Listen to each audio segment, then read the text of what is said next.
Yo, what's up? My name's Petrowski, and welcome to potentially one of the final progress episodes on the PokeMMO Iron Man account ever. That's right, the series is planned to come to an end, or at least a large pause, after the final event in the first ever Iron Man event season, with the upcoming Lunar New Year event in a few days from right now when I'm recording. And even though I'm fully prepared for this event in terms of raid Pokemon and items and all these strong PVM things, I still need just a little bit more Pokeyen, and I need to restock on some very vital Pokeballs like Timer Balls and Quick Balls for Swarms. And with Valentine's Day and my wife's birthday all happening right around the launch of the Lunar New Year event, let's just say it's less than an ideal time to be playing some PokeMMO. I kind of misscheduled a few things, and I'm going to have to do everything I can to get ready and make sure everything is taken care of, from in real life responsibilities as well as my work and PokeMMO responsibilities. It's a lot to juggle, and I know that you guys all do the same things, so we're going to all try to do it together and see if we can get things done. And I have a feeling if we work hard enough and put our head down, we can do it. If you want to motivate me and encourage me to work on this grind and continue this journey, liking the video and subscribing, of course, always helps. But it's time to talk about the most important part of this episode, which is trying to make a goals list for an upcoming event where we don't really know all of the content that will come with it and all of the different stipulations, and also how many goals we actually have to achieve within one episode. This list is enough to make you want to get sick. This is a ton to work on in one episode, but it could potentially be split up into 2 episodes, which I'm assuming it most likely will be, as the event seasons are usually very intense and very dense, full of content and rewards. And before we even get to the Lunar New Year event stuff, we actually have to talk about the prep work, where I'm going to attempt to empty 2 of my PC boxes, which right now I have to do a bunch of breeds, which is going to cost me a bunch of Pokeyen, but I also need to stay above 2 million plus Pokeyen. But I also need to get Quick Balls and Timer Balls because I'm too low on those. So I need a lot of different things that require a bunch of Pokeyen while also keeping my Pokeyen high, which is going to, of course, require gym reruns and trainer reruns. I also need 80 plus Great Balls since I'm super low on those, and those can be helpful. So a lot of Pokeyen goals here, and then some breeding, which takes a lot of time, energy, and puzzle solving skills. Alright, that's our prep work. We'll be getting to that here in a few minutes as soon as possible. Now let's cover our potential Lunar New Year goals. First things first, I want to get all of the Swarm rewards. This involves running around and catching all of the Swarm Pokemon around the world, then turning those in and consuming those to NPCs for Vanity rewards, Mysterious Balls, which also last year had the chance to give a hidden ability Servine. This is a very big deal for an Iron Man account. This is your best chance at getting a hidden ability access Contrary Superior, which is an extremely powerful Pokemon over in PvP. If we could end up getting a hidden ability access Servine Superior or Snivy from one of the Mysterious Balls, it would avoid us from having to use one of our extremely rare, extremely valuable, and a resource, very limited resource, one of our ability patches. I have these and I only want to use them if necessary. I like to hold on to all of these if possible, even though I did pick one of them with the Superior Contrary in mind, since it's one of the most important hidden ability access starter Pokemon in PokeMMO. But if we could just get one for free, quote unquote, a lot of hard work and grinding from an event, that would be amazing. Also, new vanities, of course, that's always good. I really need some new drip. I've been getting clowned on a ton on stream for what I've currently been wearing. So I hope we can get some new drip and new vanities, and potentially even an ultra rare, which I do have written down here. This is a hard thing to control, but man, is it a dream of mine to get one ultra rare vanity on the Iron Man account. I've been grinding all 3 events like crazy for a chance at this. The Zodiac grind, this is sort of like a difficult trainer NPC sort of refight situation that also kind of coincides with these swarms. You unlock these Zodiac Tablets. If you have not seen my Lunar New Year event preparation guide, I do have it on my channel. I definitely recommend checking out. I'm honestly going through that as we speak to make sure I'm covering all the mechanics of the event that at least happened last year, which are very likely to return. I also need to get all of the raids done. That entails all of the main 12 to 13 raids, as well as the Shaman raid, plus the Shaman catch. This will unlock Shaman on the accounts, as well as all the other raids will unlock hidden ability access Excadrill, which if you watch my PvP arc, you've heard me talk about a ton. That's another extremely relevant and very powerful hidden ability access Pokemon. Mold Breaker Excadrill can set up Stealth Rocks into Magic Bounce Espeon and other Pokemon like that, making it very important for specifically my PvP team that I have built with my Rain Dance team. I used to run Garchomp with Stealth Rocks as the lead, and that is just suboptimal compared to Excadrill. I also could get hidden ability Gyarados, get myself some Moxie Gyarados, which could be a lot of fun in PvP, and pretty good. On top of that, under the Shaman raid, I don't actually have it written down, but I should, but unlocking Gracidua flowers for the very first time is absolutely, positively massive. Gracidua flowers are how you get nature herbs in PokeMMO, which is the item that allows you to adjust the nature on all of your legendary Pokemon. So all Iron Men, including myself within PokeMMO, will be unlocking the ability for the very first time to adjust and manually change the nature of their legendary Pokemon. If you might have caught, you know, a bunch of legendaries, Moltres, Entei, whatever, and they might be unusable due to their nature rolls, being able to unlock Graciduas from the Shaman raid and then farming them similar to how you would berries is going to give you a chance at getting some of these nature herbs, and you're gonna have to keep farming them until you get like adamant nature herbs for Entei or modest for things like Moltres or Zapdos or Timid as well. There's a lot baked into this event that is crucial for Iron Man accounts. You only have one chance a year to get all of this. This is the final event of event season, and it's probably the most important one so far for Iron Man. I also, of course, want to get as many red envelopes and lucky red envelopes as possible. That comes from grinding the Abundant Shrine dungeon minigame, and as many cherish balls, the mysterious cherish balls, which I mentioned up here, as possible as well, and potentially even grind some Lunar New Year event randoms PvP if we see that game mode return the same way it came. We saw that in Halloween and Christmas this year for the first times.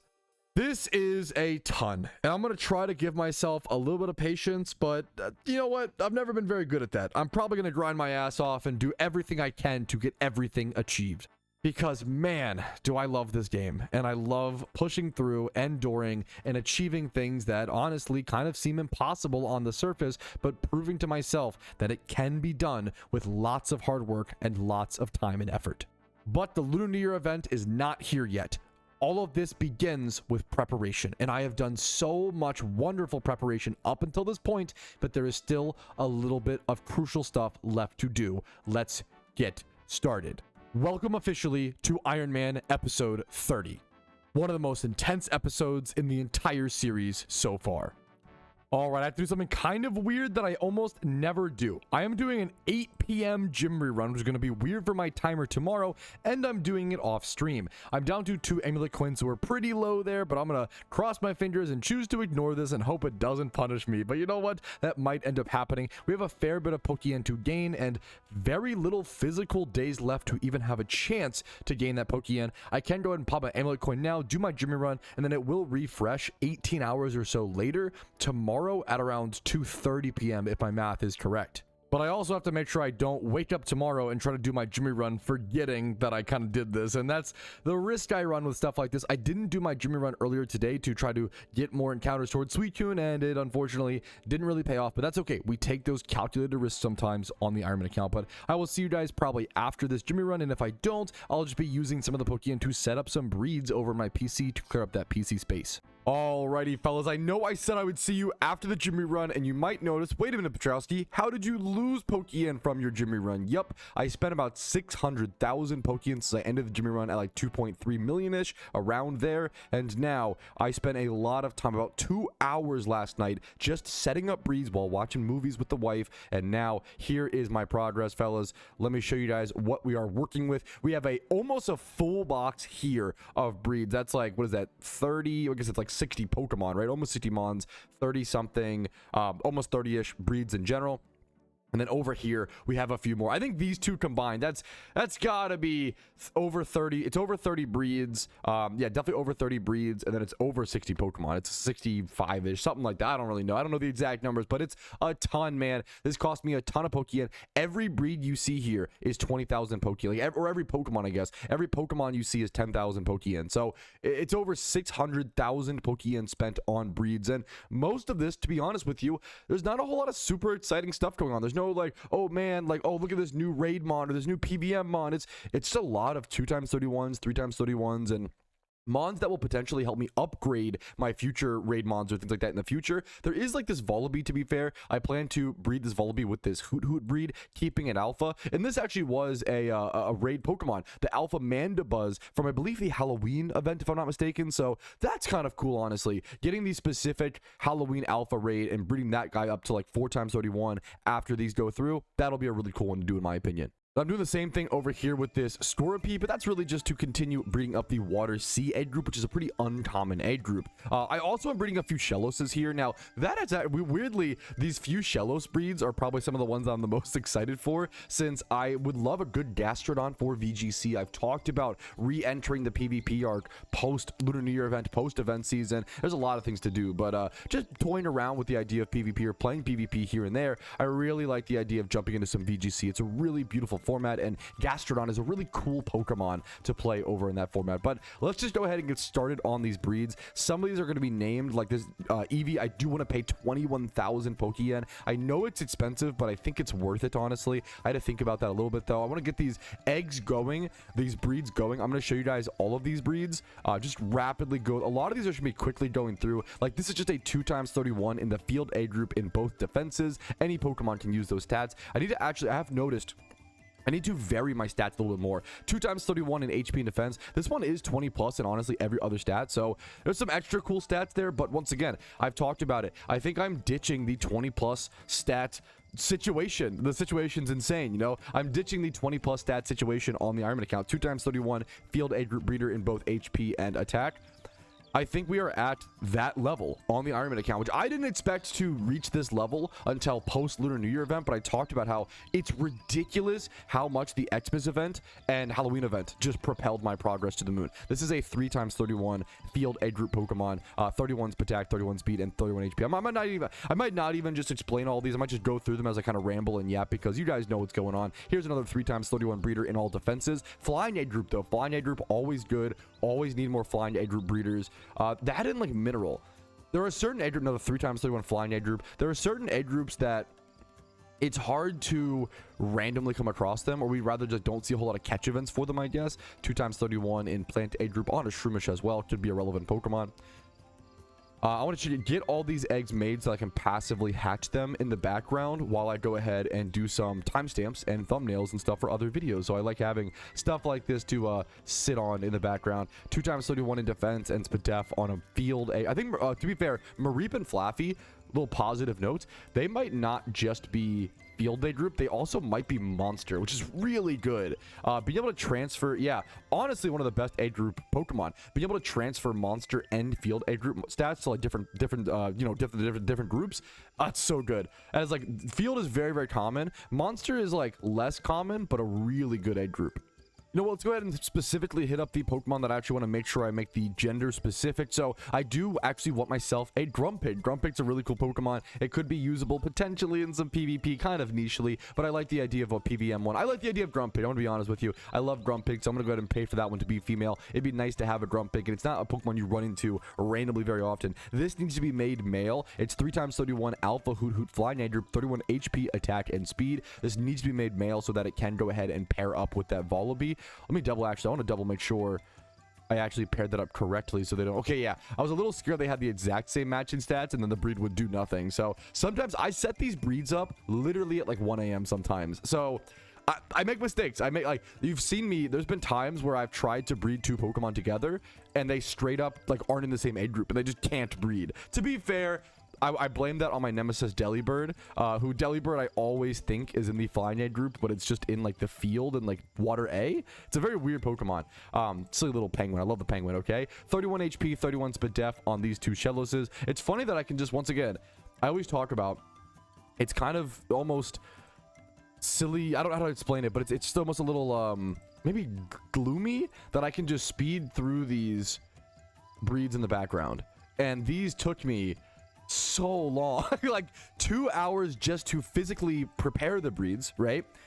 All the hours, it's like 3 hours of gym reruns, 2 to 3 hours of gym reruns to get the Pokeyen for the breeds, and then all of the hours doing the catch events to get the Pokemon, and then obviously the gym reruns to actually buy the Pokeballs to catch the Pokemon on the you know, the catch event. So it's wild how many hours go into one box like this of breeds on an Ironman account. On a main account, and even on a main account, it takes a while to set up breeds like this, but it would be like 1 to 2 hours total, probably less. Probably be like 30 minutes to an hour to set up breeds like this on a main account, right?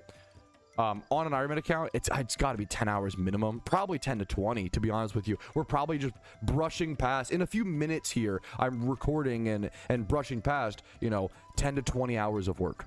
But there's also something kind of goddamn beautiful about that you can actually condense all of that in PokeMMO and to also show that passive progress. Like, last episode was one of my shorter episodes, just being under 2 hours long, and it had over 100 hours of progress in it. And I honestly, I know the videos are long and not everybody has the time to watch them, and I totally understand that, and I totally get it. But I love those that can, and I love those that hopefully can understand, like, I am condensing down a lot of progress. And, you know, my goal is always, if I played 10 hours, I want that to be about 1 hour of footage generally. That's why last episode was like even more, the more condensed the better, to be honest with you. And sometimes you're doing pieces of content like Suicune farming where there's not a whole lot to talk about, or like I've been doing a lot of passive shunting recently. There's nothing really to talk about until I get the Pokemon, until I get the shiny. That's some live stream type content, right? And here's one of the funniest breeds, I guess. 31 attack and 31 Spatak. What are you doing, Petrowski? Is he drunk? What's he doing? I have so many funguses. I've reached the point, like, I still have funguses. I've spent the last few episodes breeding funguses. I still have too many funguses, and I've reached the point where, you know what? I'm just going to start breeding 6x31 Plantator Pokemon. That's not something you see a whole lot. You don't generally need 6x31s. You don't generally need to mix the physical attack and the special attack, but they're just gonna sit in my boxes. I was going through, I just have way too many of just overflow. So we're gonna do it. I know it's funny, I know it's suboptimal, but I mean, really it's a good flex on the Ironman account. Long term, I like the idea of having that 6x31 flex. Now, this does need to be made female, 31 Spatak and Spadef, so that it can pair up with that Scorpy right there. And I do have to remember, so we have all of our eggs ready to go. We've got 8 hatching. We've got so we've got, what is that, 31 eggs in total, and we're gonna add 2 more here after these hatch. I did name these Pokemon pair with Hoothoot and pair with Shelder, so I don't forget, because otherwise I would forget what Pokemon have to pair up with them. So woo, huge little mini breeding extravaganza to start things off in this episode. Now, after these hatch, let's just go ahead and check how much PC space am I gonna have. Here is my more breeders box, and look, dude, it's not even as empty as you wish it would be, you know? It's not even that empty. That's what's so crazy, is I'm not done. This is not enough breeds. I have to do more breeds before I can even continue to go into the LUNAR event. We're gonna just immediately pump and dump those, get these breeders back over. Look at all these 3x31s, 2x31s, get them in the PC, get more eggs in the incubators, and get that passive progress going. But anyways, I have about 21 spaces. I'm gonna have 31 Pokemon, I guess. Yeah, 31 Pokemon after I finish all these breeds. Okay, 31 Pokemon, but I only have 21 spaces. So I've still, wait a minute. I thought that I condensed everything and dragged everything over. There are a few spaces. If we could get down, I don't think we'll get close enough, but it's gonna be close. We will have a few more breeds to do, that's for sure. And there are no more catch events, I believe, to my knowledge, scheduled leading up to the LUNAR event. At least none that I'll be able to participate in. I think there's one on Valentine's Day, and that will be a big no-no. So we have no worries about that. Yeah, I didn't actually have that many free spaces. We did take it down from 21 empty spaces to about 26. So 5 new spaces opened up. All right, I've just been chilling and hatching. It's been going well so far. Most of the Pokemon are hatched. I do have my Hoothoot and Volbeat breed ready to go. This will be a 4x31 Alpha Volbeat, keeping the alphaness. Once again, this was that limited time Halloween event raid, if I recall correctly. So really happy to keep this Pokemon what it is, you know, upgraded slowly over time. That's a really cool, you know, completionist feeling. I believe it is a female-only species, so you do have to factor that in when using the breeders on it. And then I don't think my Shelder is hatched yet. I bet it's actually, I should have thought about that a little bit more, planned that a bit, but that's okay. So I'll have to wait for that to hatch before I can finish that breed, but that's okay. We have our final 8 and then 1 more egg left after that. All right, we have our 30 beautiful breeds. We have 1 more to do, our Scorpy and our Shelder, coming out with a 3x31 Shelder. I don't know if I need this to roll male or female. I don't think it really matters personally. I'm just going to let the dice handle the rest for me, and that is our big breeding mini extravaganza, whatever word you want to call it. That is it taken care of. Now, I still need to set up a few more breeds in the future, because once again, I don't have quite enough space. I'm going to drag all these over to the more breeders box, and it's not enough. We still have a little bit of spill over to handle. But man, if that isn't a good start, I don't know what is. You know, I am really, really proud to have been able to throw all of this together, you know, last night to get all that work prep done. I locked in and just got it done. I don't know what happened, but just lucky it worked out.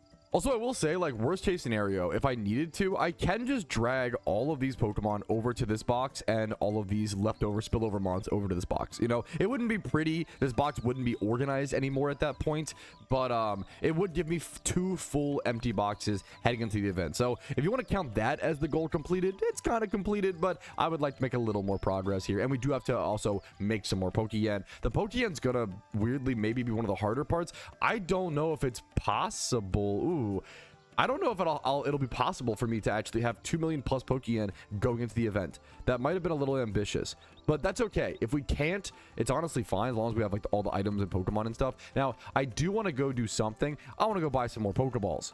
If we go back to our final prep, these were the things we had in mind. The 2 PC empty boxes, which we technically kind of have, but I would like to put some more work into it. 200 plus quick balls, 150 plus timers, 80 plus great balls, and that 2 million Pokeyen that probably isn't going to happen. I could go do a Richest Charm Jimmy run and really lock in and try to like do really well, or I could go do like multiple trainery runs. But then to do the trainery runs, you can do those every 6 hours. I'd have to go Amulet Coin farm first, so there's a lot of layers here. We're gonna do what we can though. First things first, we have our 2 empty PC boxes kind of.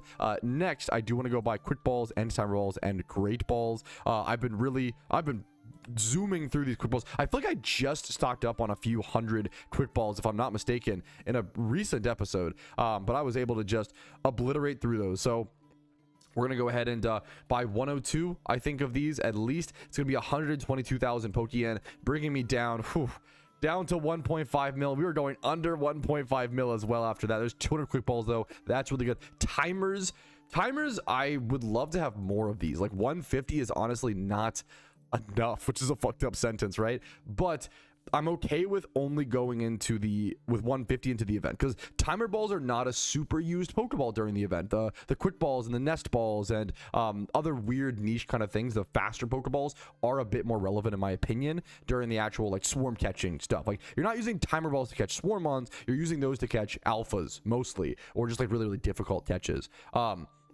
Let's now head over and get our great balls. We have like 0 great balls, 79 of these, only going to cost 47,000 Pokeyen. That's the benefit here. The great balls are actually not too expensive. Let's go recount that number. Sorry, one sec. 79, beautiful. Only 47,000 Pokeyen. It's not too bad. That does complete all 3 of these things. Boom, I can just knock these off the list. Those are all now done. We're sitting with the final 2. I mean, this is done too, but I'd like to make a little bit more work on that, to be fair. I don't want to have it be sloppy if possible. We are thankfully stocked up on repels. We did that in a recent episode. I have plenty of repels that I'm very happy with. Expert lures as well. I did use like 100 expert lures or something like that. I did use a lot of those recently when farming for Suicune, to be fair. I was just noticing, I don't really look through my bag a whole lot on the Ironman account. It's kind of nice to scroll through and see all the items we've accumulated over the past 8 months or so of playing the account, you know? We don't really just take a second to sit back and smell the roses very often here on this channel. Anyways, back to work. So I do have 4 Richest Charms and I could start utilizing those, but I would really like to save those if possible for when I do upgrade my Jimmy Run team and I feel a lot more confident getting like a really strong, you know, huge amount of Pokeyen in one go. So I'd like to stick to the Amulet Coins where possible. It's currently 12:20 p.m. Remember, I can't do my Jimmy Run for at least 2 more hours. It's around 2:30 p.m. So Jimmy Run is literally off limits. I literally can't do it. So now I'm going to go put this over my PC. Step 1. Step 2, I think I have to just go Amulet Coin farm. I know, my least favorite thing, one of my least favorite things on the Ironman account at the moment, but I've got to go do it. I'm going to go do some Amulet Coin farming, try to get one. Maybe actually, you know what? Maybe I should do my... Actually, I lied. I think I should do a trainer rerun first, and then after that hour is up, go Amulet Coin farm. And then by the time we like do our trainer run, Amulet Coin farm, and then get our Jimmy Run done, it might have been 6 hours, and potentially I could trainer rerun again. That's the ultimate nerd shit, the ultimate prep for today, but we've got to get as much possible. Look at Matsu over here hiding behind the tree, being the tree himself. Let's go get prepped for our trainer run. Is actually over here. It starts over in Unova. I haven't done a trainer run in a long time. I don't do these very often. I've probably only done about 2 or 3 of these on the account so far. They're really decent Pokeyen, but they also just like take a lot more coordination, and they also consume the Amulet coin. That's the big one. Now I do actually have to go do something really quick, kind of hilariously. I have to rename my Typhlosion. I totally lost track of my Jimmy runs. You might have noticed in the previous episode, the timestamps did not line up with the number of Jimmy runs I had marked on my Typhlosion. I have actually done 97 Jimmy runs on the account. We are 3 Jimmy runs away from 100 on the account, and that's crazy. We'll be getting 98 and potentially 99 done in this episode, but the 99 one is a lot more sus. It'd be cool to get number 100 done within the Lunar New Year event. That I'm unsure of. All right, so here is my trainer rerun team, and by trainer rerun team, I really just mean my Cloyster. It's really the only Pokemon you need for this, Icicle Spear and Skilling. Some people have been toying around with like Loaded Dye Mamoswine, and I've even heard people toying around with Icicle Spear Articuno, so it's possible these strategies actually change a little bit here in the future, which is really cool to see these things developed, but the Cloyster is going to do absolutely fine. As you can see, I do actually keep track. I have done 3 trainer runs on the account so far. This will be number 4. I'm going to preemptively change so I don't forget. I usually start around over here. If you don't know about this, I do have a guide on my channel that covers trainer runs, as well as I like to follow the forum post, honestly, along my guides. I don't do them very often. I don't have the muscle memory with this the same way I do with Jimmy runs. I like to kind of keep this up on the side, scroll through, and just make sure I follow along as it goes. So it's really chill, really easy. You kind of just have to pay attention to make sure you head to the right trainers and be as quick as you possibly can. We are starting this with 1.377 million Pokeyen specifically. That number is very important. I'm really curious to see what I end with here. I will see you guys after the rerun. All right, and this final fight is my trainer rerun taken care of. Just a very chill, very casual trainer run while I watched a movie in the background. I made about 190,000 Pokeyen in total. Not quite as good as a Jimmy run, but a nice little extra stack of cash when you're trying to really get as much value as possible. Now, I need to actually go get some more Amulet coins before I can redo my Jimmy run, which will be available in 1 more hour. It's currently 1:40 p.m. So that Jimmy run does become available again in about an hour or so. I'm going to go start getting those Amulet coins. Hopefully, I need at least 1. Hopefully, I can get at least 1 in the next hour. Surely my RNG isn't that bad today. I'm feeling pretty good about it. All right, if you've been watching this series, you've probably seen me do this before, but I will be rocking the Frisk Imprison Bayonet strategy and then switching over to my Pickpocket Weaviles. I have 2 of them, thankfully, over in the back throughout this strategy. Now, one of my Weaviles actually has Surf, which I kind of forgot, so I'm actually going to go switch out. I don't need my Dragonite here. I can go grab a Teleport Pokemon instead, make these runs a little bit faster.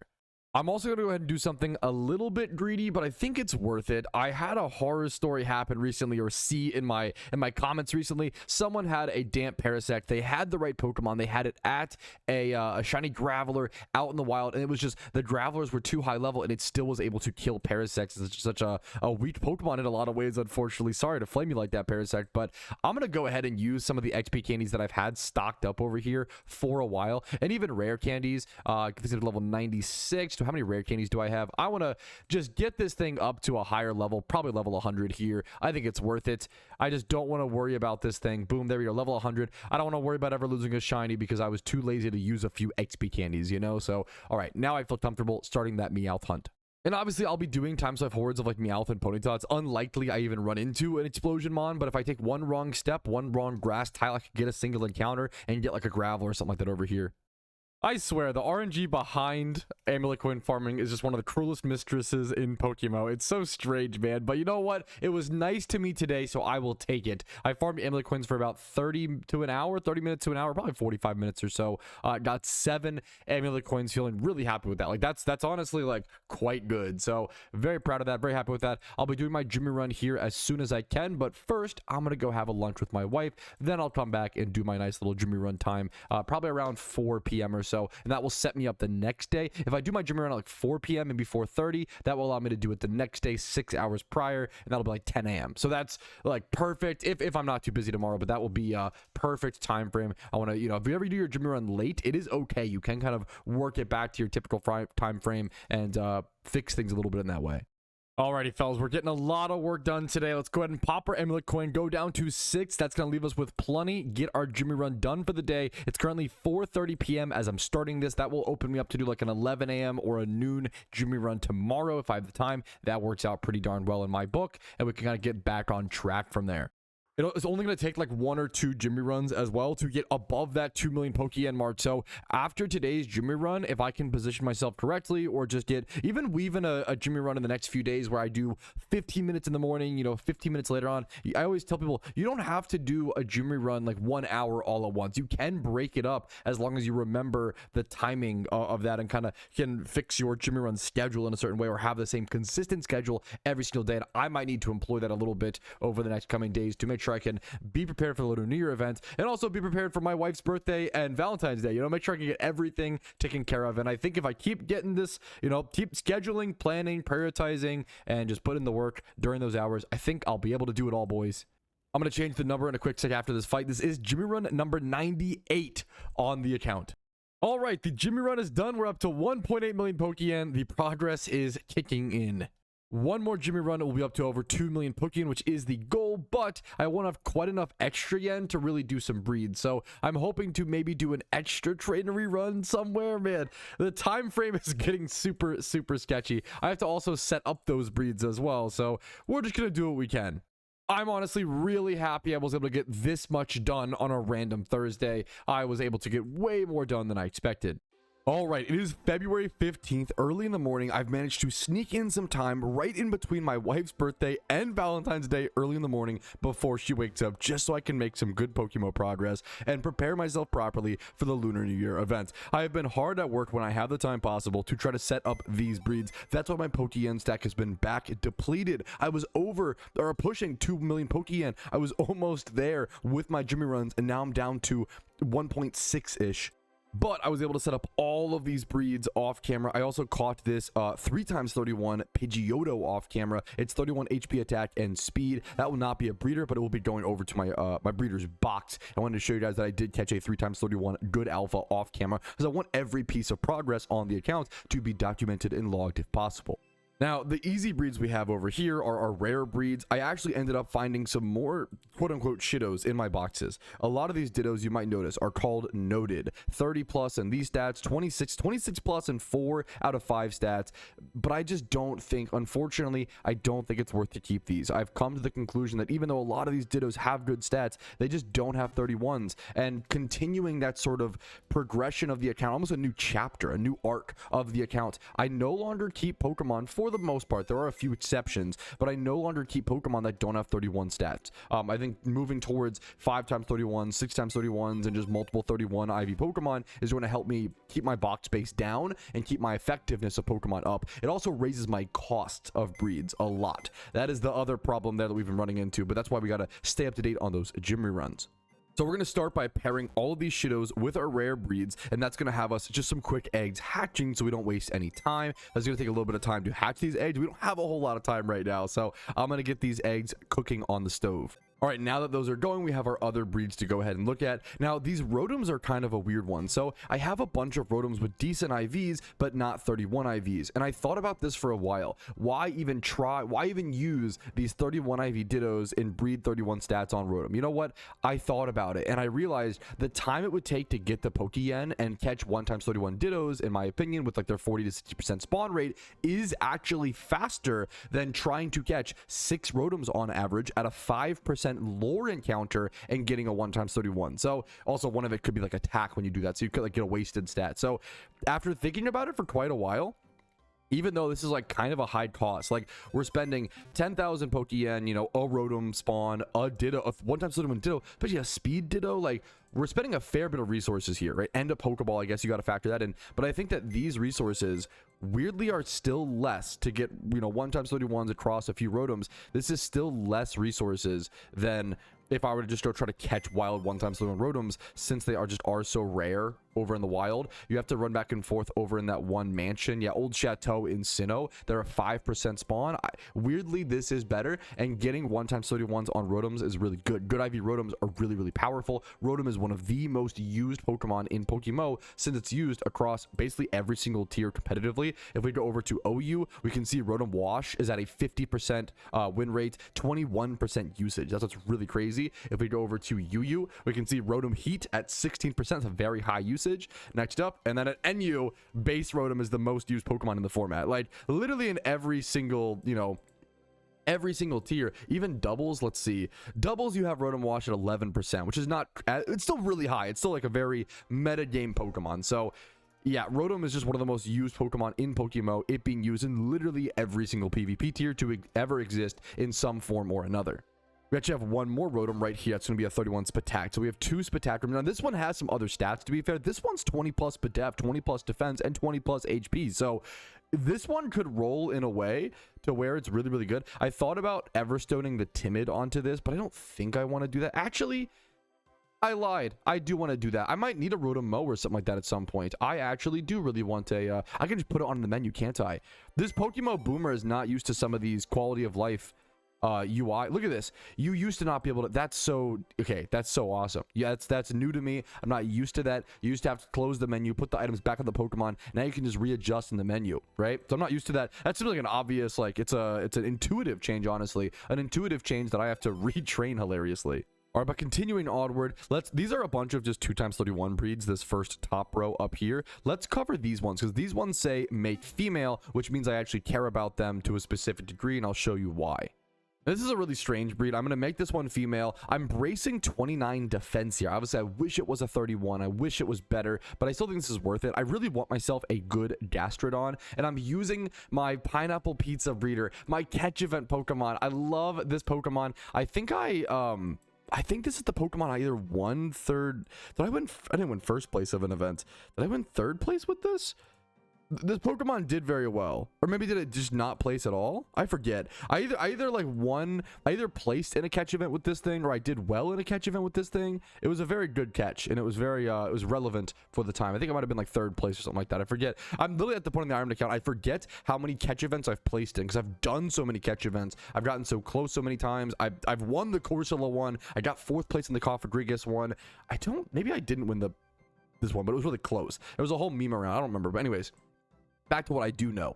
I'm trying to make myself a good Gastrodon. Gastrodon's a very cool Pokemon. I really want to use it. I love the idea of using it in doubles and VGC. It's a very, very interesting, unique Pokemon. So I want to get myself a good one. So I'm going to be carrying over the modest nature. So we're Everstoning the modest. We're keeping the stats, raising the defense. This thing will be a PvP. This thing will be a PvP ready Gastrodon once this breed is over. The special defense is a little low. I wish this was like 26 to 28. Honestly, that Spadef being higher does matter. Maybe in the future I could rebreed it or breed it up. I'm down with that. Also, if it needs some sort of egg move, honestly, I probably should check that. This might be recover, might be an egg move on this thing. I really hope not. No, actually the egg moves look totally fine. That's really lucky. Maybe yawn arguably, but I feel like in VGC yawns, making your opponent switch out is quite powerful. So I don't know. I'm happy with this though. I think for now this is a very good start to a Gastrodon breed, potentially for VGC in the future. So I'm just gonna go ahead and go through with it. It's gonna clear out some PC space for now, and getting that PC space back before the LUNAR event is super crucial. Another kind of Shellos breed. Now this one, I think I'm gonna make it female because I want to keep it. I want to keep it a Shellos. That was 3x31 in special attacks, Spadef, and HP. So if that other Gastrodon does not work out, we can just try to breed up like a 5x31 one. And then here, an expensive Pokemon to keep. Female, unfortunately, but I think one that's worth it. This Eevee is going to come out with 20 plus attack, 20 plus Spadef, 20 plus speed, 31 defense, and 26 HP. I am starting to get into the mode of like, if I want to start taking PvP eventually seriously on the Iron account, which I want to do, but it's also not my main focus. But if I even want to have that option, I am going to need better statted Pokemon. I'm a big fan of advocating for 25 plus and 2x31s, and like, you don't need 6x or 5x31 Pokemon to get into PvP. However, if I want to like really take it seriously, you do want, the stats really do matter, especially on an Ironman account where you're already at some disadvantages. So I think I am starting to look at some stats and be like, you know what, that's too, like 20 Spatak is obviously too low, but like even like 23 to 24 Spadef on that Gastrodon potentially, that's a mon where like I would see that as good enough about 4 months ago, 3 months, maybe 2 months ago. But now I'm like, you know what, 24 Spadef on a VGC Gastrodon, that might be too low. I think you do need that extra bulk up to at least like 28 IVs, ideally 31 of course. But anyways, moving on, not to ramble too much on that. A 3x31 field egg breeder, 31 HP attack and defense, always happy to have those. I am gonna have to start really looking to pair my 3x31 breeders. I'm getting a lot of 3x31s in my boxes, which is a good thing. Here's 31 HP attack and speed on a Chatot, which I believe is just flying egg group. Am I missing anything on that? Yep, just flying. Not a very common Pokemon you see, so it's easy to forget A groups. Then a 3x31 Pidgey in HP, defense, and speed. Another 3x31 Pidgey with HP, attack, and speed. Arguably, I should have like paid for the genders and made sure some of those paired up, but we're just kind of loosely preparing for the LUNAR event. 3x31 Field, A group breeder in attack, defense, and speed. If I had a little bit more time, I think it might have been worth to really try to pair up those Pidgey and other flying A group breeders. But you know what? We can't do everything perfect all the time, and that is okay. Next up, this Oddish, looking at pretty good stats here. This Fungus has really crazy stats. Once again, we're still trying to kind of utilizing those Funguses essentially. Just 2x31. I know we're losing him. I know we're losing this Fungus, but we have so many Funguses. We have too many Funguses. I'm fine with destroying a few at this point.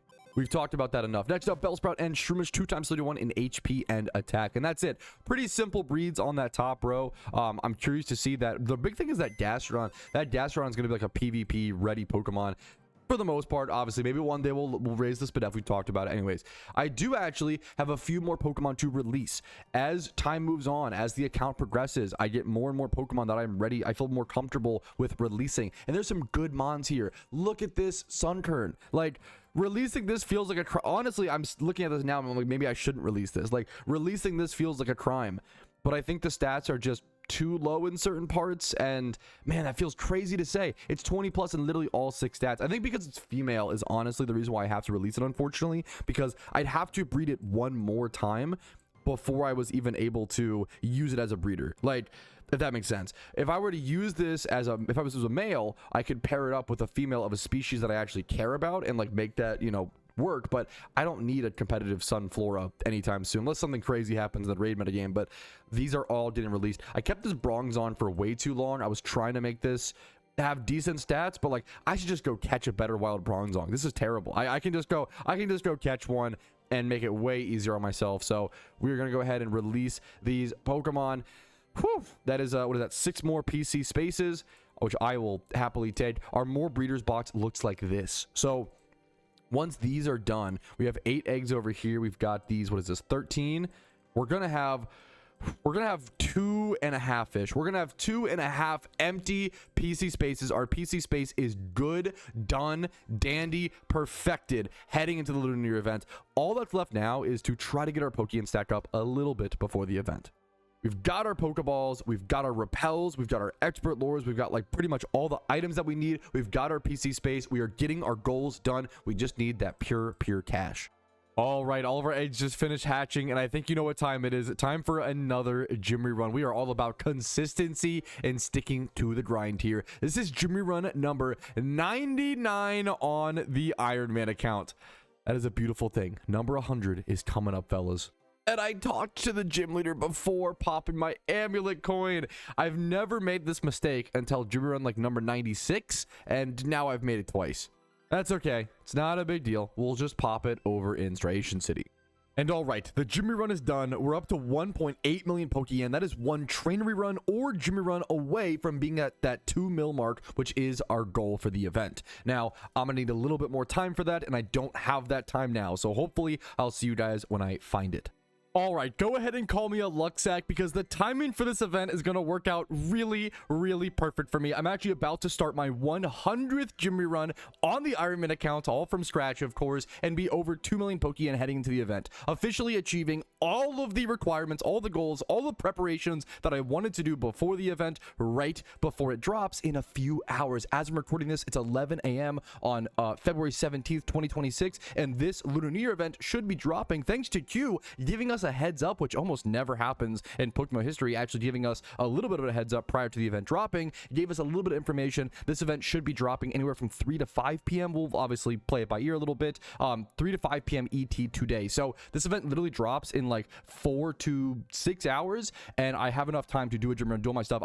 I lucked out, man. I was able to do all my IRL stuff, you know, Valentine's Day, my wife's birthday, other surrounding chores, grocery trips, yada yada yada. A lot goes into preparing for an event, for stuff like this for me, making sure I have the proper amount of caffeine, food preparations, you know, meals to eat that are also sustain me, not just junk food, right? So although some junk food, of course, we're not, you know, we're playing video games. Let's be honest. I'm gonna be throwing out a few cosmic brownies, but anyways, we're gonna keep that to a minimum. We're gonna do our 100th gym run right now, man. What a crazy milestone. It's just from building, you gotta reflect. You gotta take these moments to just sit and reflect. We don't do enough of that on the Ironman account. Just appreciating that these Typhlosions have all been bred up from scratch, you know, caught as Cyndaquils, the Torkoal and the Whimsicott, the Cottonies, the Blastoise, the Water Spout, the amount of Crocodiles, the PVM Pokemon, having to farm 100 Amulet coins. Like, think about that, like having to farm 100 Amulet coins in the wild just to then be able to go do your Jimmy runs. There's just so much that goes into it. So many amazing Ironman grinders, not just myself, and it's a really cool thing to just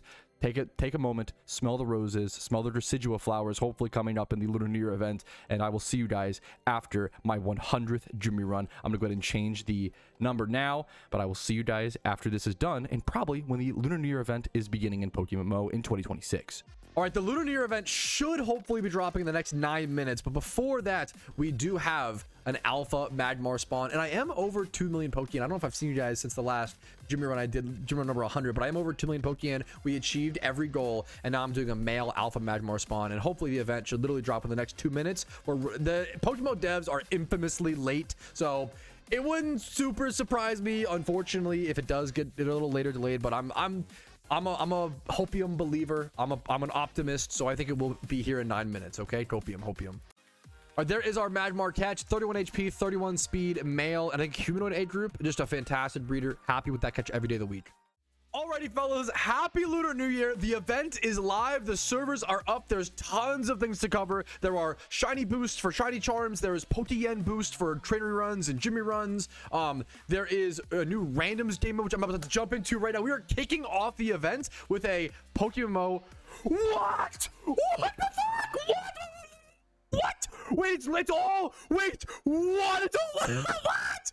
Okay, whoa, I have no idea. I don't know the damage rolls. I don't know legendaries at all, dude. This is the Lunar New Year randoms. The Lunar New Year randoms is all legendaries. I got Mesprit. We're cooked, boys. Oh my god, typical randoms RNG, right, guys? Complain about your team. Blame the loss on the team, Gigashed. Shaman. Oh, I didn't. Bro has Rayquaza. It's fucking over, dude. What the fuck? Mew, Azelf, they're coding in a legend. Rayquaza, Shaman, Land. I don't know what these mons do. I don't know how these work. I don't know how to do this, man. Okay, what's Azelf's typing? I don't even. Azelf typing Pokemon. Googling Gary over here. Just psychic, pure psychic. Okay. So Crunch hits Azelf and Mew, but not Rayquaza. Oh my goodness. I'm just gonna go for the Crunch play. Assuming he does not go Rayquaza. He does not. Beautiful. We're starting off strong, fellas. How much damage do we get? We one shot. We're starting off strong. We're starting off the Lunar New Year event right, boys. Oh my god. Oh, he got his own Lando T. I'm Sheer Force? I have no idea how the new damage rolls work. Seed Flare hits Lando. Does it boost it lowers the target's SPDEF. A Sleep Powder kind of goes, what are the speed tiers? 257? I don't know these speed tiers at all. Oh, this is so much, man. What does he go here? I want to go Shaman and Sleep Powder. He stays in and goes for HP. Is that HP grass? We're kind of cooking. I'm getting lucky. It's super effective. What's the HP? We have different movesets? Wait. So wait. Someone did that. Wait. Shiny? Wait. Someone said can they relink it? So you can get shiny legendaries in the. Is that on purpose or is that a bug? Someone got Genesect. Wait, I'm so overwhelmed. You can get shiny legendaries in the randoms apparently. Is that on purpose? Someone said that their friend got a shiny Mew. Dude, what? Shiny Rentalmons? Okay, I'm getting so distracted. Shiny Thundurus? They coded like every legendary. Okay, this looks beautiful. I did not know Shiny Thundurus went that hard. Why is it like bugging back and forth? This looks so good. What? Okay, anyways. Okay. I gotta focus. Wait, oh my god, there's so much going on. Okay, what do we do next? We slept Lando, so he hasn't been rotating though, like, at all. Do we go for the Seed Flare? Do we go Tailwind? I kind of like Tailwind here to just make sure I can outspeed everything. Ice Punch, that's fine. I might do a lot of damage. It probably kills me. I don't get Tailwind off. No, I live! I'm fucking OP. Streamer luck, streamer luck, streamer luck, streamer luck. We're just lucky. Just be lucky, boys. Just be luckier. Luckier is better. So Earth Power. What has... So Rayquaza's flying. Lando T is... I can't Earth Power into this team. Does Lev... Is also Mute Lev? I don't know. I can't hit stab moves here. I can go like Rock Slide, Flinch. I think Crunch is also just like best. Should I utilize my Mesprit? What's my Mesprits? I have Mewtwo in the back. Or Choice Scarf Mesprit as well. Signal Beam hits Mew, but nothing else. I'm gonna go Signal Beam, predicting he stays in on Mew. He stays in on Mew. We just cooked. I'm actually kind of cooking. Wait, what happened? Virizian's already beaten? No way. It's gotta be a Rentalmon. There's no way. There's no way someone's beaten one of the... There's no way. I don't believe. There's no way. There's no way. Are the... What? What? The event has been live for 5 minutes and someone already beat the Virizion raid? Is it bugged? Wait. This has to be a bug. Is there gonna be a rollback? Wait, how are people already... Wait, what? Mog... People already did... This has to be a bug. There's 3 new permanent legendary raids, and they've all already been defeated within 10 minutes of the event launching. Check summary. It says, met at Abundant Shrine. Am I stupid? Am I getting trolled? Are these in the Abundant Shrine? I'm 10 IQ. This is a product. I apologize. I'm 10 IQ. This is a product of so many new things happening all at once. My apologies for the misinformation. They're not rentals. They have OT, but they're rentals from, I guess, from the Abundant Shrine. There's so much to learn. Well, they're not from the randoms. The randoms PvP ones have Rentalmon. Those have OT. Okay. Now we know. Now we learned. Okay. Whew. This is the excitement. I'm so sorry to my opponent. This is the dumb excitement type shit you get on a launch of a new event. There's just so much craziness. I'm gonna lose this. Oh, good Tailwind. This is really tough, man. Think me faster now? No, I'm still faster. Okay. Something like an Elven Quiver on GTL. Dude, there's so much happening. Wait. Is that bugged? Wait, what? Wait, what? Why does that change my back slot item? Is that a new vanity? Is that a spoiler at a new vanity? Is that a new vanity, but it's being like glitched into the... That would be crazy.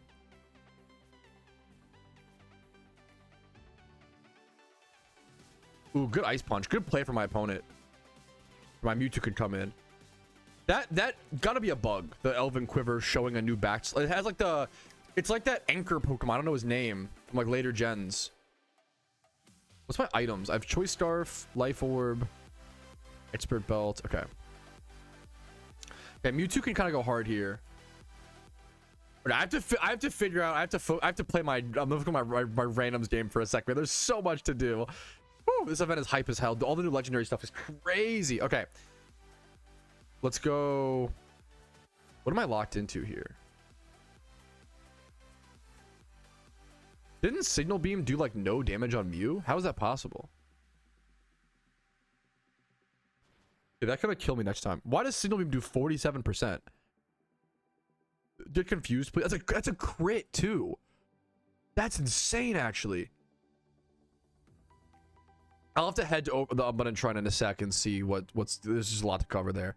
He might Dark Pulse again.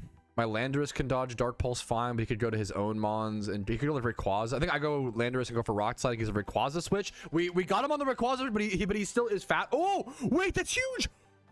I just caught him on a crazy switch. Okay, we can win our first game. We can win our first game. It's the Arceus back thing. That's got to be a bug. I actually played this game not bad. Not good, but but not bad. Could have been a lot worse. I'm fine to just crunch here. He has Tailwind, so he's fast. Wait, how am I faster? Did his Tailwind also peter out? Okay, that's fine. Any peters in chat? Okay. Let me just Grass Knot here. Do I need to like go? I can go this an Ice Punch, I guess. Yeah, we'll do that. Okay. GG's, man. Hey, GG's to my first opponent, man. I got really lucky. Got some lucky calls. Really good first game. That game mode is crazy. I'm excited to learn this more. I could see this becoming a game mode that becomes incredibly frustrating over time. I don't know. I don't know what to see. I just don't know legendaries enough at all. We got the first Lunar New Year mystery box. Should we just open it, chat, for the memes to see what's new? It's probably nothing, but let's do it. Let's do it. Muscle Wings. Yeah, nothing, but that's okay. That's our first. I'll take our first reward, man. Whew, the event is off to a freaking bang, dude. Alrighty, fellas, I think it's time we jump into our first abundant shrine run of the year. Apparently, it's changed a lot, and it's massively different. Apparently, you start with legendary Pokemon. This is not a guide. This is a blind first reaction and my first run on the Ironman account to see how the gameplay feels, how it plays out, just learning. It takes time to learn new stuff, you know? I can't make a guide on a piece of content that I don't know, especially when there's been a bunch of changes, you know? So this is the fun part of like, as a community, we're all going to communicate and socialize and cooperate and figure out what are the best strategies. What's a good, like, easy beginner Pokemon to pick and do that stuff. And I'm excited. So let's jump into it. Let's ready up on the Iron Petrowski account. The beautiful part of the Abundant Shrine is you need so little to do it. You only need 4 gym badges and you can queue up. And it's one of the best moneymakers in the game during events, especially. It's so fantastic. So it's one of those things. If you have alt accounts as well, if you have 3 alt accounts, being able to grind Abundant Shrine on 4 accounts at once is ridiculous if you can. But even just on 1 account or 2 accounts, whatever you can is fantastic. Okay. Hopefully this guy can accept. We're jumping into our first game here in a sec, hopefully. All right, here we go, fellas. Wait, so the mons you pick are between LDO, Virizion, Terrakion, Cobalion. That's really cool. And they're the items. Apparently, they made a bunch of changes that makes Abundant Shrine way more single player oriented and way more single player grindable, as opposed to constantly relying on like teams and stuff like that. So we'll see how that plays out and see how that looks. I'm gonna pick. I'll pick whatever. I mean, I would love to be Terrakion, but I understand. Let's just go through. So Terrakion, you get Sacred Sword, Stone Edge, Aerial Ace, Mending Prayer. Mending Prayer is really good for you can heal in and outside, specifically outside of battles is super nice. And then you have Cobalion, which has Sacred Sword, Iron Head, Poison Jab, Provoke, which I assume is to like take aggro as like a tank. Virizion has Sacred Sword, Leaf Blade, Mega Horn, Horse's Protection, protects the target from all attacks. So it's like a protect type thing. I've never seen that. That's interesting. Thank you to my teammates for letting me go through everything. And then Keldeo, Secret Sword, Scald, Hidden Power, Ice, Healing Wind. Okay. Just pick whatever. I'm down to do whatever. I'll do Cobalion. We can pick up our items. I think so. Are the items, is the item bag shared? It said this event uses a shared inventory. If you're a new player, keep that in mind. Do not. You can feel free to pick up items. Don't use items and stuff without your teammates, without communicating is always nice. Like, it's really, really important, right?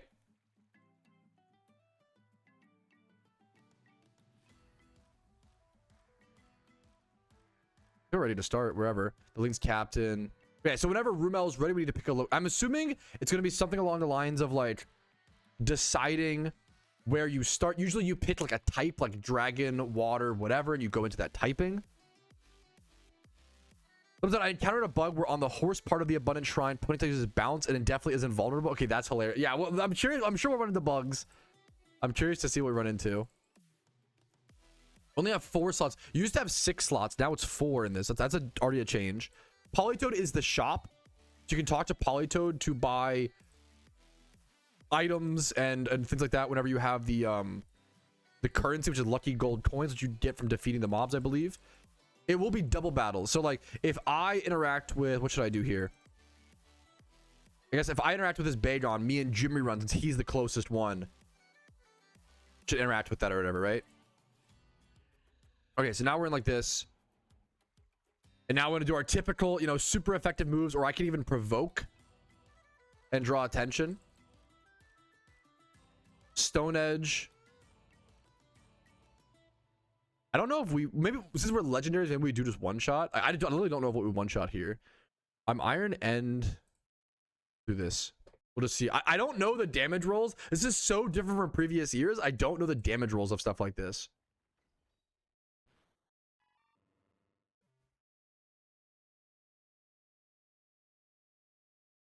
We do just one shot those. Okay, we continue onward. We'll trigger this double fight with Jimmy Run as well once again.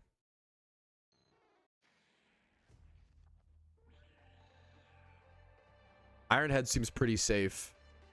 Then I just can miss, so I'm a little scared of that happening, but we'll see how it plays. Don't pick him on with Dig. Apparently that's bugged. Okay, good to know early on.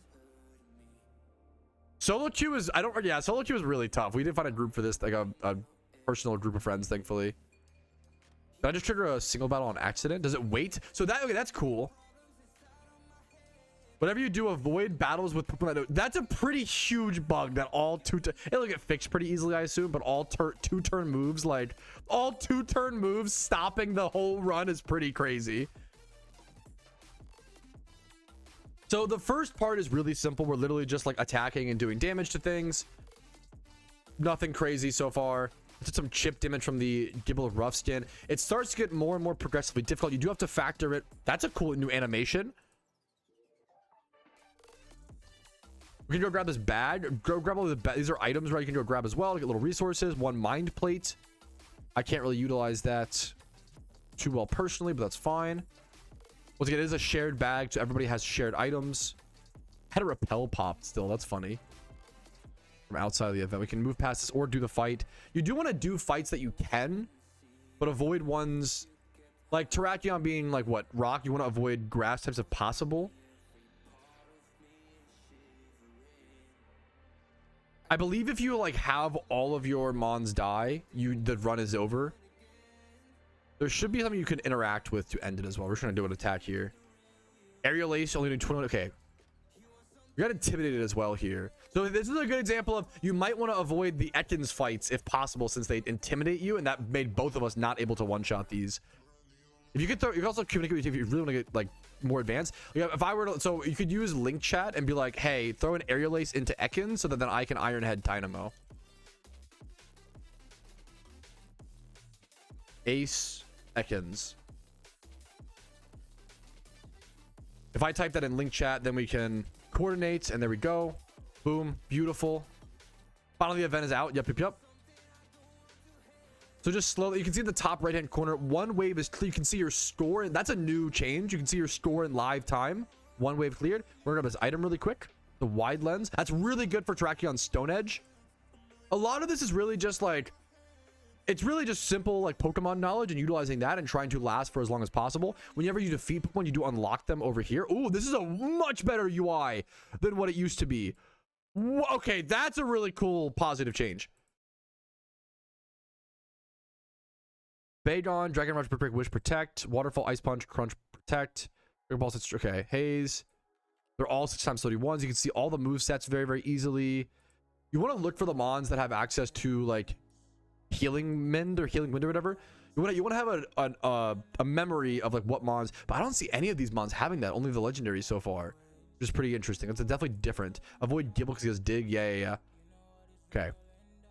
Well, we're not really like, we don't know any strategies or like crazy things yet. I guess the strategies are a little bit more, usually we want to figure out what Pokemon you can combine in your team and what mons you want to pick. I don't know what mons to pick yet, so I'm just not going to pick them, right? I'm so confused right now. There's a lot to process. Just take it step by step. It just takes practice. You can't learn something until you have to just practice, right? My moves once again are Steel. I'm weak to Fire, obviously, so I want to like avoid Ponyta probably if possible. This is probably just like a bad rotation for us. We can this is a bad rotation kind of for Terrakion and Cobalion. We kind of just tank the fight sometimes. There are times where you can let your teammates take care of more if you communicate that, and you can, but I'm gonna trigger this fight and see how this goes. We want to keep our Terrakion safe here. Stone Edge probably has, is it also 12 PP? So they do up Stone Edge PP. That's nice. I could provoke here. I think it's worth it. Unless we just one shot regardless. We might just one shot regardless, to be fair. I'm gonna Sacred Sword. I wish it'd be a really cool addition. Because that show, I wish we could see what Pokemon my teammate is targeting. That would be really, really helpful as a future addition. Okay, we just one shot both. Beautiful. It's not a big deal. Okay, but if either of those Horsies got attacks off, it could have been really rough for our Terrakion there. So just thinking about basic type matchups, basic item things. We are preserving our items pretty safely. You could go ahead and equip Terrakion. Go ahead and equip. I think equipping Widelands is worth it to make the Stone Edge more accurate. Personally, I would just go ahead and take that. In terms of what we want to take, you have the evolution charms and the strength charms, right? So the strength charms max out the EVs obviously, and the evolution charms evolve you to your max thing. So yeah, I think we're just learning. This is a nice teammate. Be like, you know, what should I take? Just take whatever and learn. I think just free balling and learning is best right now, personally. If I remember correctly, I do think, well, Sceptile was decent last year, but it's changed. The moves have changed a lot. Like Dynamic Punch is different. Wait, is Dynamic Punch 100%? Wait, what? 100% accurate. Wait, why does this show 100% accuracy? Shouldn't it be 50 normally? I don't know if that's a bug or what's happened there. That could make this really, really good. Is that specifically changed for balancing for this game mode? I wonder if there's other custom, like, is Stone Edge also 100% accuracy? Okay, so there is straight up custom balancing changes, like Stone Edge being 100%. Wow, okay, I didn't know that. So yeah, go ahead, Rumel. So Gym Rerun was being smart. Widelands is not good then. Okay, there's a lot of stuff to learn then. That's a really good call. You also want to factor in like getting mons that like help counter your weaknesses, like Cobalion being steel fighting. I'm gonna be weak to like what, ground and fire. So I might just go Horsey. I think Horsey is honestly a great pull for me. Blitzel, no, huh? Am I? Oh, I wonder if it got. Ooh, if someone else pulls a Pokemon while you're pulling one, be careful. Don't. That's okay. That did change the order. Okay, I'm gonna grab Horsey. And I might. Do you guys mind if I do the streamer privilege and use the a strength charm and an evo charm on my Horsey to show it off? But I gotta find a teammate. I gotta find a teammate and do some battles with him. Okay, another bug is I had a max repel popped before entering the abundant shrine, and it keeps asking me if I want to repop it. Use them both. Okay, you're so sweet. Thank you. I want to try this. Okay, I want to see. I feel like Kindred could be super good as well. Ooh, that's interesting. Yeah, let me get some fights with Jimmy Run. Like, we can do these fights now, really, like slack off or whatever. Since we have. Should I have led my water type here? I think I probably should have led my water type. Oh no, this is a single. Wait, did it change to single fight? The scald into fire type, fighting type into normal. Very, very easy clicks here. I wonder if it changed to after like the first rotation. Oh, is it once you get two Pokemon, you can just solo the fights. Okay. Apparently they made a bunch of changes to this, to the Abundant Shrine this year that makes it a lot more like solo farmable. Let's try this. Okay. So we're just cooking through some mons, nothing crazy here. I've taken a little bit of chip in my Cobalion, but I'm fine. You can ask your teammates for heals if you get like decently low as well. Keep that in mind. I would probably just sword into, like, stalled into here. All right. So we're just making our little progress. I'll probably see you guys as we just beat through the waves. I'll see you guys with any like super important fights or the boss fight potentially. Okay, if I recall correctly, I believe the Nyan boss is weak to fighting type moves. I think it's a dark type Pokemon if I recall correctly. So I'm gonna grab Mankey. I remember Mankey and Primeape being very strong last year if I recall correctly. And then if you could get Contrary Spinda. Contrary Superpower Spinda, I believe, was also really, I don't know if we have a Spinda. That was also really good if we see that. But that was last year. It could be different this year, obviously.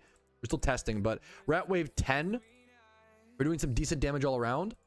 I'm curious to hopefully see you guys soon with the big bad Nyan fight coming up in 2 waves. You have to make sure you're making that solo progress as well to get your own points up and such. For anybody stuck or lost and trying to leave the Abundant Shrine, you go interact with one of these cones somewhere around the map. This was really unintuitive, and I remember I like left a game without getting my rewards. Do not, you make sure you go talk to these cones. I know it's like really unintuitive. I wish there was more tutorials in game for the Abundant Shrine. But these orange codes, you can click yes, and that will give you any red envelopes or anything you've earned up until that point. All right, I don't know. I don't. This is a. I thought it was a 4v1. I don't know if it's a 1v1, a 2v1. I don't know how this works. I think I'm fine to go ahead and interact now. So Rumel is sitting next to me in case it's a 2v1. We have our other players back a little bit. We can't even fight it. Let's on fearsomely. Okay, Rumel, you try to interact now because I think you're the team leader. Yeah, you try now. I couldn't get it to fight. Hopefully it's not bugged. We can't just not start the fight. That would be hilarious. Do I have to be in front? Nope, that doesn't. Is it a okay? 4v1 this year? Okay. Yeah, now Rumel tries. Okay, now everybody come try to interact. They're already fighting. Wait. What? Fighting someone else? Everyone in? I have no idea how this works. Okay, now we come. Okay. I don't know how to start the fight. Kek W. What? Huh? Is that? I don't know what. Sure, whatever, that works. All right. Oh, that's a new visual. Wait, this is wait, it did it not look this good last year? It did not look this good last year. They totally revamped the sprite for the Nyan boss. That's crazy, man. Okay, you have to surround it like one on each. Gotcha. Okay, that's a cool new visual, man. Are we some of the first people to see this? I haven't heard anybody talk about the Nyan boss. Okay. I just CC into this super easily. Whatever fighting type attacks you have, it is a dark type. It might be dark in something else, but it's at least dark type. That's a beautiful new redesign. That's a huge visual upgrade compared to what it looked like last year. I just want to get a screenshot of that because this might be literally one of the first people seeing this. Because there's so many bugs, so people were getting bugged on the way here. Not that it's like me being impressive. Okay. I got destroyed? I got fucked up? I looked away for 2 seconds. I got obliterated. How hard is this fight gonna be? Yo, huge burn. Nice burn, Cyndaquil.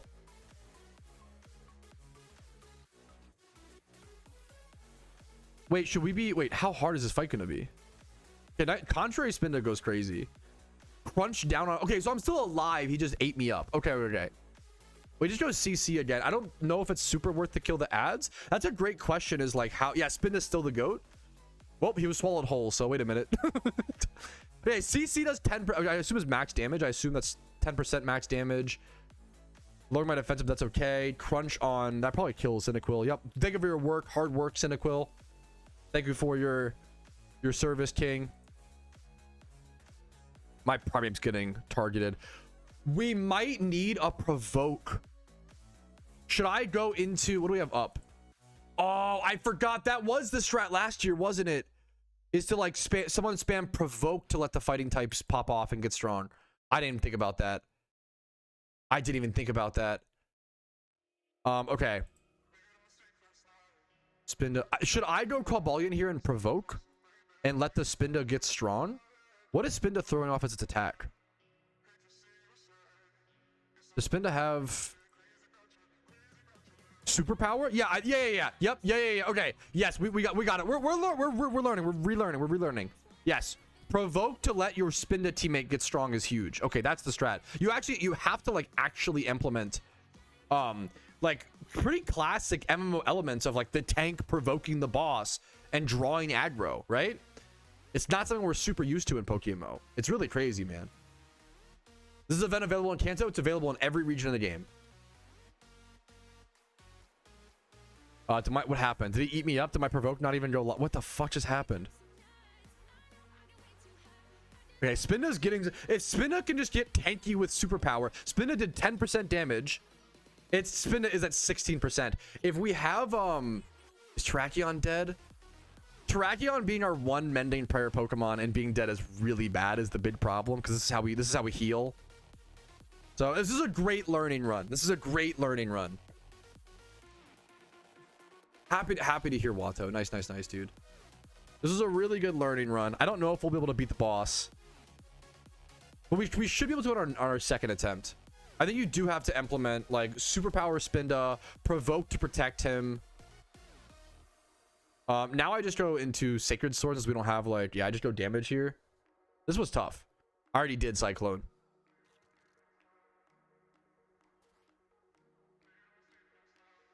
We are doing max damage. Well, I think we just needed more. Maybe we just needed more fighting types. Like I think we just needed more fighting types alive to do max damage.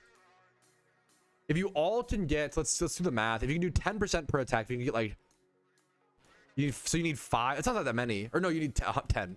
Easy math. Kick W. It's a lot though. So you kind of need more. You need some strategy. I think the best strat for this is going to be to have a provoke Pokemon, probably Cobalion, help your Spinda. I think Spinda superpower Contrary to raise its attack and defense each attack. There used to be Primeape also used to have like, the thing is Primeape used to have like Hone Claws or some sort of like damage boosting, but you know it has max cap damage anyway, so I don't know. I think we just need more support. I think our run needed less DPS honestly and more like tankiness and more healing, more yeah. Okay, Psyduck being the tank there is huge. It's not over. We actually still could win this. Wait, no, we can sway. We can. Wait, don't give up. Don't give up. Don't give up. We can still win this. We have. I have 3 Mons. I don't think Kindra will do a whole lot, but like, this is not over.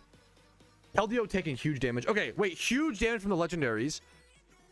He's down to 34 or so %. Okay, this is winnable. This is winnable. It's gonna be close, but this is winnable. I got attack boosted from something. From Snarl? Sure. Yes, please. Please attack boost me. I do. Yeah, please. Okay, Snarl seems really good. What a funny ad to have something. You probably want to keep the Snarl ads up specifically because they're so good for you if it were all justified ability. Yeah, that's really justified, like hard counters the Snarl spam. I wonder if that must be like an oversight. The devs might fix that. That feels like too. I'm out of Sacred Sword. Kind of sucks. But that's why. So should I provoke here to keep Keldeo alive, or should I just go for Iron Head damage? I feel like going for Iron Head damage is better, but I could be wrong. I feel like we need the damage. I could be wrong, but we'll see. Okay, if you're out of Sacred Sword as well, that makes that makes not going provoke even better there. Okay, that's good. Okay, Psyduck is actually tanking for us. What? Psyduck is eaten up, but he's like dodging every attack. Swallowed the whole thing is insane. Yeah, it's pretty. Yeah. Okay, Iron Head at 8%. That's quite good. More Snarl. He keeps boosting my attack. My Iron Head might do max damage now, which is crazy. Please snarl us. This is so funny. The ad snarling is so counterproductive for them. I think, yeah, if I saved more Sacred Sword PP, we could have had this easy peasy. I still have Riolu, not Lucario, but Riolu in the back with Aura Sphere. Aura Sphere is not super strong. Oh, I could have, dude, this is skill issue. I could have led this fight with Protective Aura. I forgot about that. Doesn't this throw up Light Screen plus Reflect? There's so many things we could have done differently here to be more skill based. This is definitely we still might win. We made like every mistake in the book and we still might win. I'm swallowed whole. Never mind, it's over. I'm just kidding. Ooh, Healing Wind, huge Keldeo Healing Wind on itself based. Who does the Healing Wind target? Wait, did he Healing Wind me and then I swallowed and I got swallowed? Wait, that's so sad. Wait, that's so sad if that's what happened. You can't really avoid that. What are you gonna do? This has got to be one of the. Healing Wind hits everyone. Okay, is it AOE? Thank you. Mysterious Cherish Ball is currently 100k. First few ones being listed on the market.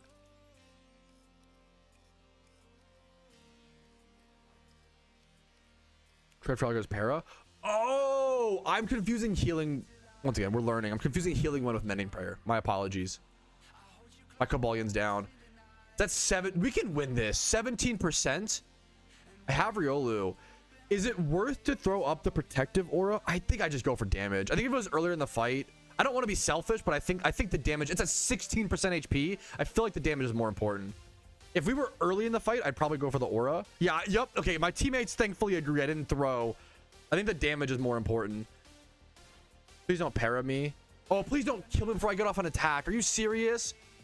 No, maybe I should have gone for the fucking... Are you serious? The protective aura would have had priority, so I would have gotten it off. I couldn't have known that. We're good learning, good lesson to learn, good lesson to learn. We're learning in live time here, fellas. It's gonna be so close. This is gonna be so close. I almost want to... Dude, it's gonna be so close, man. Enraged at Keldeo. I think I can... Okay. Rumel, I think I can save you. I think. Rumel, I can flash of speed and switch locations with you. I think that's the play. I think I flash of speed. Don't save me? Are you sure? I'm useless? I feel like you're so much of a... How much... I thought you were doing damage. Oh, you're on HP ice only. Fuck. Okay.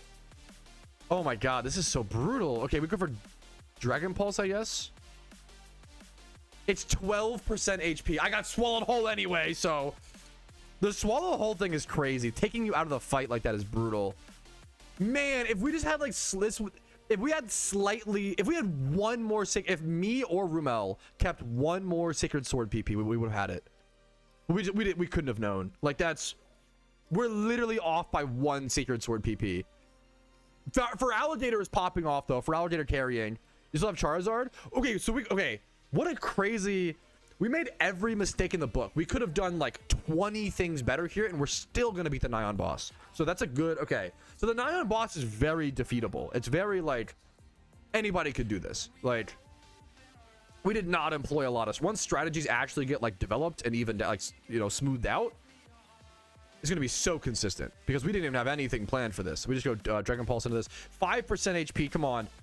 After this boss fight, if my teammates are... I'd love to just leave, honestly. Bro, you swallowed me whole again. There it is. Rumel's Charizard doing the final 5%. Thank you, Charizard carry.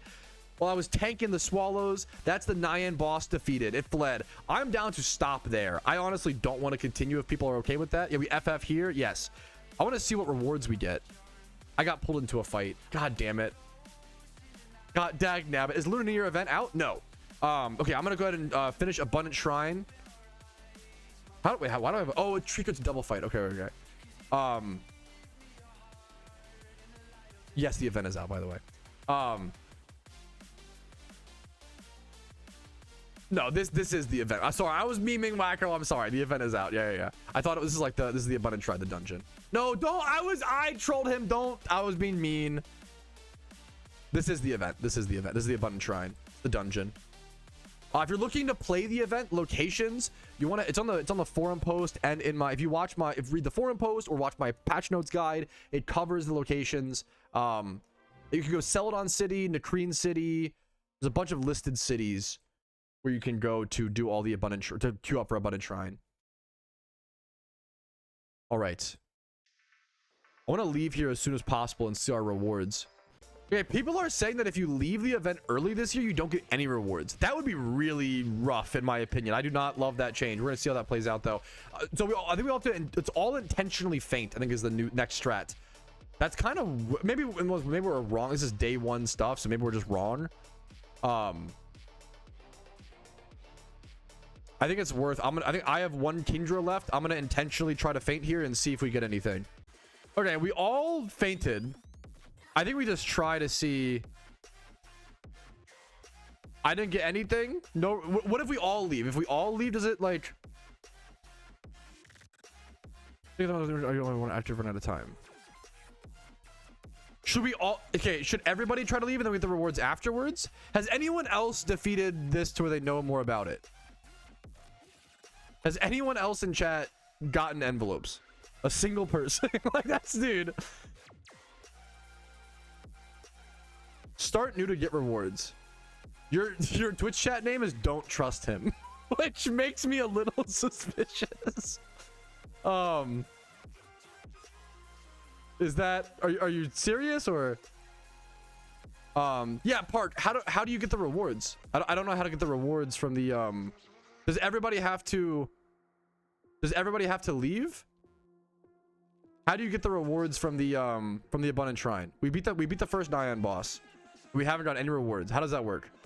Okay, staff member is saying you get rewards at the end of the dungeon run when the players start a new run. So you do this and click start new, right? And then I should get mailed my rewards or what part? Because nothing happened. I'm gonna wait. I don't want to draw conclusions. We don't know yet. Someone said I've played 3 times and still no reward. The rewards might... It would be really bad if the rewards are bugged. Like, really bad. But we don't know yet. I don't know. Maybe the system is just delayed. I don't want to jump to conclusions, you know? We really just don't know yet. I'm trying to talk to a staff member and see what's going on. Okay, wait, there it is. Okay, it just takes time. Okay, that's what. Okay, there's a really long delay. Lunar New Year is here. Wait, no lucky reds for defeating the first Nyan? Damn. You have to get how many? Damn. No lucky reds at all for defeating the first Nyan raid boss. Okay, it's just super delayed apparently. I bet they're just sending out a bunch of stuff to stuff or whatever. I clicked start new. It was mailed. My bad. Wait. So, but like every person has to click start new afterwards. That seems like a huge problem, because what if you solo queue and then all of your teammates don't click start new afterwards? That feels like you're relying on people to understand that very nuanced like mechanic that I didn't understand, that I played 11,000 hours. Yeah, what if it's the last game that your randoms play? That feels... Number one, that's got to be explained somewhere in game. That's really rough. Time to hold 3 people. Yeah, that's... You can hold someone's rewards hostage? That can't be it, man. That can't be okay. Logging out also works? I don't want to jump to conclusions, but that... There might be some massive problems with that, but I don't know. We just don't know yet. A little bit of a bad taste left in my mouth after that shrine run, unfortunately, but a lot of big bugs there. Apparently, once again, dig is bugged, bounce is bugged, and then the rewards having that much of a delay and that many problems with the rewards getting sent out is really rough. I don't know. If hopefully we're gonna see supplementary patches for sure. I assume very soon. So hopefully by the time that you're watching this video, I hope that things have been bug fixed and been changed. But that was rough. I'm not gonna lie. But on the bright side, if the dig and bounce thing get fixed, as well as the rewards get fixed, the game mode's fantastic. So like that is literally just that. Like that's rewards are very confusing. I try to tell them, yeah, that's a staff member trying to, yeah, the reward, yeah, that's, and like if those 2 things get fixed, the game mode's super fun, super detailed. I really like it, but those 2 things are pretty big problems in my opinion for sure. We have our 8 red envelopes. I think that's enough shrines for now. They're in the mail, to be fair. I have 8. Yeah, in the mail. I'm gonna go grab them real quick. I'm gonna wait on shrine until it's like bug fixed. It's a pretty bad problem, so we're gonna move on from that for the time being, and instead just go farm some swarms. There are some swarms live right now. I want to start trying to farm those for those mysterious cherish balls. Okay, swarms feel insanely scarce right now. There's only been like 4 swarms over the first hour of the event. Okay, swarms are scarce. Abundant Shrine has some bug. It'll be a beautiful game mode when the bugs are fixed, but has some big bug problems right now. I'm thinking, do I just queue for PvP? Like that's kind of like PvP might be. Yeah, I was yapping and missed the swarms. You're not wrong. Weirdly, the PvP might be one of the best things to do right now, and it's really fun personally. Okay, our first shiny playing the Lunar New Year randoms, dude. Shiny Cresselia. That's beautiful, man. This game mode's very fun. I'm curious what the PvP. So let's go check the number one. We should be able to see the actual rewards. After 20 wins within the next 22 hours, we could get the panda hat. You get 10 after 25. I don't know if I'll be like committing that hard to PvP, but it is quite cool. We're against. Is this going to be Water Spout, Drizzle, Kyogre? I have so much to learn with this could be really, really scary. All right, there's PvP game number 2 and 1. We're 2-0 so far in the Lunar New Year event randoms by some really good luck. Don't get me wrong. So happy to see that, man. Some more beep, a little bit of BP, and another lunar. You get a lunar box every single PvP win, and obviously you get more rewards on top of that for win streaks, as well as the like total wins collected within a 24-hour period. It does reset every 24 hours or so, so you have to be kind of fast with what games you play for getting those rewards. Okay, here is our actual first swarm for the event, the Muna swarm over at Route 1 in Unova. Let's see what we can get in to turn in for some mysterious balls, and how many we need to turn in for one mysterious ball. Okay, I just turned in the first 4. It's 8 swarm Pokemon for 1 mysterious ball, so it's 2 full swarms for 1 ball. That's a pretty brutal exchange rate. We're gonna try to find another swarm. When I got one more swarm done, we can turn that in. Is that does this guy have the Elven Bow, so it actually does this? That's what a weird bug. What a weird visual bug. So hilariously, I did a ton of prep trying to make sure my PC space was clean for this event, but hilariously, because you're just turning in 8 of any Pokemon, not a specific Swarmon, PC space is actually not going to be much of an issue this event. It's kind of like nice for convenience, but all of these mons can just be consumed over to the old lady whenever possible. I did get my first Mysterious Cherish Ball on the Iron Man. I got 1 of them so far. You can see it over here. So I have 1 Mysterious Cherish Ball so far, and then 1 Lunar Mystery Box. I think I also have the 8 red envelopes. So we're slowly stockpiling our sealed product. The swarm spawns are definitely a lot slower than I expected. There hasn't been a swarm spawn in 23 minutes for reference. So there's a lot of just sitting around. I'm going to go ahead and start queuing for a lot of PvP games. I think our typical gameplay loop right now is going to be a lot of PvP, which I did not expect, but a lot of PvP and then swarms whenever they spawn. Oh shit, I was not expecting to get one that soon. Wow. I got the Horse Zodiac tablet. I didn't know that was available yet. Apparently the Zodiac trainers are next to their raid dens, is what people are telling me in chat. So if you want to go fight the trainers, the Zodiac guys, they're next to the same location as the raid dens apparently. That's the first tablet on the Iron Man account. That's 3. It took me 3 Mysterious Cherish Balls. So 24 Pokemon consumed. That's crazy that it's that many for that few balls. 24 mons to get the first tablet. Dude, I'm on the 4-game. I'm undefeated right now. I'm actually cooking people up.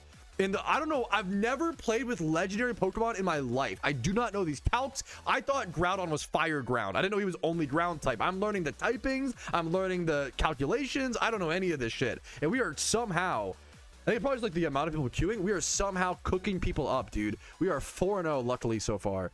It's all going to come crumbling down eventually. So let's enjoy the high while it lasts. All right, I feel like this will be a good way to like nightcap the Iron Man account. I want to go ahead and try to do this first Zodiac tablet trainer. I believe it's this one, just the first one, the horse one over at Zebstrika. So you get the tablets from turning in swarm Pokemon, and then I think you can fight these masters over by the raids.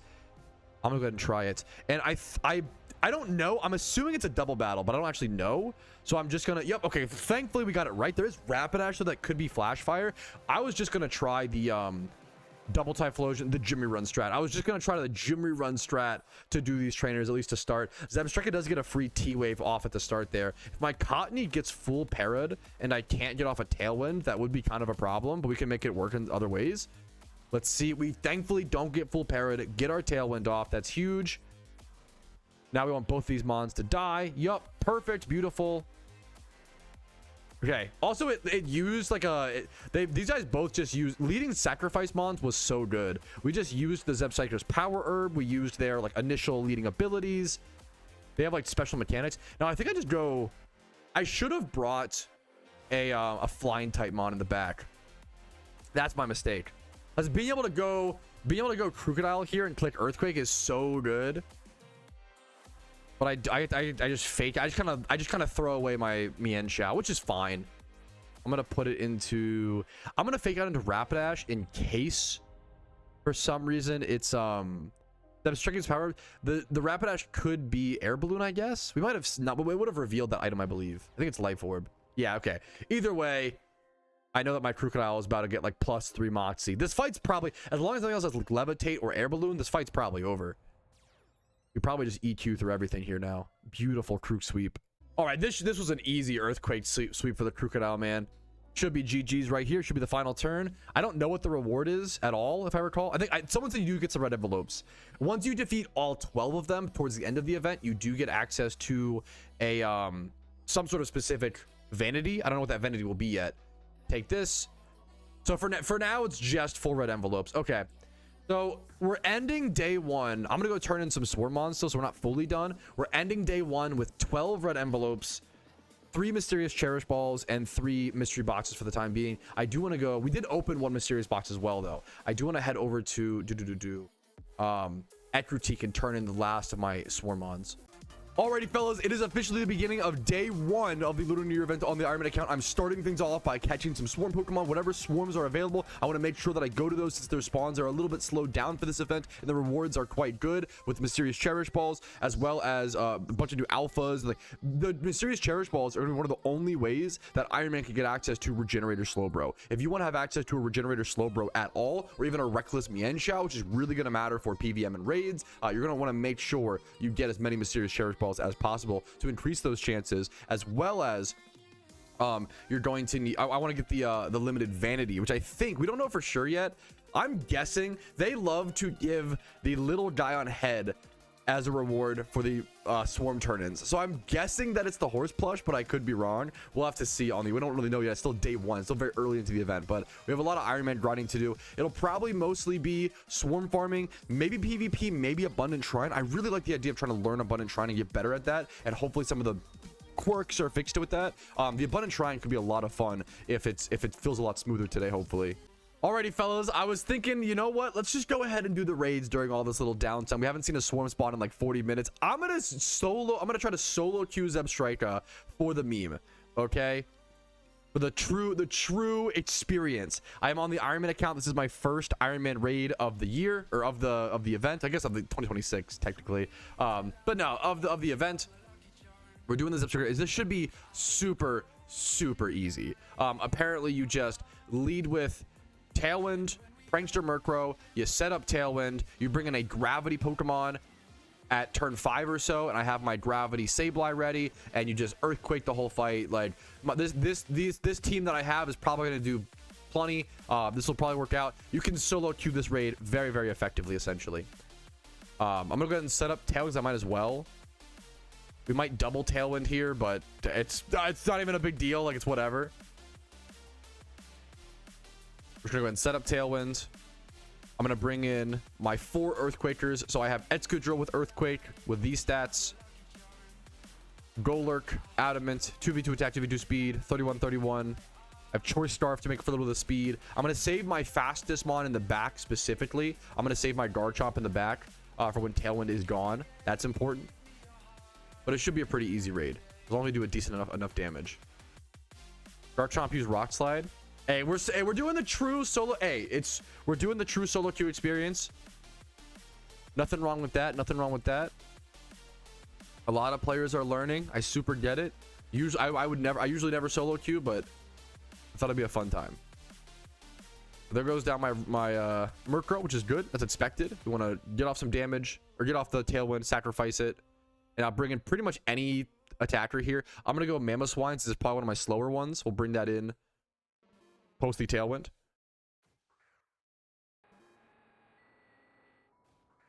I feel like we'll have enough damage. I'm on the full right side. That's good to keep in mind. I feel like we should have enough damage. I just go Earthquake here. I literally just clicked Earthquake for most of the rest of this raid, man. It's gonna be really simple. Okay, we're now moving into turn 3, and we literally had like 3 out of our 4 Pokemon live. This is going to be one of the easiest raids of the year, man. One of the easiest raids of the event. Zebstrika just Earthquaking it down. I think once it reaches around 30% HP, it will try to use Magnet Rise, so you do need to Gravity it to bring it back down so you can keep Earthquaking it, but that's really the only. Lead Tailwind, have Gravity in the back for turn 4 or 5 around 30% HP, and then just hit Earth round type attacks.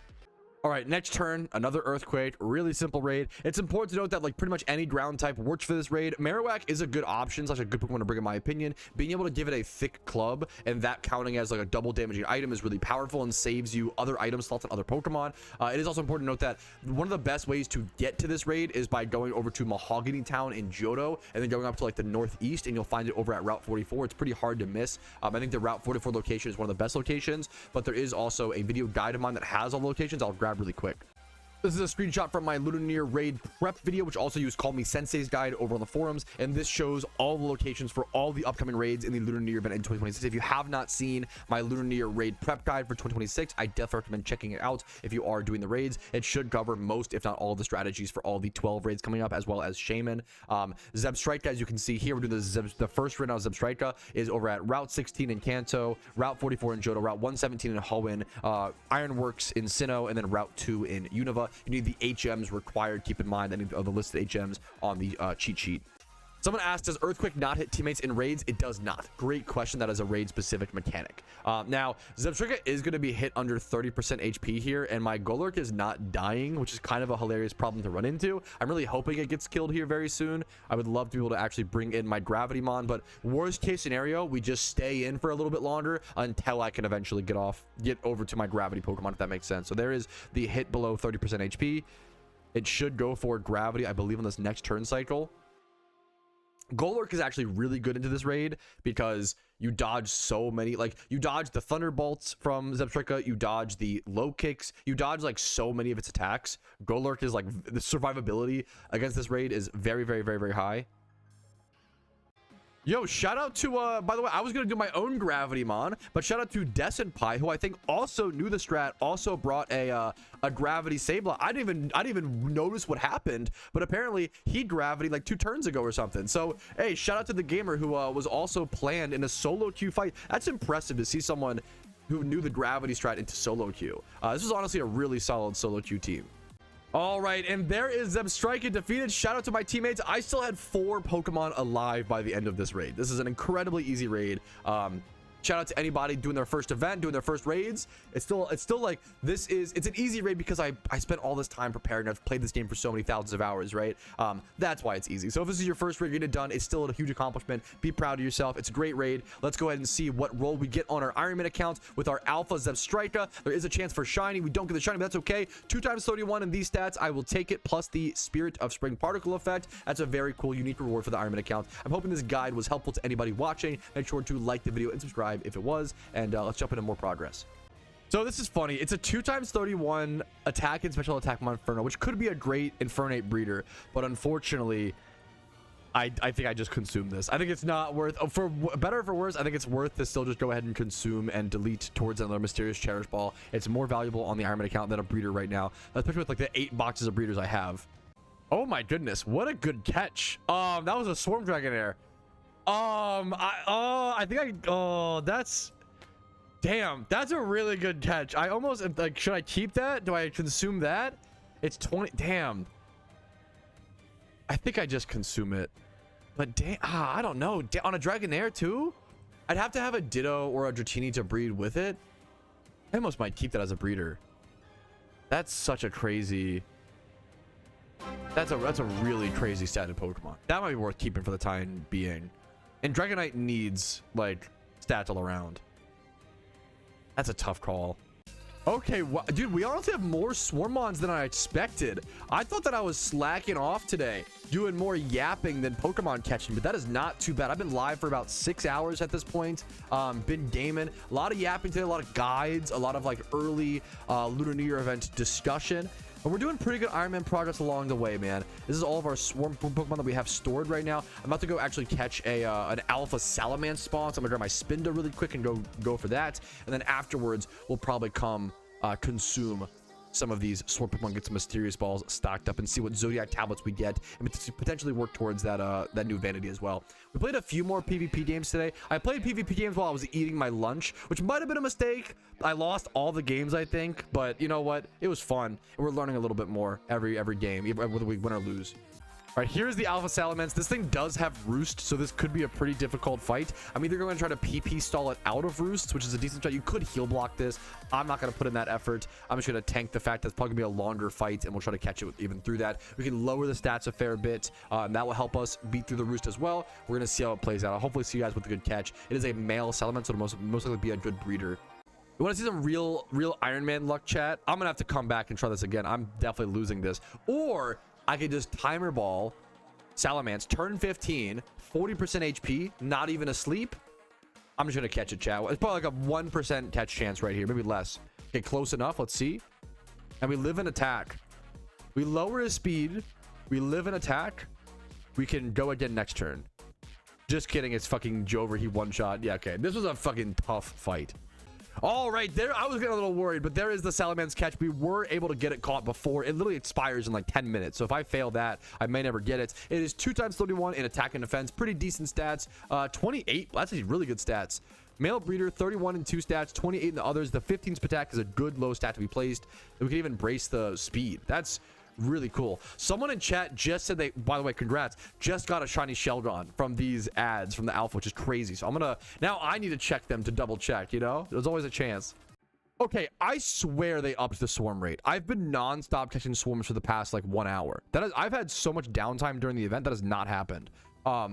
It's currently 7:24 p.m. okay, starting at 6:09 p.m. we had 1 swarm, 2, 3, 4. Actually, it doesn't start at, rewind. It's 7:25 p.m. starting at 6:22. okay, 1, 2, 3, 4, 5, 6, 7, 8, 9, 10. We're getting about, I think we've had 10 swarms an hour on average for the past like 2 hours versus 4 to 5 for the rest of the event. That might be an outlier. It might just be like, you know, anecdotal. It's not data, but it's been really cool to see. All right, we got an alpha Lapras spawn over on the Ironman accounts. I was gonna be lazy and not go do this, but it's just way too good of an egg group, man. It's monster egg group and water egg. These are 2 really powerful, really good egg group breeders for breeders, or egg groups for breeders. Let's go ahead and I know we're 8 hours into the stream. We got another alpha to catch. It's worth it. Let's do it. I would like to turn in my swarm Pokemon. I've caught a bunch of Swarmons over the past hour or so. I want to go turn those in after I finish this catch. Male is fantastic as well as a breeder. That's what's desired. All right, there is the alpha Lapras catch. Not too bad. 2 times 31 in attack and speed. Not up. I mean, the speed is nice. The attack is a little awkward, but we can work with it. Still always a good catch. I do want to shiny check these ads though. Let's do that really quick.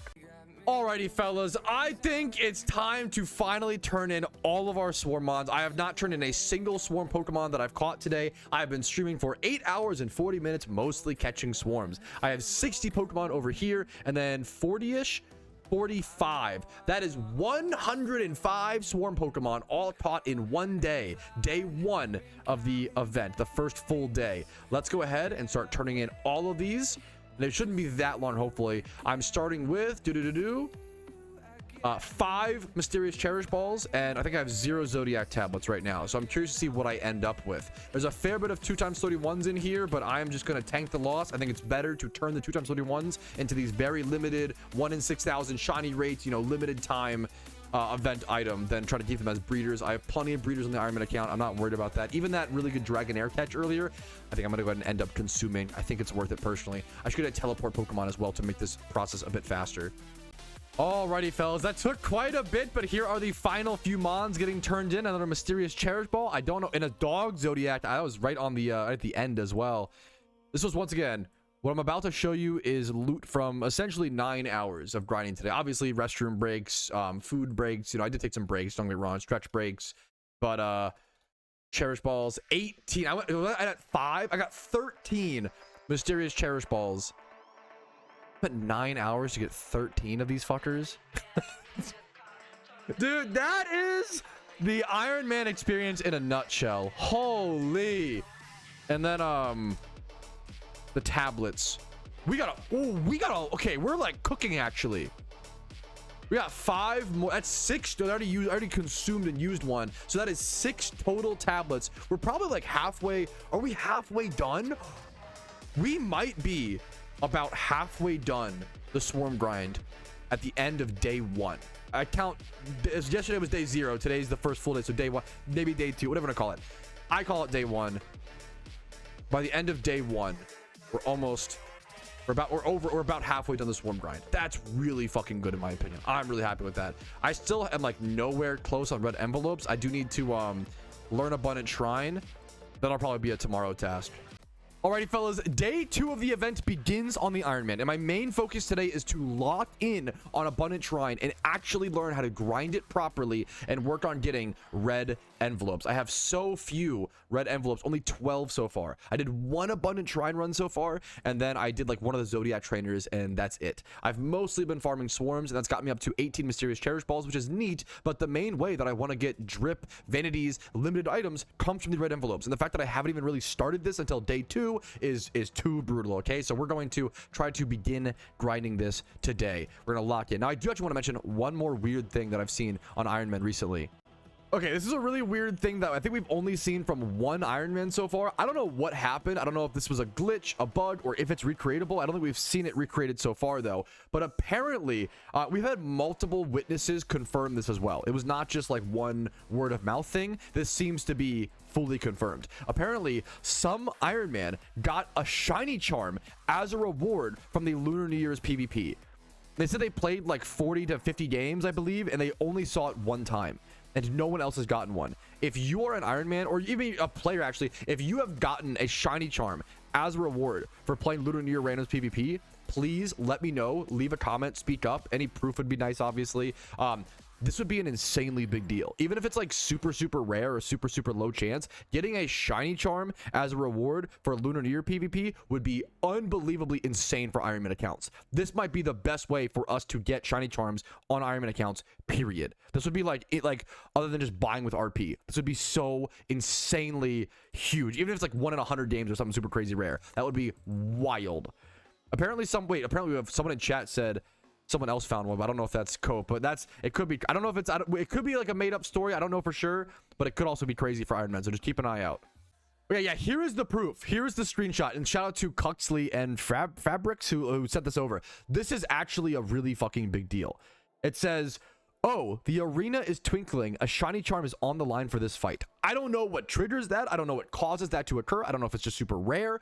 I don't know what makes that happen, but there's a small chance, or some sort of small chance, to where the PvP game, whoever wins gets a shiny charm. This is insane for Iron Man accounts. This is such a big deal. Such an insanely big deal. So I would love to try to play more PvP, as like the PvP might be some of the main focus on this event, which is crazy. This is really cool to see. Thank you for the proof, by the way. Alrighty, good morning, little morning voice Petrowski here. It is the beginning of day 3 on the Iron Man account during the Lunar New Year event. Now, this is the first day of the event that I'm actually not streaming. I'm taking a quick day off to kind of let my voice rest, relax a little bit, and just kind of take a little bit of me time, right? But I'll still be playing the event and getting some good grinds in, and honestly, I might even be able to focus on the Iron Man more today. I feel like I've not really been able to grind the Iron Man account very well during the event. I've really been focused on videos and guides and getting content out, since there's been a lot going on during this event. Speaking of, I actually have red envelopes over in my mail that I've never collected, so let's just go collect those very first, and we'll get a little a grip of groundings of our items and see how much progress we can make today. I'll probably mostly be farming swarms today, just a heads up. I doubt I'll be doing Abundant Shrine off stream, but I could be wrong. We'll see where the world leads us. Honestly, yeah, especially with PvP as an option. I really do like playing PvP off stream. I'm already bad enough at PvP, and sometimes the pressures of being on stream can make it even harder, but that is definitely part of the skill gap. That's why I always give like extra credit and extra love to people who do stream PvP. I feel like I cannot handle that, and those who go above and beyond and do that, like Spidget and Smooge, man, you have my respect. First things first, we have a Meditite Swarm to go ahead and get things started with those. Let's catch these fellas. All right, I got a quick break between all these swarm spawns to show you guys what I've got so far. The EA have definitely upped the rate of the swarms over the event. I feel like I'm seeing, like, once again, like we went from like 4 to 5 swarms an hour up to like 10 swarms an hour. I did actually catch a 2x31 Nidoran. Yeah, right here, 31 HP and Spatak. Once again, that is getting consumed for Mysterious Cherish Balls. These limited event items are just worth so much more. Like, if I were to ask you, would you rather consume this one breed? It's a monster egg group too. It's a good egg group, monster N field. Would I rather consume this one breeder for a chance at a 1 in 6,000 shiny rate, or a roll at hidden ability Excadrill, or hidden ability potentially Servine? I don't know. That was a big one. I don't know if hidden ability access Servine returned in this event, unfortunately. I haven't really checked too much though. Let's just do it right now in live time. Yeah. Oh man, unfortunately, that would have been so. Wait, I assumed because there were so few listed that it hadn't returned. Mysterious Cherish Ball gotten on 2026. Well, Maybe these were open from older Mysterious Cherish Balls, potentially, though, but just during this event? Ooh, it's hard to tell. I'll have to do a little more research. Yeah, I don't know if the new Mysterious Cherish Balls have these Hidden Ability Servines. That would be huge if they do, man. Even though, regardless, I think I am still going to hold these Mysterious Cherish Balls until the Shiny War this year. I know that's a massive, long-term decision, and there's a really good chance it doesn't even ever pay off. There's a really good chance that I open all these Mysterious Cherish Balls during the Shiny War as an Iron Man account, and I just don't get a Shiny. That's more likely than not, right? But giving myself that chance, that opportunity to help my team and give my team that boost as an Iron Man account, I have to take every single small advantage I can get. It's also just going to make that opening that much sweeter when we eventually can do it. All right, and for these first 3 days, I haven't really been keeping event progress tracked the way I did in previous events on the Iron Man account. And to be honest, there's just way less stuff. I think there's just way less to track in this event, whereas the previous events, there was just a lot more going on. I was also able to farm the sealed product a lot faster and easier, whereas the red envelopes and abundant shrine is pretty tough and draining. It's not my favorite activity. I've really been going for the Mysterious Cherish Balls. The abundant shrine is a lot of fun, but I don't know. I just always end up so tired afterwards. So I don't know. It's one of those things that's just, it's not my favorite thing to actually grind. Although I do really respect the mechanics and I respect the beauty in the game mechanic itself. But I wanted to go ahead and note that I do have 18 Mysterious Cherish Balls to start day 3, 31 red envelopes right here. It's not bad, honestly. And then for the PvP boxes, I have 3 of those currently. So I wanted to note all of that down before I start turning in more Swarm Pokemon and potentially get more Mysterious Cherish Balls today. I guess the other thing to note is that I do have 5 Zodiac Tablets, so I'm going to write that down as well. Tablets 5, and I did already go ahead and use one of these. So I guess technically we're at like 6 in total. Maybe that's worth writing down. 6 out of 12. We're going to do that. 6 out of 12 starting day 3. All right, it's about 9 p.m. on a Saturday, and it's been a pretty good Saturday, boys. Some pretty good passive grinding. Nothing crazy. Not been, playing Pokemon nonstop on a Saturday. We got some groceries. We did our chores, all the husbandly duty shebangs, but we did end up with still 80 or so Swarm Pokemon to consume for Mysterious Cherish Balls. I have not done it yet, but that's my current stat. And I have pretty big news that I actually just noticed. I'm glad I checked. I almost didn't even check. I usually don't check this, but look at this. Over under PvP, under the rewards for the Randoms LUNAR Event, there is the Origin hairstyle as a vanity reward. This blew me away. I did not expect that. I'm not even like a huge fan of this hairstyle. It's like a 5 or a 6 out of 10 for me personally. I prefer other hairstyles, but this might be like this hairstyle, this vanity feels insane. It feels like a massive kind of vanity. This is probably my best way to, there's no way I'm ever getting this in any other way. There's no way I'm getting this via red envelopes or like this feels insane. This feels like my one and only chance. I'm super excited for this. I have to win 20 games in the next 18 hours. I'm going to queue up and start grinding right now because this is big. This is probably one of the biggest, easily probably the biggest 24-hour PvP vanity I can get as an Iron Man during the event. I could be wrong, but I'm gonna get going.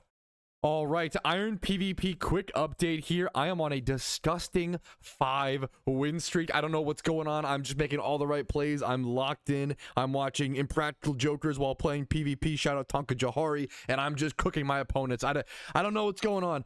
Sometimes you just make the right plays and it works out. And it's one of those nights. I will say something very strange is happening. You might notice my points to my wins here and see what's going on. You see, at least 4 of these wins were gotten on like day 1 or day 2 of the event, or maybe like day 0, day 1, whatever, right? I don't know why I'm still working towards the rewards. I mean, I'll take it. I'm not trying to complain, don't get me wrong, but I almost feel a little bad. I feel like I shouldn't be halfway to the Origin hairstyle. Like I'm 10 out of 20, as you can see. I feel like I should only be at like 6 or so because this resets every 24 hours. Maybe they changed the way it works. I don't know, but I'm very happy to be this close to a really big vanity like this. All right, it is 1 a.m. I've been playing PvP nonstop, probably for the past, I think, 6 hours or so. Something silly willy. And speaking of silly willy, something silly willy unfortunately did happen. I made a little mistakey wakey, and I didn't record because I didn't realize, I couldn't have known, to be fair. I got 4 matchmaking reward points for winning 1 game. I don't know what caused this. Me and my opponent were very evenly ranked. It was a 2 win streak.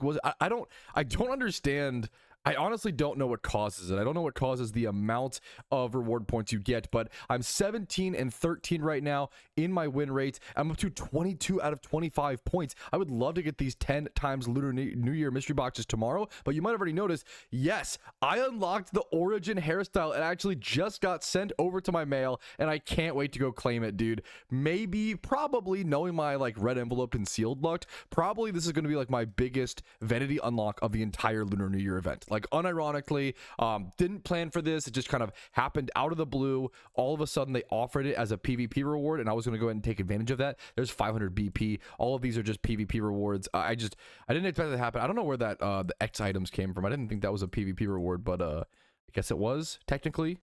Here it is, the first ever, literally the first ever hairstyle on the account. Oh my goodness, it's so ridiculous. I think I've got to wear, okay, it also with the Santa beard is really funny. I feel like I've got to wear it for the time being. It's too beautiful not to, surely, right? You gotta flex it, you gotta show it off. Having that on an Iron Man account, you can see it in the on the team.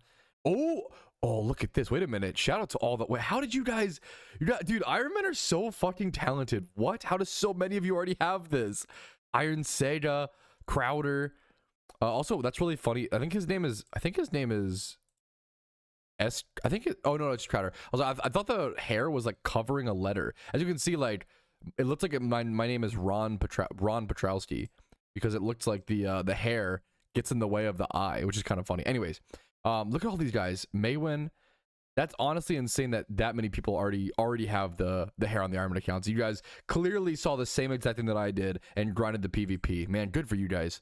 Oh, I'm not gonna lie. I like PokeMMO PvP. I like it every so often. Playing this many PvP games in one day, I don't recommend it. I have absolutely noticed, and I've even seen similar advice from high-level PvPers like Spidget and Smoocher. Like, dude, just don't queue too many games in one day. I think it's one of the best pieces of advice for like new PvP players, or just honestly all PvPers in general. Not that I'm a PvP expert by any means, but man, do not queue too many games in one day. It'll quickly break your brain.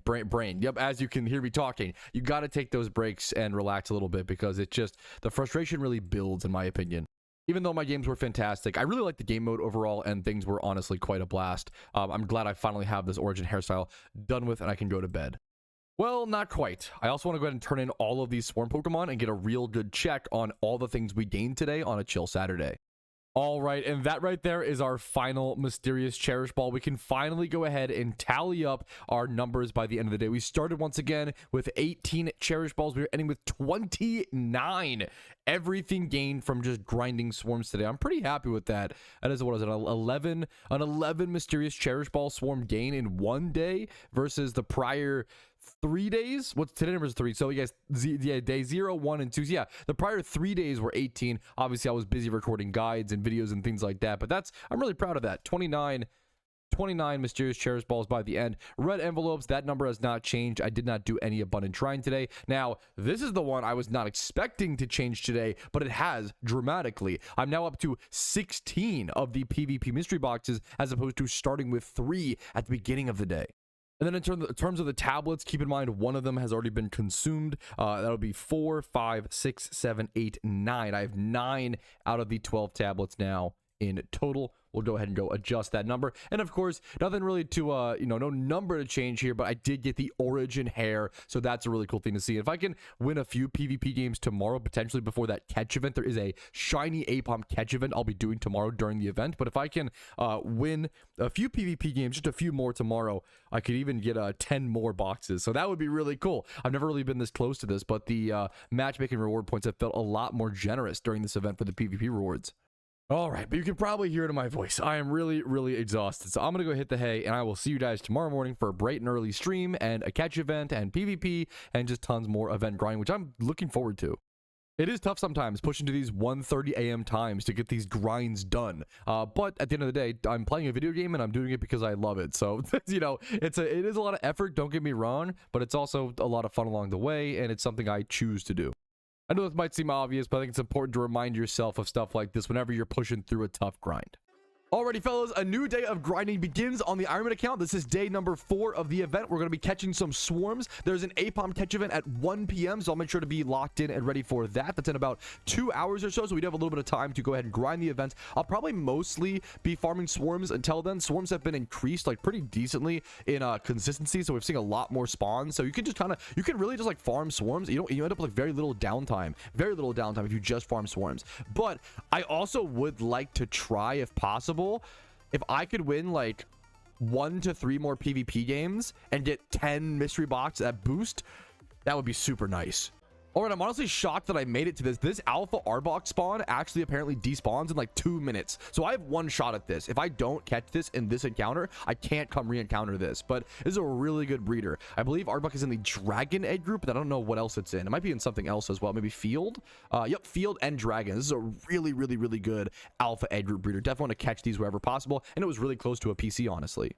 It is turn 34 of this fight, dude. I've been trying my best to take down this Arbok. It's looking scary at this point. Once again, it's despawned now. So if I cannot catch this, it's Jover. I literally cannot come re-catch it. I'm throwing timer balls. It's 1 HP asleep. It's just not catching. And sometimes, I always say, sometimes with alphas, you just get the wrong RNG and you can't get the catch. Watch me get it now. The timing. The Iron Man timing, I don't know, whatever. We'll take it. I'm lucky as fuck. We'll take it, boys. Adamant. Okay, the stats are not good. It's adamant. I mean, it's fine. I shouldn't say it's not good. It's fine. I'll take it as a breeder. That took a very long time, though. Let's get back to farming swarms for the event. All right, with that Swinub swarm caught, I caught all 4 of those. I'm actually going to take a quick break from farming swarms and jump into some PvP action, okay? We are... the matchmaking reward points can be different depending on like your win streak and stuff like that. We're potentially anywhere from 1 to 3 PvP wins away from getting a 10 box boost, which would be absolutely huge. And we have to do an APOM catch event in 1 hour. So I have 1 hour to win these games, and then after that, we're out of time. So let's see if we can get that huge 10 box boost. All right. First game, here we go. Shiny Reshiram to lead. That's a good, I like the start. It gives us good RNG, good hope. Shiny Zekrom. Ooh. This is cinema. We literally have the Shiny Reshiram versus Zekrom fight, dude. Psycho is in chat. Hey, Psycho, good luck to you. Please, please, please don't stream snipe me, please. I'm already bad enough at PvP. Please, please, please. But good luck to you. I wish you the best. Have a good game. Best of luck. Okay, so my opponent is closing the stream because they're a based awesome person. Giga Chad. I have fire type into double fire, so it's not great. Okay, Reshiram is terrible here. Reshiram, but it can rock. Ooh, wait a minute. The bait and the switch, right? So we have Reshiram, which rock slides Ho-Oh and Moltres for 4 times effectiveness, but doesn't hit Zekrom for shit. So the way that I start all these fights is almost everybody switches. So my opponent is going to look at Dialga and Mesprit because there's like no penalty to switch. They're going to look at Dialga and Mesprit and be like, which move should I use? Because he's probably going to go to one of those. Mesprit is Psychic, so it's weak to like Dark. That's actually a tough play for my opponent. But then Dialga is Steel Dragon. He probably thinks that I go Mesprit, so he probably goes for some sort of like Dark type attack is my guess. I'm going to stay in a Rock Slide, which is kind of a demon tier play, but we're going to do it. As long as he does not go Zekrom. Zekrom's the worst scenario for me, but that's okay. It's really good play from him. I didn't expect the screen set. If you have screens, they almost always go for it. I didn't realize that Zekrom had screens. That was my fault. So considering Trick Room here, my opponent's team is all 237 speed tiers, and I'm all way slower. It's definitely worth to set up Trick Room here if possible. The question is, does he go for the double reflect, right? Do we get off damage? I think we go... What's my item here? Adamant Orb, Charcoal. I think we go Dialga Dragon Pulse. I think he sets Reflect is my guess. There are a lot of screens in the game mode, which is tough. You also want to factor in your Pokemon in the back, right? So since I have Registeel in the back, this Pokemon is weak to fire types. If I can chip down... Ooh, really good plays from my opponent so far. I kind of played too much of what's in front of me. If I can chip down the Moltres and the Ho-Oh, it's going to make it a lot easier for my Registeel to just Seismic Toss sweep, right? He probably goes back to Zekrom here. So we're going to stay in D-Pulse, expecting him to go back to Zekrom to set up Reflect. That's my guess. If Zekrom is double screens, If I play on what's in front of me, I would just go Reshiram here and Rock Slide, which is kind of brain dead. We'll see. This literally is all about like playing 1 step ahead versus 2 steps ahead versus 3. Like how many steps ahead?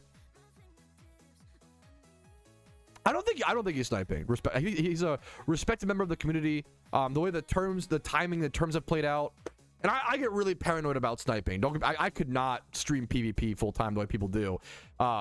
There's a D-Pulse expecting me to probably go Reshiram. My D-Pulse gets more damage because I have the orb, as well as I'm more like offensive focused, I would guess, since he is screens focused. He does get good chip there.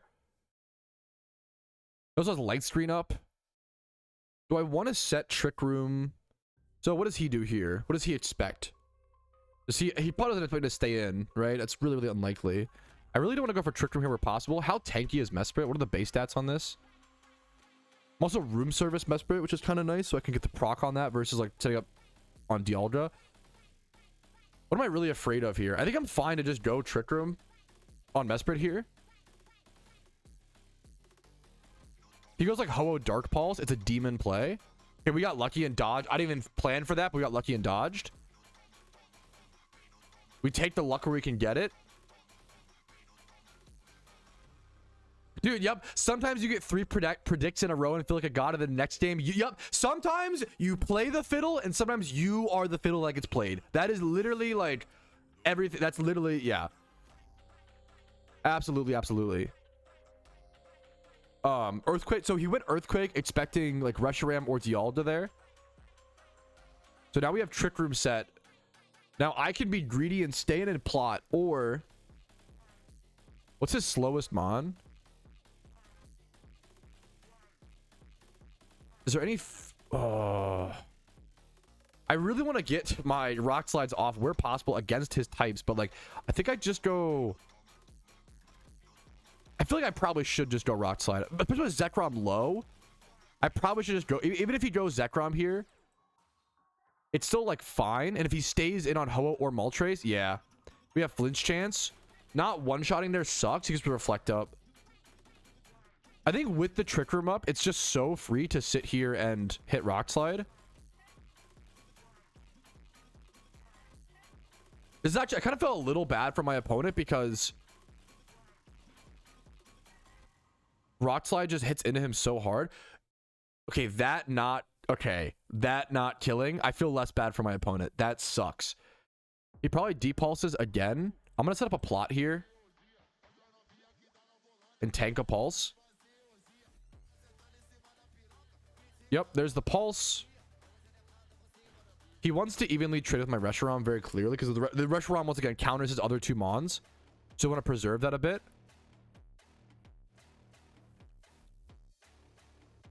Zekrom outspeeding is a problem.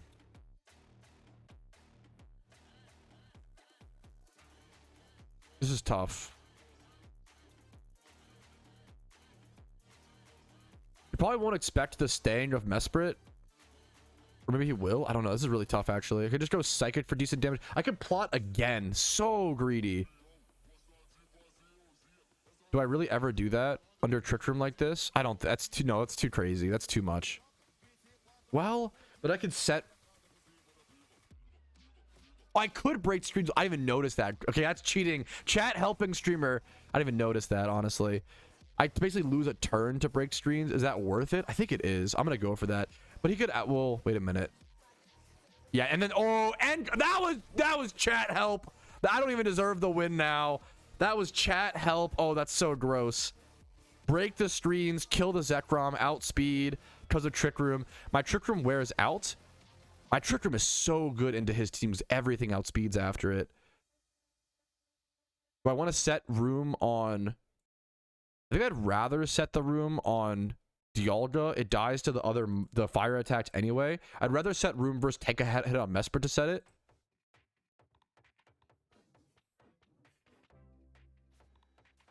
Now yeah, good play. Now my Registeel can't Seismic Toss into Giratina, but it can Ice Punch it. So what do I predict here? I think he thinks so I could go Rock Slide, which hits Ho-Oh or Moltres, or I go Mesprit and Shadow Ball, which hits Giratina. And I think I think he expects a Rock Slide. It's what I haven't shown Shadow Ball the entire game yet. I'm gonna go this. He has no normal type to dodge it. That's our like our current double play.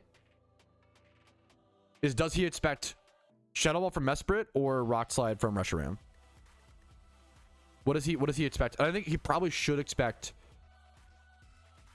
the Rock Slide more here, but I could be wrong. Wow, okay. Either way, we still dodge. The EQ damage is nice. Interesting. I'm shocked that... Does he think that he... I don't know how that... Now, the speed... They changed the way that speed ties work recently, so maybe he just expects...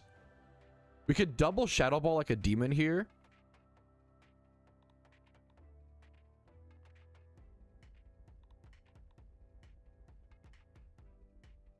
Or go Rock Slide and like try to fake him out a little bit.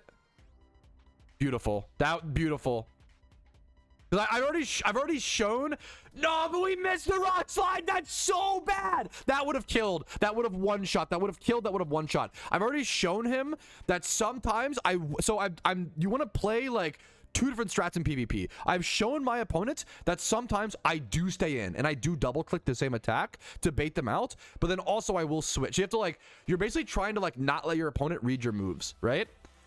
There's also a factor of your time usage. So like, if I take a long turn here, it looks to my opponent, like I'm gonna go plot here again, which is kind of crazy. I thought about just staying in a Rock Sliding. Maybe I should have done that. But beautiful. There we go. Beautiful. We get a free plot again. We're making some crazy like back and forth plays here. I can just freely Psychic here, can't I? I'm going to go for that. One turn on a Trick Room. If we could bring Dialga in and like survive one attack and get a Trick Room off, it'd be huge. I don't know if we can though. Psychic might go bonkers here. Psychic probably... I don't know if Psychic will kill Ho-Oh. It might be close. I don't know. We'll see.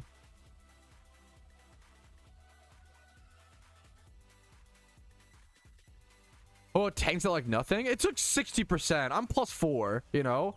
Brave Bird dies to its own... No, not quite. Oh.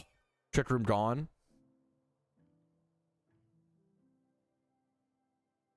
Okay. Now, what does he think? He hasn't really utilized Giratina. I know that I want to obviously set Trick Room again. So that's why I shouldn't immediately is kind of the meme. Oh my god, the speed tiers are brutal. Instead, I could just go like Reshiram and Declaw, but then I really give up my Rock Slider, which feels really bad. Oh man. This is really tough.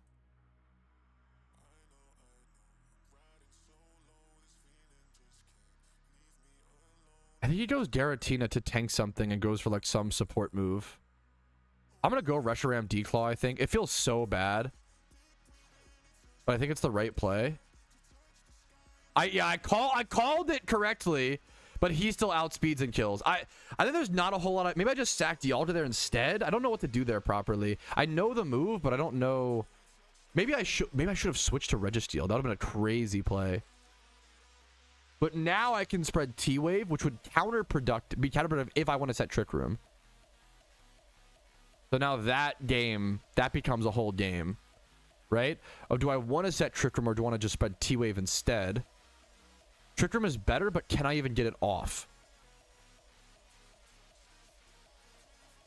This is really, really tough.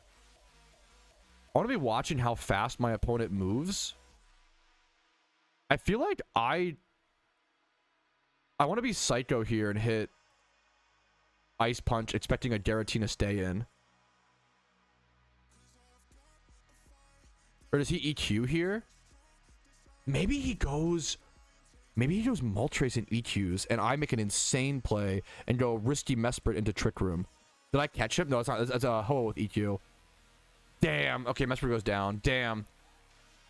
This is a close game. Psycho's made some plays that I just could not read, which is still jab.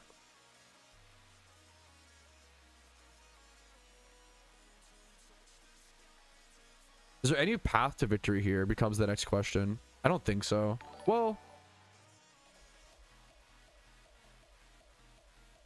I think he goes Garatina here. Do I just start spreading T-Wave? I think I start spreading T-Wave. He just flare blitzes. I mean, yo, you just kill both. Yeah, no, fair enough. Well played. I think my opponent takes the win here. GG's, man. That was a close game. My opponent really, like, I tried to play unpredictable, and I feel like I did a pretty good job of that, but my opponent, like, played even more unpredictable and played well. GG's. I'm not mad about that loss at all. Really close game. GG's to Psychos, man. Okay, we got a new game. I believe, fellas. Kyogre, Mystic Water. Is it Lead Drizzle? We have Surf, but no Water Spout. Okay, we got to lock in.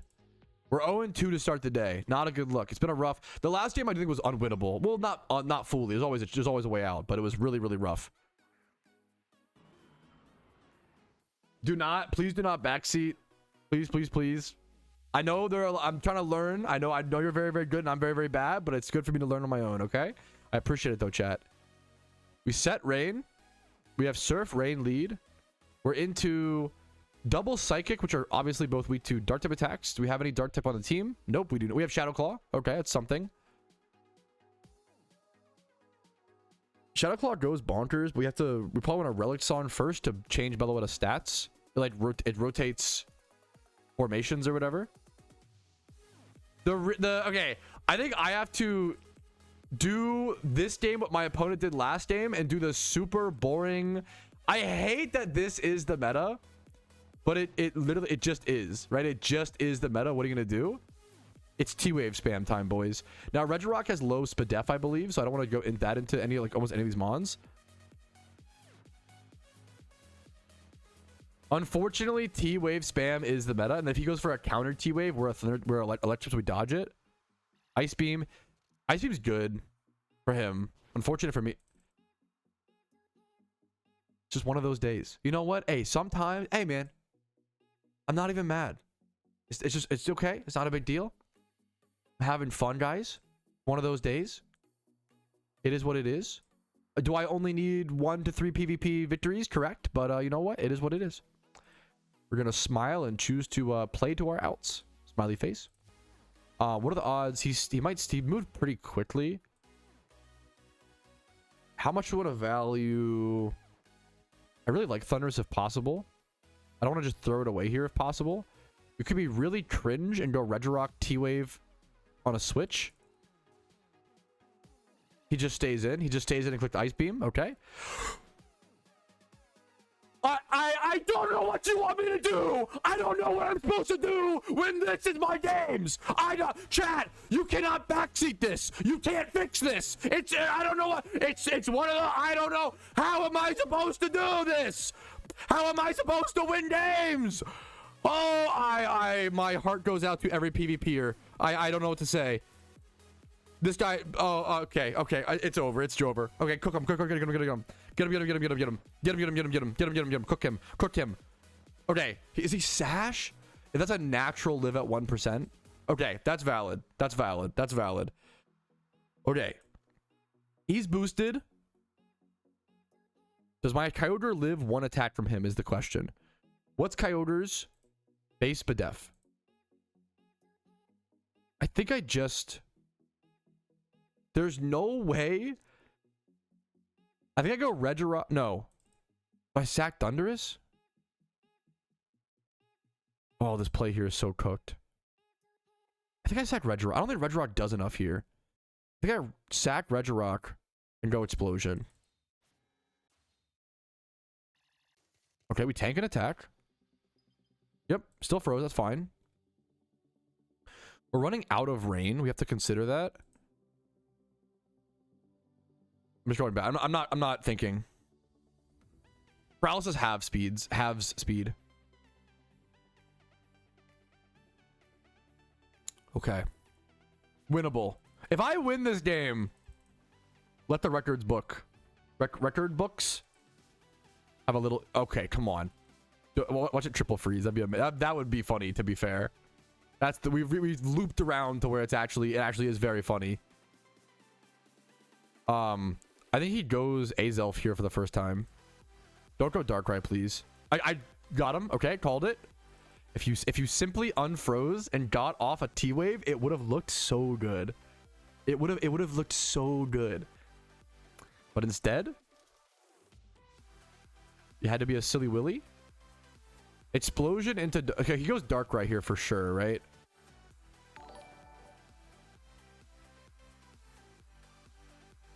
I go for like a T-Wave. Okay, he's tricking. Okay, we're still frozen. Okay, no problem. Not even mad. Not even worried, actually. Now, I want to go Kyogre and Signal Beam and just hope to tank whatever and then switch it out to get... That's fine. Wow, that did a lot of damage. If I win this game, it is one for the history books. If he Shadow Balls a really normal type on potential Shadow Ball again. And this also lets me get Kyogre. I can reset Drizzle and reset Rain. I need speed control really bad.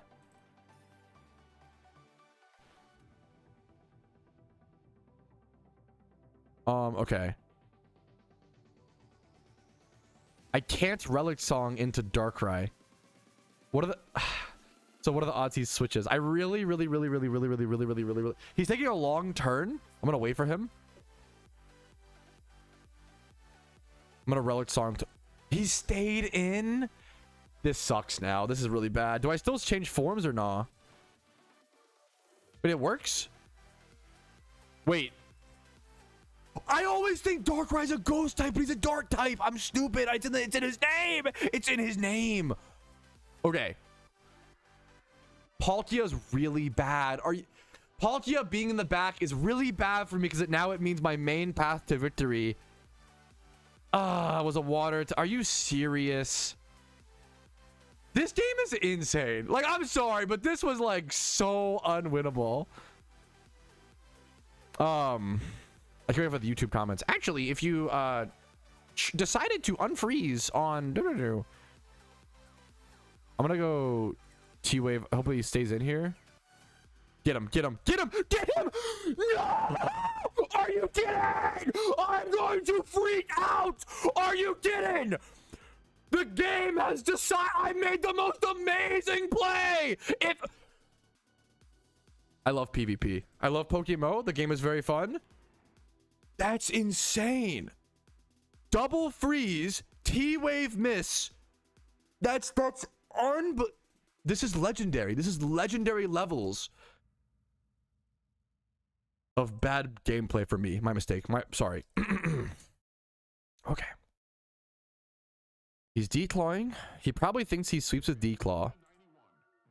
Well, maybe he goes... Okay. If I go Regirock and can tank a declaw, he clicked really fast. If I can go Regirock, tank a declaw, I can T-Wave or explode. I think I prefer the explosion damage. I'm hoping to tank a thing, thaw out, explode. Oh my god. Please, please. No shot this game is winnable. No way. If I win this, if this game is winnable, I think even my team matchup was quite decent to good. We're cooking. Chat, the Phoenix is on. I'm being reborn from the ashes. We don't have speed control is the biggest problem here. It's the biggest problem. I'm slow, man. I'm slow. I'm scared of him staying in. I'm gonna go this and surf, hoping he switches, which he does. Get him, get him, cook him, cook him, cook him. Does that not kill? No, okay, it does, it does. Okay. I was like the wrong HP pools. Okay. Okay, come on, winnable, winnable, winnable, winnable, winnable, winnable. How long's rain up? 2 turns a lap, so it has like, okay, there's no blah, blah, blah. Does he go Palkia here? Does it matter? I think I just spam. I don't know if it matters. I don't know if it matters. I could have tanked the Shadow Ball. Is so risky there. If I go Meloetta on the Shadow Ball, he's cooked. Oh my goodness. Do we do it? Winning this game is insane. There's no way. Oh, I don't have speed, so I just do this. T-Bolt. I live. Should I have not clicked Surf there? I'm gonna Rain and Stab. I threw. I think I should. What if I? Okay, it's 4 times resist. I'm stupid. I just clicked too fast. Did I have Ice Beam? I threw. Then does it matter? Is he water? Nobody's water. It would have done neutral, the Ice Beam. I might have thrown. It might not have mattered, but I might have thrown. I probably threw. What did he click? T-Bolt. I think I threw. I go this in case of some miracle happening, but I think I outspeed. What was this game? What was that game? Did my speed change because my Meloetta form changed, but it doesn't update in the... How was that game winnable? How?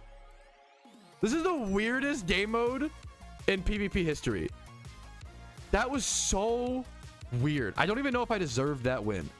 Because I didn't click. I don't even know if I deserved it. It was just peculiar. All right, we go again. We gotta.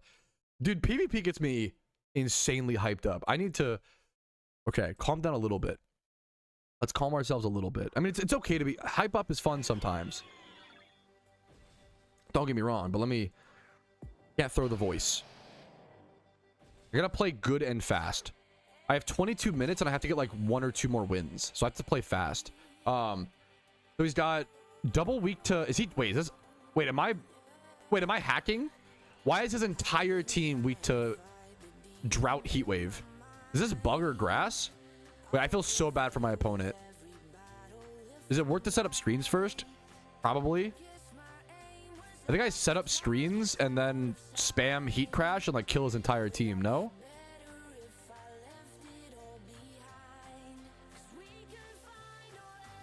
Okay, T-Wave's kind of annoying. But he T-Wave? Wait, that's so brave. Kind of respect it though. We get the double screen off. Is this thing like okay, if it wasn't like this, I have to watch my sun turns as well, as I'm definitely not Heat Rock.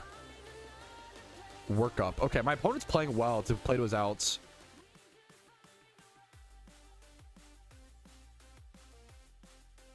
Okay, we're double screen. I'm just playing Brain Dead, and my goal is to play stupid and Brain Dead and fast. And if we do that, we might be able to get some. We have 1 or 2 wins in fast. I think it's bug. Yeah, I think it's bug Arceus. So now with double screens, I have double screens, and I have sun and this is an example of a dumb game. I literally just heat crash all day into my opponent, and like, what do they do about it? Be sad? Like, that's so brutal. Okay, there might go something. Now the question is, do I really just stay in and keep heat crashing? It kind of feels troll. He's gonna get chip on my Memer. I think it's still worth it. He's working up again. Okay, I'm glad I stayed in and went for the damage then. Give me a crit. If I crit, I'm so lucky. Okay. He does outspeed. He doesn't have Drain Punch, right? Drain Punch would be crazy. On the Arceus, we saw Drain Punch for something like something else. What is he? We saw T-Wave. Work up. We saw Focus Blast. This does not kill. Puts it to hit. I don't think that outspeeds, right? Do I have priority? No Ice Shard. I just click Heat Crash again. Or I could... Ooh. Wait a minute. I could actually go like Jirachi here and... I'm trying to tank a Focus Blast. My fear is going Kyurem and getting full parried. That would like crush my run. I'm just gonna stay in and click Heat Crash. It's kind of silly, but like, okay, no, it works. It's so dumb. This is unfair. This is my opponent. So something happened to him. Poor guy. This is an unfair game. So some games I always say, like, there's a Sunlight Faded. We also have Victini in the back. Are you kidding me? So we obviously... What deity or god did my opponent piss off to get 4 Pokemon that are all weak to fire? I guess Dialga's neutral. It's like Steel Dragon, right? But like, what am I... Look at this. Jirachi weak to fire. Regice weak to fire. Bug Arceus. This is not a balanced team. This is actually crazy. Bro pissed off Arceus himself? Yeah, this is insane. I kind of want to... either sack something or hard switch. Is he gonna set up? He might double screen here. Is it worth it to just Searing Shot? I think it is. I'm guessing he double screens. That's fine. I almost want to set up Sun before Searing Shotting, but am I Starf? I am Starf. There's the EP. He's very sleepy with the EP.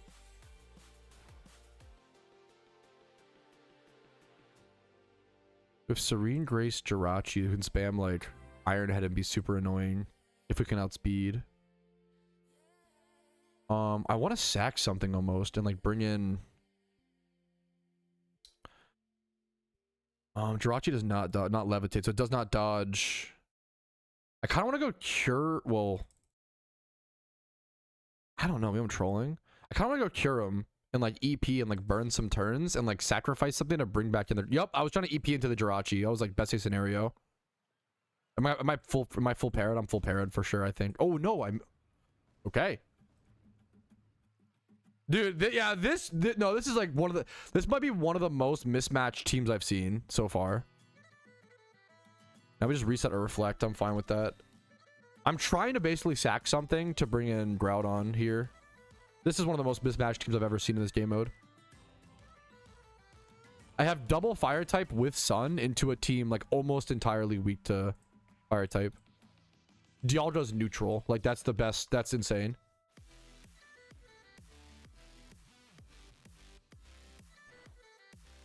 Okay, full pair there is fine.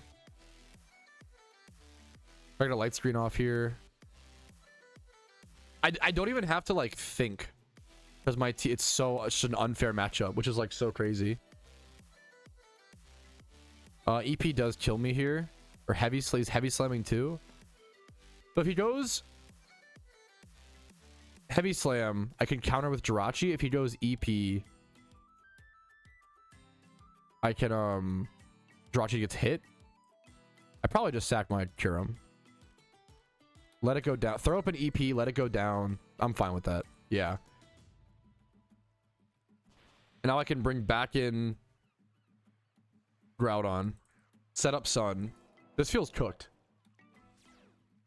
And I also think if this is a double win streak, I think this might get me the box boost. I think we might be done, boys. Do I just have Heat Crash now, or do I go Victini? I think I go Victini and go Searing Shot. I don't know which is better. We're gonna try that. Beautiful. Kill the Jirachi. This was maybe the most unmatched game I've seen so far. This has to be a win, which is crazy. Is there any progress? This game mode you can just queue up after 4 gym badges, and then Abundant Shrine. Most of this event is available after 4 gym badges, and you need nothing. Yeah, there's the GGs. I actually feel bad for my opponent. I got 1 matchmaking reward. Wait, am I 1 game off? Oh no. The catch event begins in 15 minutes, but I'm 1 win away. Okay, I'm gonna go get positioned for the catch event. I'm gonna try to do both. I have to play fast this next game though.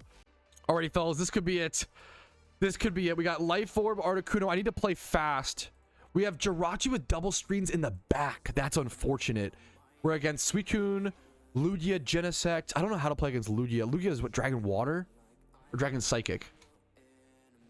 Lugia, typing. I really need to win this game if possible. Psychic Flying. I do not know legendaries very well. Articuno does pretty well here, but it doesn't hit Suicune. He can go... Genesect could just try to set up. Sect is 4 times weak to... I don't feel super good about my Darkrai this game. But it is fast. It's speedy, which is nice. He probably goes Suicune and goes for like Tailwind, right? That's my main guess here. I don't have a great play into that. Like counter Tailwind, but that's about it. Do I just do that? I guess I counter Tailwind. He goes Lugia, goes for a street. Okay. That's fine. We're already like decently fast. No, it matters. It matters. I think he goes once again Suicune here. Could go Darkrai and Plot, I guess, on that play. Darkrai Plot on the Suicune Tailwind. He just stays in. What's he going for here? Are we Sash? We're Sash. I have been gifted a gift from Arceus. He double clicked light screen on a misclick. We've been gifted a chance, chat.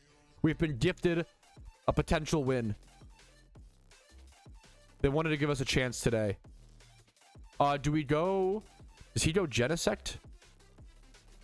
Rock Slide's pretty good here, except if he goes Suicune. Dark Pulse is really good, except into Genesect. I kind of want to double plot here. I know it's really... I think he might go like Suicune Tailwind. Yeah, I'm just getting strong on my Darkrai. Beautiful, beautiful, beautiful, beautiful. Okay, huge, huge, huge, huge. Burn is like fine. Okay, we don't get it. Beautiful. Okay. Do we go Pulse or do we... Does he finally go... He moves so fast.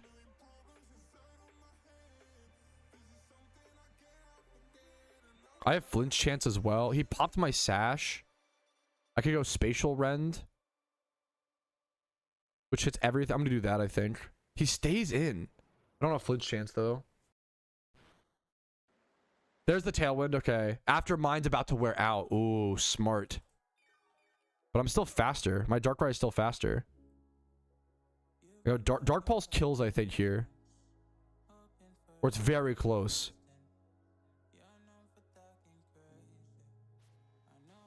Now he goes Genesect. Good play. Not enough damage. Didn't you have Leech Life? Where's the Leech Life? It's a neutral play? Why is Genesect faster? Oh, Tailwind. I'm dumb. Oh, I should have... That was a bad play by me then. That was a bad play. He went... That was a smart play from him. He went Genesect on the fire attack into my potential Articuno to reset my Tailwind over his. That was why he did that. It's a good play.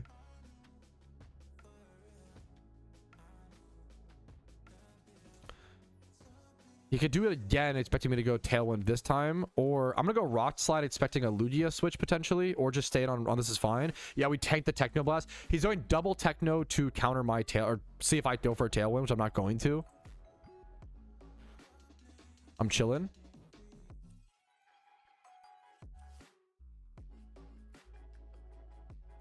Rock Slide's only bad into Suicune.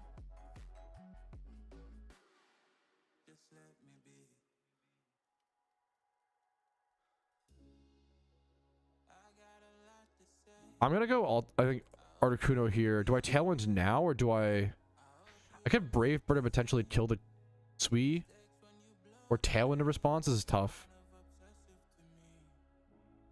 I don't need Tailwind unless I'm countering his. I'm gonna go Brave Bird expecting a Suicune switch. Okay, no, he goes Lugia, that's fine.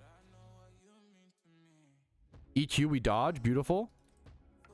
Brave Bird does nothing. Wow, this thing is tanky. Wow. Oh, I took like more. Oh, man. Ice Beam there would have went bonkers, but I expected a Suicune play. That's why I didn't go for it. I'm fine without. What's it called? I could go Darkrai and Darkrai Dark Pulse here is really free, I think. Yeah. We've set it up for this play. This should kill. I don't think he knows that because I showed him Ren damage before and not... I didn't show him Dark Pulse damage. Beautiful. Okay. Everything's very purposeful, very intentional. The catch event is in 9 minutes. Focus Blast kills Ice, but he probably switches. What does he go here? Like Sect and like Leech Life? I think he goes Sect and Leech Life here. I'm going to go Ice Beam. If he goes Lugia, it's good too. Yep. Light Screen again. A huge Ice Beam here should do decent. 34%. I would love a freeze. Give me some good RNG. Understandable. Have a nice day. Screen is up.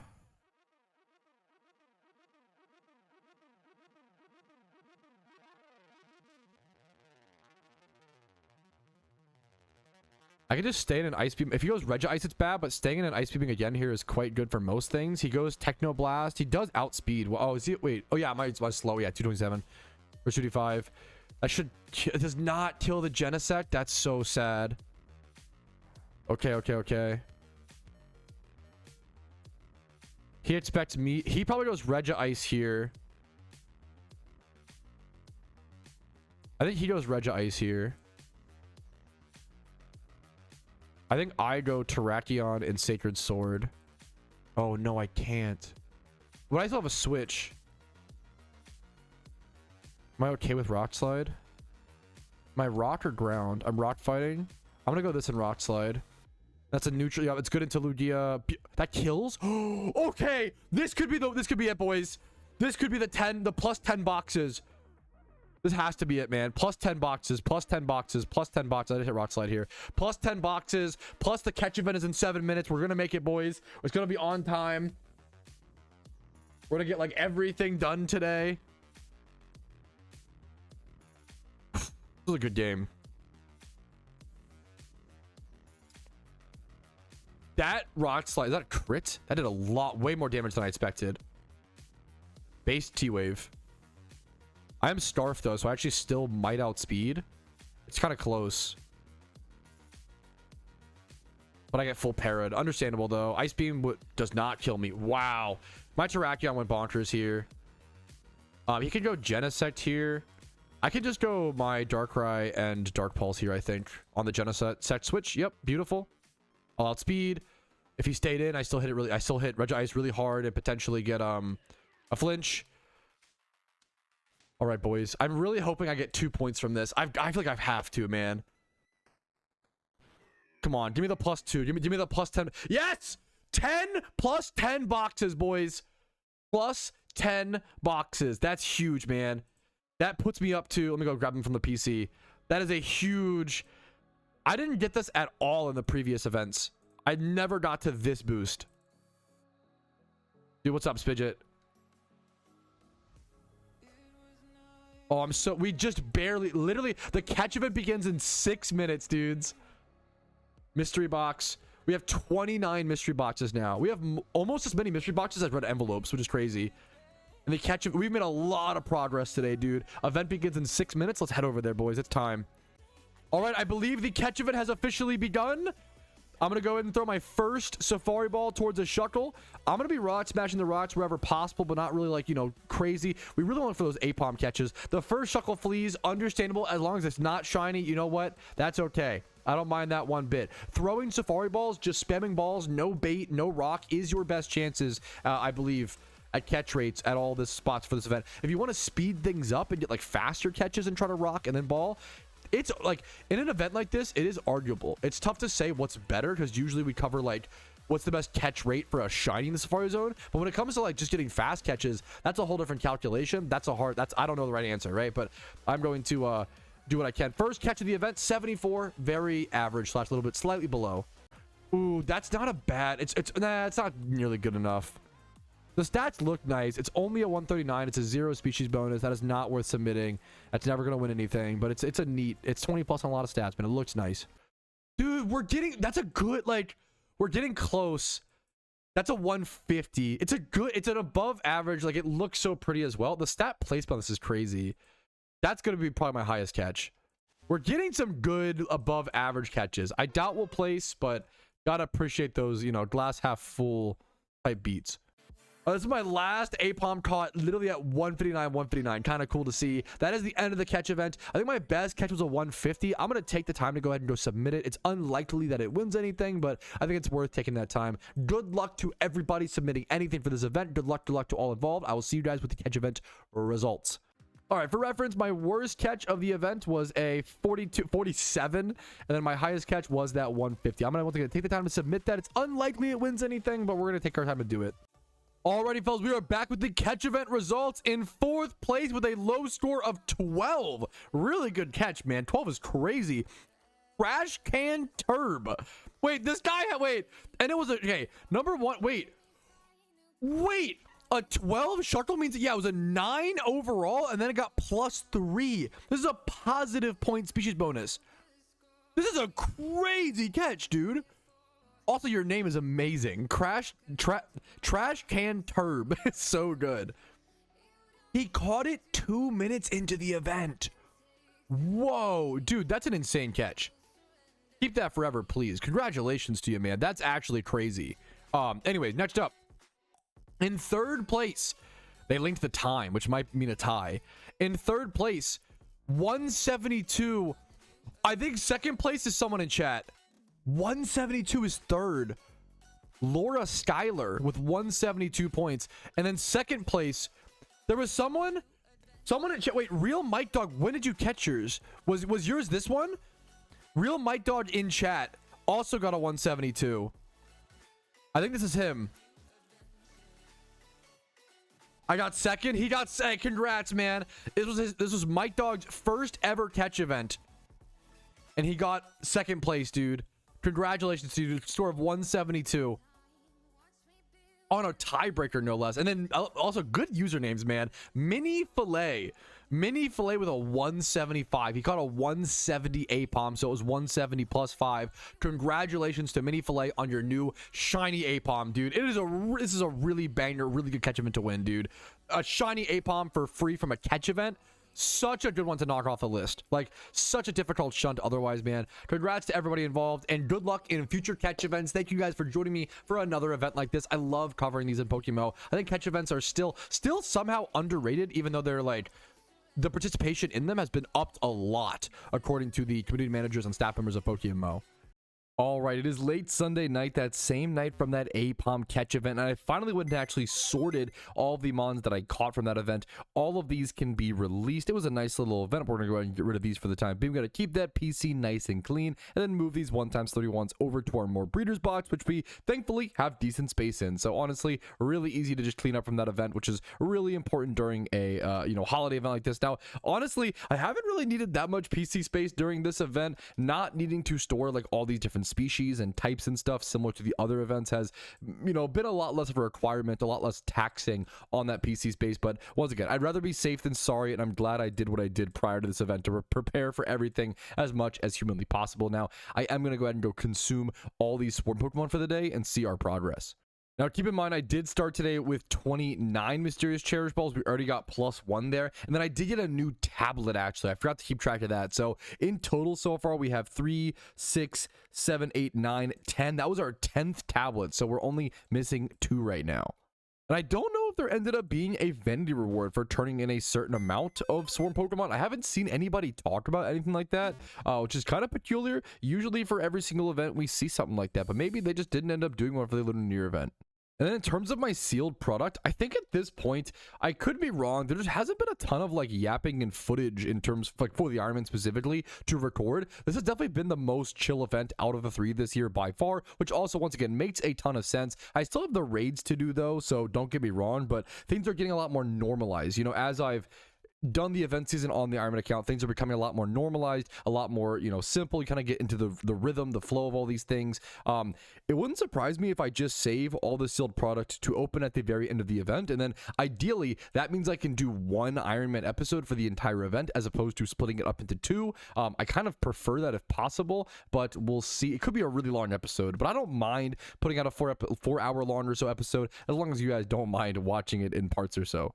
Oh, and I did just get the 11th tablet, so we are officially 1 tablet away from being able to do all the Zodiac Trainers. Now, I believe from my understanding, you actually can't do all the Zodiac Trainers until all 12 of the raids are out. I could be wrong. I don't believe you can actually go fight them, at least this year. In previous years, that was different if I recall correctly, but you can't go fight them until the raids actually spawn. That's what I've heard murmured around in the whispers of the streets this year.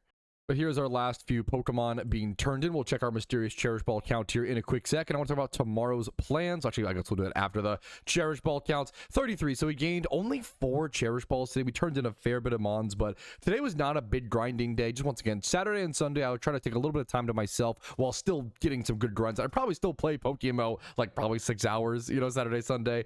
Still a decent amount, and then a bit more on the weekdays. Now, tomorrow, okay? Tomorrow, I would like to try to take on more of the raids. I don't know how many, and I'm not going to. If I'm not feeling it, I'm not going to worry about it. I'm feeling pretty casual, pretty chill. Like, I want to take this. I want to have fun with this event. I have been having a lot of fun, honestly. I enjoy making videos and stuff. I want to do whatever raids that I can do if I feel up to it. If I don't feel up to raids tomorrow, we have so much time. I don't mind just skipping and waiting, honestly. I don't want to be stressed about it. I don't want to be worried about it. If I don't feel like doing raids tomorrow, I don't feel like doing raids. If I do, hell yeah, we'll get 1, 2, 3 at the max done. And then otherwise, just grinding swarms here and there, having fun, talking to people, hanging out, and enjoying the beautiful parts of PokeMMO where we can. But I will see you guys with that tomorrow.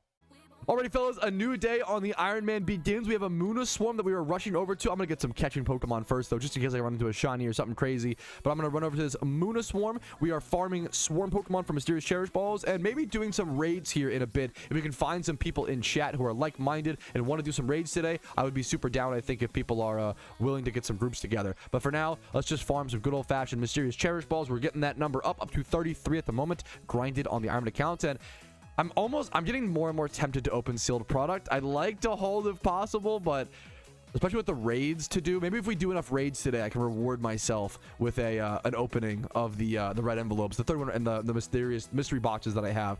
There are 6 out of 12 total raids released right now for LUNAR, on top of the Shaman raid, of course. Okay, we have a quick second. There's no swarms right now active. I'm gonna go ahead and do this while I can. I've been meaning to. I want to start a try to build battle boxes for raid teams. One of the coolest new things they did is whenever you join a raid in PokeMMO, you can actually now select a battle box of Pokemon. So if I can, like, for example, put this over here, right?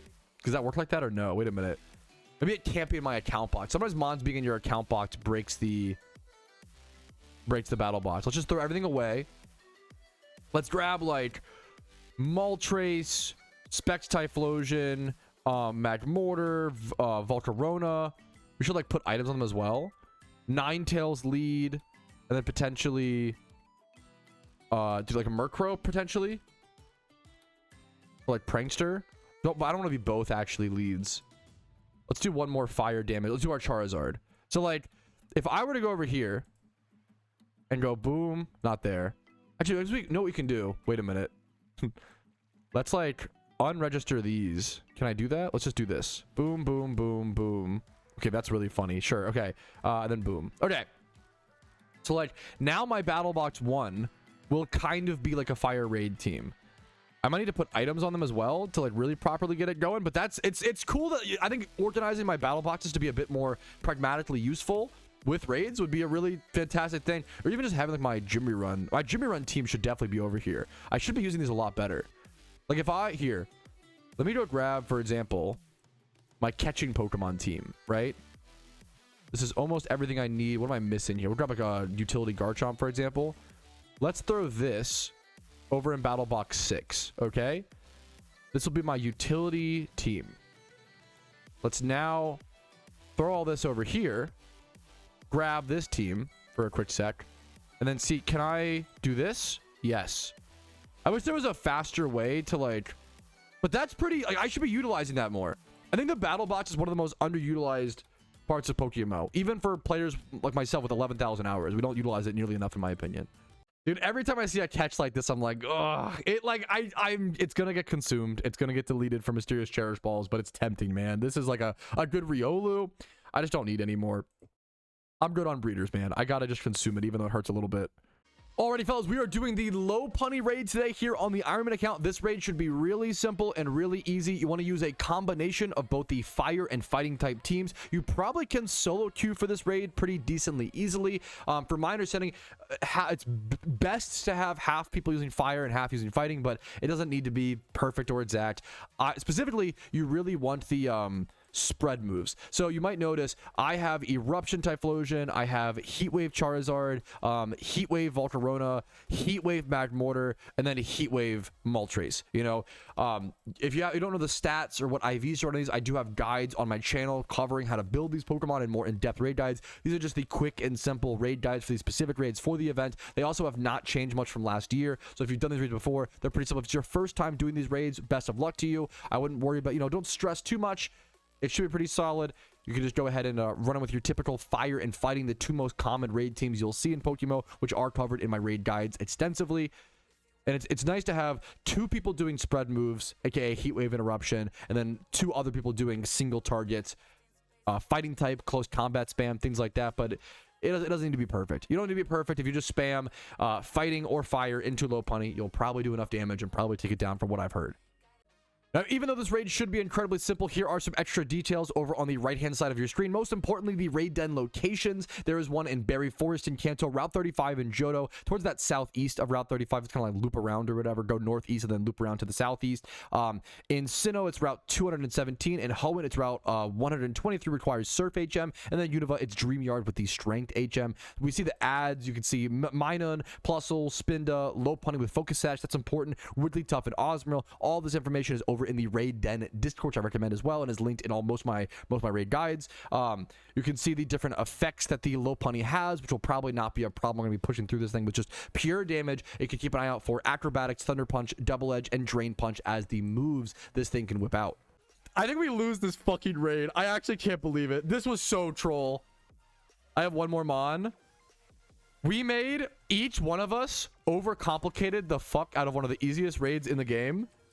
We each made 5 mistakes per person. Lopunny's at point, and we still almost beat it. That's to show you how easy 3-star raids are. We still almost beat it. We just all overcomplicate. It's Jover. It's Jover. All right, once again, this raid should be really simple. The one thing you want to watch out for, which definitely did not make us have to do a second attempt, is all of the ads, meaning the Pokemon on the sides, the Minun, the Plusle, the Spindas, whatever they may be, they all have follow me active by default. They don't actually have to use the move. So that's why spread moves are so important for this raid and why you have to be very, very careful. If you're going to defog, we ended up actually ditching the defog strat. We're going to hope we just hit our heat waves, I think. It actually caused more problems than good, unfortunately, if you don't line things up properly. As you can see, like, we get a close combat into a Minun there because we didn't have the spread moves or the speed to properly line it up. That's okay. It's not a big deal. Use spread moves whenever you can, and then your fighting types can, if they're pure damage, off against the Lopunny. But defog, we kept defaulting into the ads, and it wasn't getting our benefit, so we eventually just cut that. We just cost ourselves so much damage. Instead, we're just going to Tailwind. The lesson I learned from this is don't overcomplicate simple raids. Just set up Tailwind and do damage, and you should be good. Even if you miss a few heat waves along the way, you're plenty fine against this raid. It's a very, very, very simple one. Okay, important note that once again, making a ton of mistakes. If you have a Murkrow at all, make it be P3 and P4, player 3 and player 4. Player 1 and 2 should not have Murkrows because you can never defog. Also, it might be nice to have foul play if you're running this. You do want Tailwind for this raid, so you do want Murkrow for that reason. Also, having a non-Balti, my Murkrow is tanky. Non-tanky Murkrow is better for this raid. You want to just set up Tailwind and die, and then pump out pure damage. It took until turn 5 for my Murkrow to finally get killed. We missed out on a ton of damage because of that. So make sure to have your Murkrow in slot P3 or P4. I would just not bring on slot 1 and 2. And then if you kind of, obviously it's tougher with solo queue. And then what's it called? Yeah, it's you want that Tailwind off, and then hopefully just have if you have a non-bulky Murkrow, definitely bring that if possible. Alrighty, fellas, easy peasy raid. Definitely didn't take me 2 attempts for a 3-star raid as a player with over 11,000 hours, KW.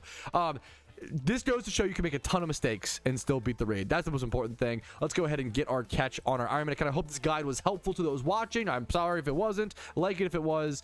Subscribe for daily content, videos, streams on Twitch, all this stuff in live time, all the live learning, yada, yada, yada. Let's see this catch, boys. Lopunny coming out. Show me a nice call. You never know if it's shiny until you catch it. You could always get a shiny, of course. Very typical, fine Lopunny, nothing crazy. Honestly, kind of mediocre. Special attack stat is kind of wasted, unfortunately. We'll have to breed that up in the future. So that's our Lopunny raid done with. That is raid 2 out of 12 in the event. All right, I'm setting up right now for the what is it, the Ampharos raid, correct? A lot of Earthquake users, you do need, it does say to lead 1 Magic Bounce Xatu with Tailwind, so I do need to actually, my Xatu does not, I do have a Magic Bounce Xatu on an Ironman account. Very proud of this Xatu. It does not have access to Tailwind, so I do need to use one of my TMs and go ahead and give it over Ominous Wind probably, and that'll give us our lead Pokemon for this specific raid. All right, yo, what's up? My name is Petrowski. Welcome to my soft raid guide for the Ampharos raid in the PokeMMO LUNAR Event. This is the 3rd raid of the holiday season out of 12. It's a 3-star raid, so it should be a pretty simple one, although I do recommend not solo queuing raids wherever possible. Finding groups, whether in global chat, whether in channel chat, your team, my Discord, wherever it may be where you have some PokeMMO friends. Make sure to join a team prior or a group of people prior, get a link going, and that's going to help you organize things a lot better. Now, this raid, you do want 1 person out of all 4 leading with a Tailwind setting Magic Bounce Xatu. That is very important. Number one, you see some extra details on the side of the screen over to your right, where you can see the the stars of the raid. You can see the move sets to watch out for: Dragon Pulse, Signal Beam, Discharge, Thunderbolt. Apparently Excadrill is very, very good in this raid and lives a very long time, so make sure if you have a good Excadrill, make sure to go ahead and bring an Excadrill. We're going to be setting Sun later in the raid, because at 40% HP the Pokemon will change. It will adjust its typing things, where like it all of a sudden becomes sorry, I'm like distracted. All of a sudden Earthquakes won't work anymore, so you want to lead Earthquakes and spam Earthquakes for the first large part of the raid, and then have some fire Pokemon in the back. 1 or 2 is good. I only have 1 fire Pokemon, and having someone on your team set up some with Ninetales is also very, very relevant, and this should be a decent to go team. We're setting our Tailwind with our Xatu. We should be good. Let's just go ahead and jump into it and see how the fight plays out. You can also find all the locations for the raid dens in that bottom right hand corner. Route 10 in Kanto is my recommended option. It's right next to the PC. You can also go Route 45 in Johto, Route 18 it looks like in Unova, Route 120 in Hoenn, and then Route 210, reversed 120, Route 210 in Sinnoh. You will need HMs for some of those spots though. Let's go ahead and queue up with our team and jump into this fight. I know that you need a Magic Bounce Xatu, but I'm not exactly sure why, as we're about to see. I'm sure it's some sort of Thunder Wave is my guess. Magic Bounce is a very unique ability which can flip back some attacks. Roar, so there it is. Roar would ruin your lead and basically switch out all your Pokemon randomly, and you really don't want that in raids. So thankfully we do Magic Bounce the Roar back to it. And it should let our, I guess, excuse me, Magic Bounce only protects ourselves. I didn't know that. Interesting. So, but it does allow us to guaranteed set up Tailwind. That's the big thing, because otherwise we would have massive problems. So there's going to be some RNG in this raid. Don't be afraid to reset in this raid if you have a problem with that, or if you don't have a Magic Bounce Xatu, you can technically just like retry over and over and over again until one of you get your Murkrow bounced in, but that's, you want to avoid it if possible. Good question from chat. Does Xatu need to have specific IVs or just high speed? Literally high speed is the only thing. I even put a choice scarf on it. Mine has good stats, but you really don't need it. It's literally just, all you need is hidden ability access and speed to get it off before. That's great questions. All you really need it for. But you might end up using it in future raids. I do want my Xatu to die here if possible. That would be best case scenario. If it does not, it's a little awkward, but it's okay if we waste a little bit of damage here. See some Dragon Pulse targeting down the Garchomp. One of our Firemons came in early, but that's also totally okay. T-Bolt coming out. It looks like our Xatu is unfortunately going to live heading into turn 2, which is not ideal, but it's also not terrible. So heading into turn 2, I do unfortunately just click Tailwind here once again. I know it's not ideal, but it's better than switching out another Pokemon and just having it die. I'd rather keep the Xatu in, hopefully have it die this turn from Thunderbolts. It is weak to the Ampharos' Thunderbolts, so we're hoping that it targets us here. That's the goal. Big Flare Blitz. Dude, look at Darmanitan, the absolute monster, doing so much Flare Blitz damage, even without Sun. Huge, huge, huge, huge damage. Big Earthquake coming from Excadrill, doing 5.7% damage. Max Cap, you'll see, is about 6%. Ampharos is going to have a light screen. I think we should be able to just, once again, Earthquake through that. Light screen is going to stop the special attacking damage, but that's fine for the time being. You do want to be saving your, if you can, saving your fire types in the back. Once again, we're saving the fire types until 40% of the HP of the fight, and then using your Earthquakers for the start here. All right, beautiful. There we go. Turn 3, our Xatu finally did go down. Now I can just go ahead and go my Tyranitar. Now I'm purposely bringing in Tyranitar early, because if I brought him in later, he would reset over Sun. So if you bring Tyranitar to these raids, make sure, do not cuck your teammates and bring in Tyranitar later on after Sun has been set up. Do not, hurt him in that way. So make sure to bring in the Tyranitar early if you're going to set up that sand and not hurt and reset over that weather. So once again, pretty easy raid, pretty simple raid, just Earthquake spamming until we get it low enough HP, and then switching over to the fire strategy.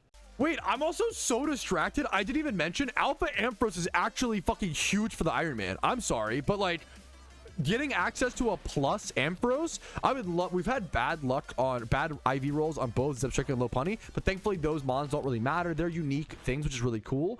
But like, Ampharos actually really matters. It's unique to the LUNAR event. Getting a hidden ability access Ampharos is really important. I'll be using this Pokemon in other raids. Like, getting a good Ampharos would be super, super insane. For the this is a mon that I will eventually breed up to be like 5 times 31. So getting a good start. We're looking for 31 Spatak and speed, most importantly. If I get Rash, Modest, or Mild, that would be fantastic. Timid is cool, I guess, but I prefer plus damage. Timid could work. I can always breed it up, of course, don't get me wrong, but I would like a good start. So however this Ampharos comes out actually really matters, much more so than most of the other, like Purugly, I don't really care how that comes out. Grumpig, don't really care. Stoutland, don't really care. Like out of the 6 raids out so far, Ampharos is literally the most important. Once Excadrill comes out, that'll be another massive one as well for all Iron Men. Wait, Aspirin chat said if you ever want to do Cresselia, Purugly matters? Wait, really? I didn't know that. Like specifically hidden ability access Purugly or just Purugly? I did not. Defiant Purugly, also a very good raid Pokemon. Look at my 11,000 hours not being enough game knowledge because I didn't even remember that. That sounds vaguely familiar, but I definitely forgot. That's huge. I'm not a raid expert. I appreciate chat keeping me up to date on that. That's huge, man. Okay, that's really cool. So, okay. So how my Purugly rolls, specifically hidden ability access, will actually matter a ton on the Iron Man. I've not really been loving. I've done these raids before 2 or 3 times on my main account. Redoing the raids, I'm not super hyped up for, to be honest with you, but getting the unique rewards on the Iron Man accounts, that has had me hyped up. That's been really fun. So I do really look forward to, that's really cool. The Ampharos IV rolls and the Defiant Purugly. Now I'm excited for that. Thank you, chat. All right, my Excadrill finally went down. Dude, that guy lived forever and got off a ton of damage. That was turn 10. It took turn 10 for my Excadrill. I still have 3 Pokemon left. And we just set up Suns. We can go ahead and bring in our fire type attackers here as well while Sun is still active, and then I'll have 2 Earthquakers in the back to get off hopefully a bit more chip damage. But I'm going to go for my Charizard here, and we should be able to pop off. The Emperor's down to 16% HP, so we're almost done. All right, there it is, fellas. Just lots of attacks and damage. Like once you know the strategies, it's pretty simple. There might be some RNG once again with this fight, so just feel free to reattempt it if something goes wrong. Thankfully we got it on our first attempt, unlike some of the other raids. There is the Ampharos subdued, and here is our catch on the Iron Man account. Hopefully you guys found the guide a little helpful. If you did, like it. It's kind of like a light thing, you know, just something out there for somebody. Hopefully help somebody. Subscribe. Follow me on Twitch for streams like this to see all this stuff live. And let's see our catch, boys. Gentle. Our rolls actually matter so much. Gentle's not good, unfortunately. And it's male, so we'll need an Alpha Ditto. Don't show me attack IV. Okay, that's... Okay. The stats, okay, the IVs are good. Okay, the gender is bad. The nature is bad. The IVs are good. This can be fixed. Okay. Whew. I'll have to use a Ditto, unfortunately. I almost want to breed this, like, soon as well. Getting a good Alpha Ampharos might matter for the future raids, which is kind of crazy. Really cool Pokemon. Really cool to have plus Ampharos finally on the Iron Man account. Wait, I just realized I have a big flaw in my raid Hitmonlee. I'm not reckless high jump kick, which feels like the whole reason. CC is fine, but I feel like that's like what lets Hitmonlee do so much damage. There's no reason for limber. I'm gonna go get an ability pill really quick. I'm gonna immediately change this thing's ability to reckless. It should definitely be reckless, and then I'll try to add high jump kick on it in the future. Maybe not today, but it definitely should be the other ability.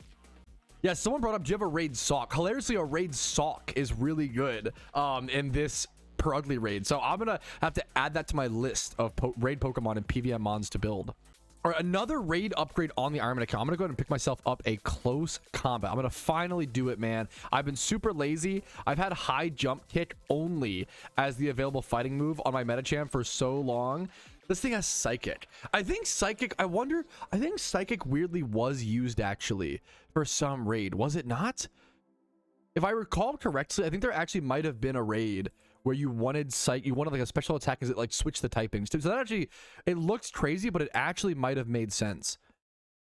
Psychic for Darkrai 5-star. Yeah, okay, I'm not crazy. That actually, like, I think there was actually a reason for that, but we're gonna put close combat over it for now. And that's gonna help us not have to put wide lens on this thing as an item. All right, the PvP reward has reset. Let's see what the vanity is and see if it's worth grinding on the Iron Man account. It is the Red Tassel Hair Clips. I am not going to be grinding 20 games of PvP for that. Good luck to anybody else grinding the PvP, though, in this 24-hour cycle.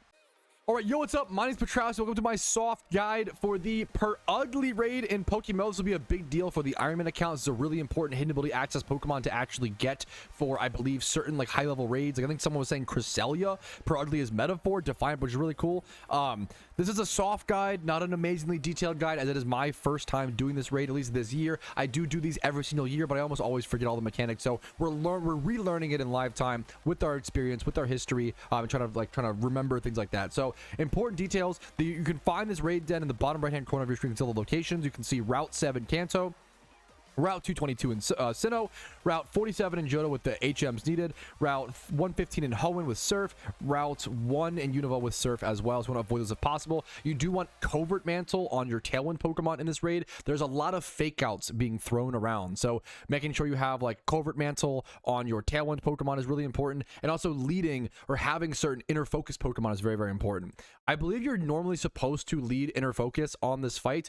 My teammate wants to try something not with that, so we're gonna see how that plays out. I don't know the strategies. I'm kind of just going along with things and learning things alongside. This is a fighting type raid where you use your fighting team, so I'm rocking Mienshao with close combat, Lucario with Inner Focus, and Starf. Very, very important with close combat. You want your one, everybody wants one Inner Focus Pokemon, and you want them with Choice Starf most likely to have enough speed to outspeed the Purugly.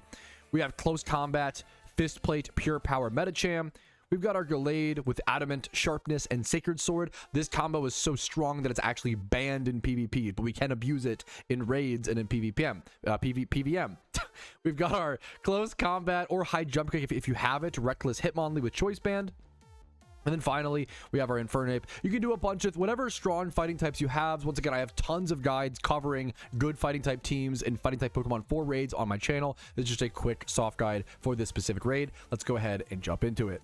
All right, here we go into the raid. I'm pretty sure it is my job to basically just click fighting type moves the entire raid. Very, very, very simple, very, very brain dead. However, I do need to bring in an Inner Focus Pokemon when I need to on command by listening to my teammates. Now, one of my teammates is leading that Tailwind Mon, so make sure you have that Tailwind Mon ready. Apparently, I will be bringing... everyone wants to switch up and bring in their Inner Focus Mons on different turns. I can only imagine. I feel like doing this raid in solo queue would be an absolute nightmare. As always, I recommend avoid doing that if possible. There are ways to find teammates and find players. I'm going to be bringing in Inner Focus on turn 2 is my kind of job, and I believe other people will be doing the same. Apparently fake outs are spammed the entire raid. I don't know exactly how it works. I wonder if it goes in order is my guess. I'm curious to see, but this Purugly is going to spam a bunch of fake outs is the main thing to keep an eye out for. And we're just going to hit our attacks wherever possible. It's going to be very fast, very strong, and obliterate us, which needs to obliterate it in return. All of our fighting type attacks doing so much damage. My close combat doing 6.8, another doing 7.4, 7.5. Huge, huge, huge damage. Getting Purugly down to 7.8% on turn 1 here. What I'm hearing from chat, shout out to Alpha Legend, that apparently Fake Out always targets the fastest Pokemon, which is why it's so important to have that Choice Scarf on your Inner Focus Mon. So essentially, from my understanding, you want to have one person after, what's the percentage of HP? Fake Out triggers from the beginning. So from my understanding, you want to have one person bring in a Fake Out Mon where possible. Like you want to spread it out. Like I bring in a fake out one here, someone else in a different one, or a Mon that's able to be fake outed, right? So I have Choice Scarf Lucario. They're gonna try to, as you can see, try to fake out it, but then my Inner Focus will stop the flinch. That's the goal. You want to have someone bring in an Inner Focus Choice Scarf Pokemon every like turn, but don't ever have two coming on one turn. I'm overcomplicating it, but it's really quite simple. Someone in chat also said that if you can't really get that timing and like coordination down, you could also just spam Sucker Punch in the later waves with like Honchkrow and Choice Band and stuff like that, and probably do enough damage to still beat this Pokemon even past the fake outs. All right, but we're at turn 3, and this thing is incredibly low HP at 31%. It did set up substitutes, and I think that's what lowered the HP a ton, as well as it's important to note you do want 2 different Tailwind Murkrows on your team. One as that lead on turn 1, and then another one on turn 4 or 5, probably 5, when Tailwind runs out. So, but other than that, we're just spamming fighting type attacks. Pretty simple. All right, Purugly is going to end up the easiest raid that we've done so far, that I've done so far. This thing is going to be dead on turn 4. This thing got obliterated. I'm sure different fights and different things will be a little bit different for everybody and different RNG elements, but that was fastest raid by far. Turn 4, Purugly is defeated. Hopefully this guy was helpful. Like it if it was, dislike if it wasn't. It's definitely a very like soft quasi like guide, so my apologies for those who didn't help. Subscribe if you enjoyed it. Follow me on Twitch for streams like this Monday through Thursday, Discord down below, all that jazz. Have a great day and good luck in the raids. Hopefully we can get as many as possible done. I'll see you guys soon. Peace, Reno. All right, here is our Purugly catch. Once again, this actually does matter. We need a good Purugly for Cresselia one day. I know I'm pretty far from that. Well, I don't know. Once the LUNAR event is over, that's when I can look towards those kind of goals. We'll see, man. I'm not gonna rush to, I'm not like super but like adamant nature plus attack stats. Oh my goodness, that sucks. Okay, that's okay. We're gonna get really lucky on mysterious balls or red envelopes or something.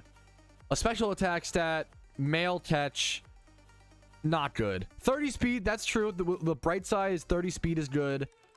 Not a good nature.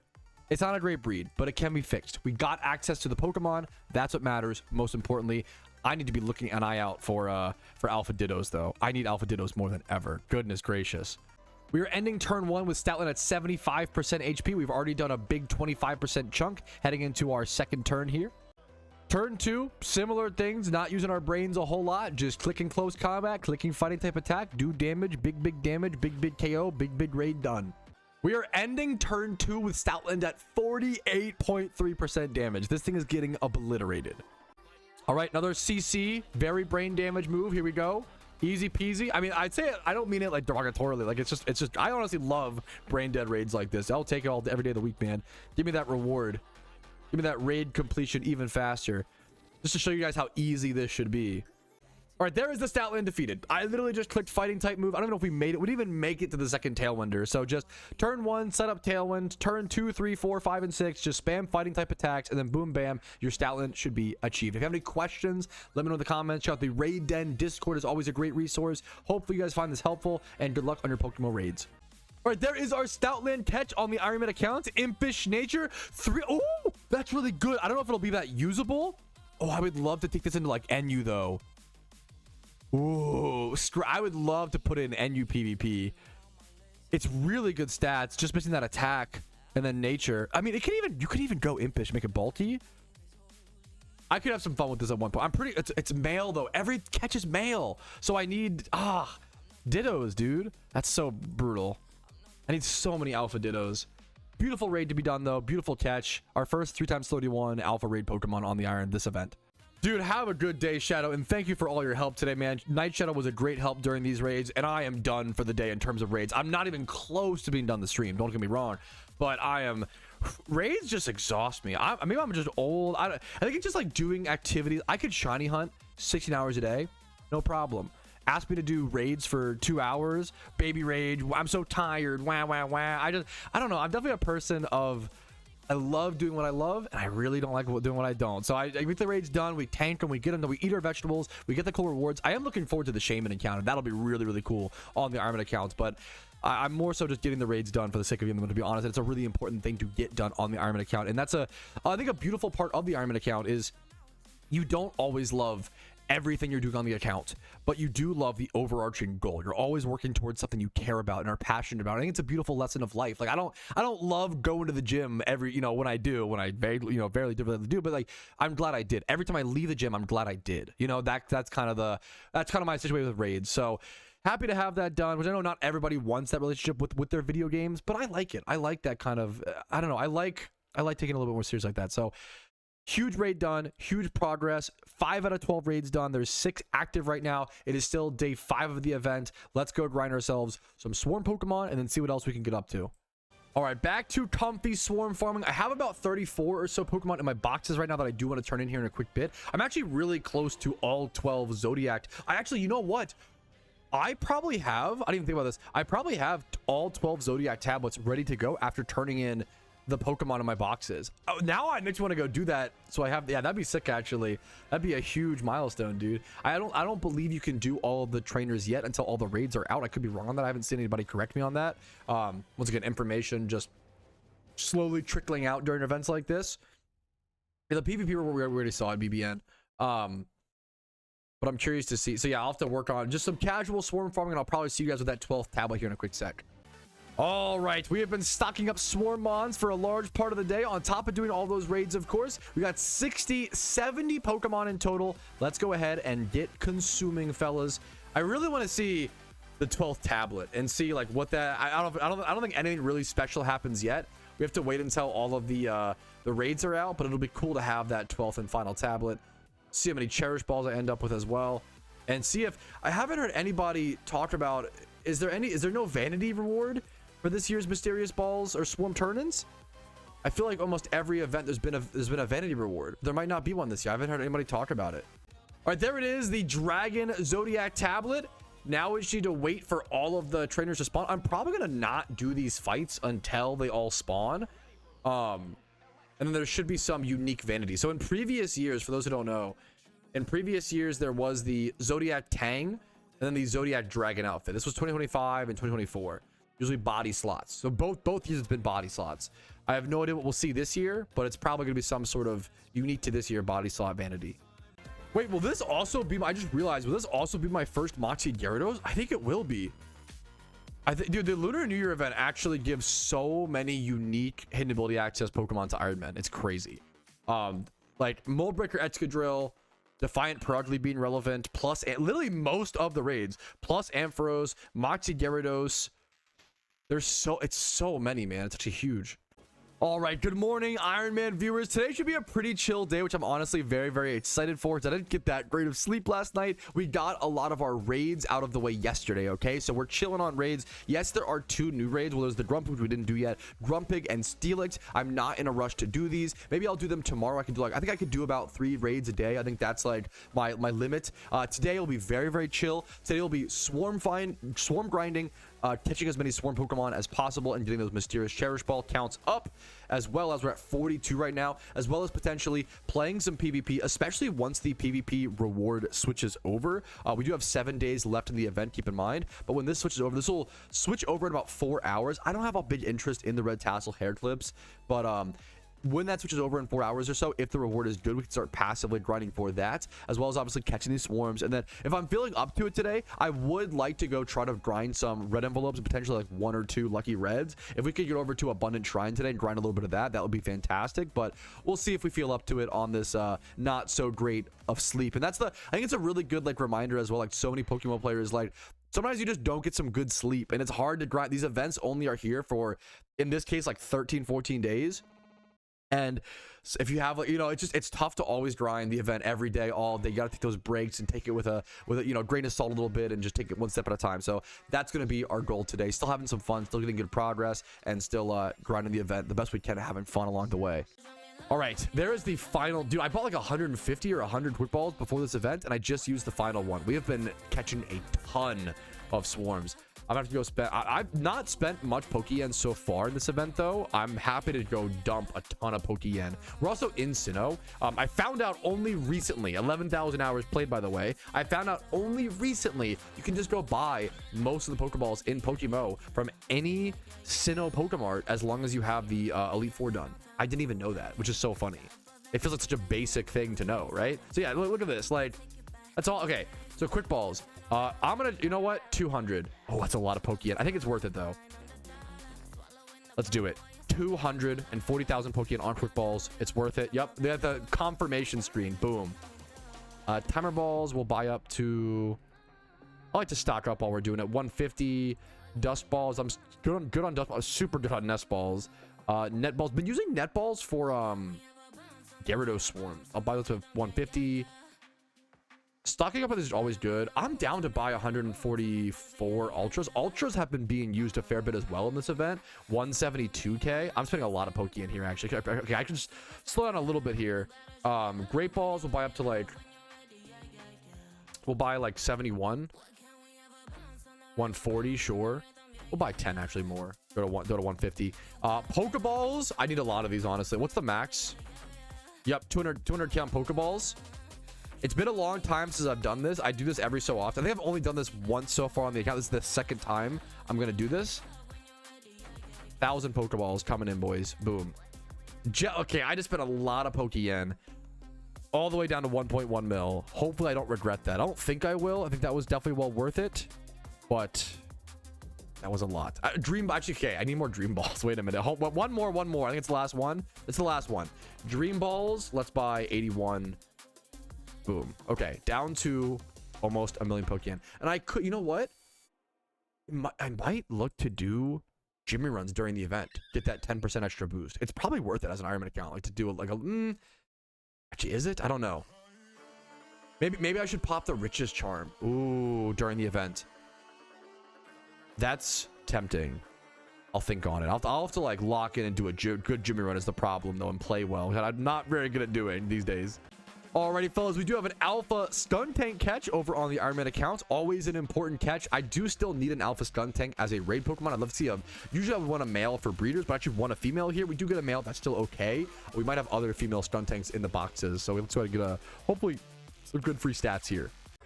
All right, here's our alpha Skuntank catch. Came out serious nature, 2 times 31 in attack and defense. Just a very solid catch. Nothing super exciting or super crazy. Just an absolutely solid, good catch to add to the breeders boxes. Okay, I looked away for 2 seconds and look at my boxes, boys.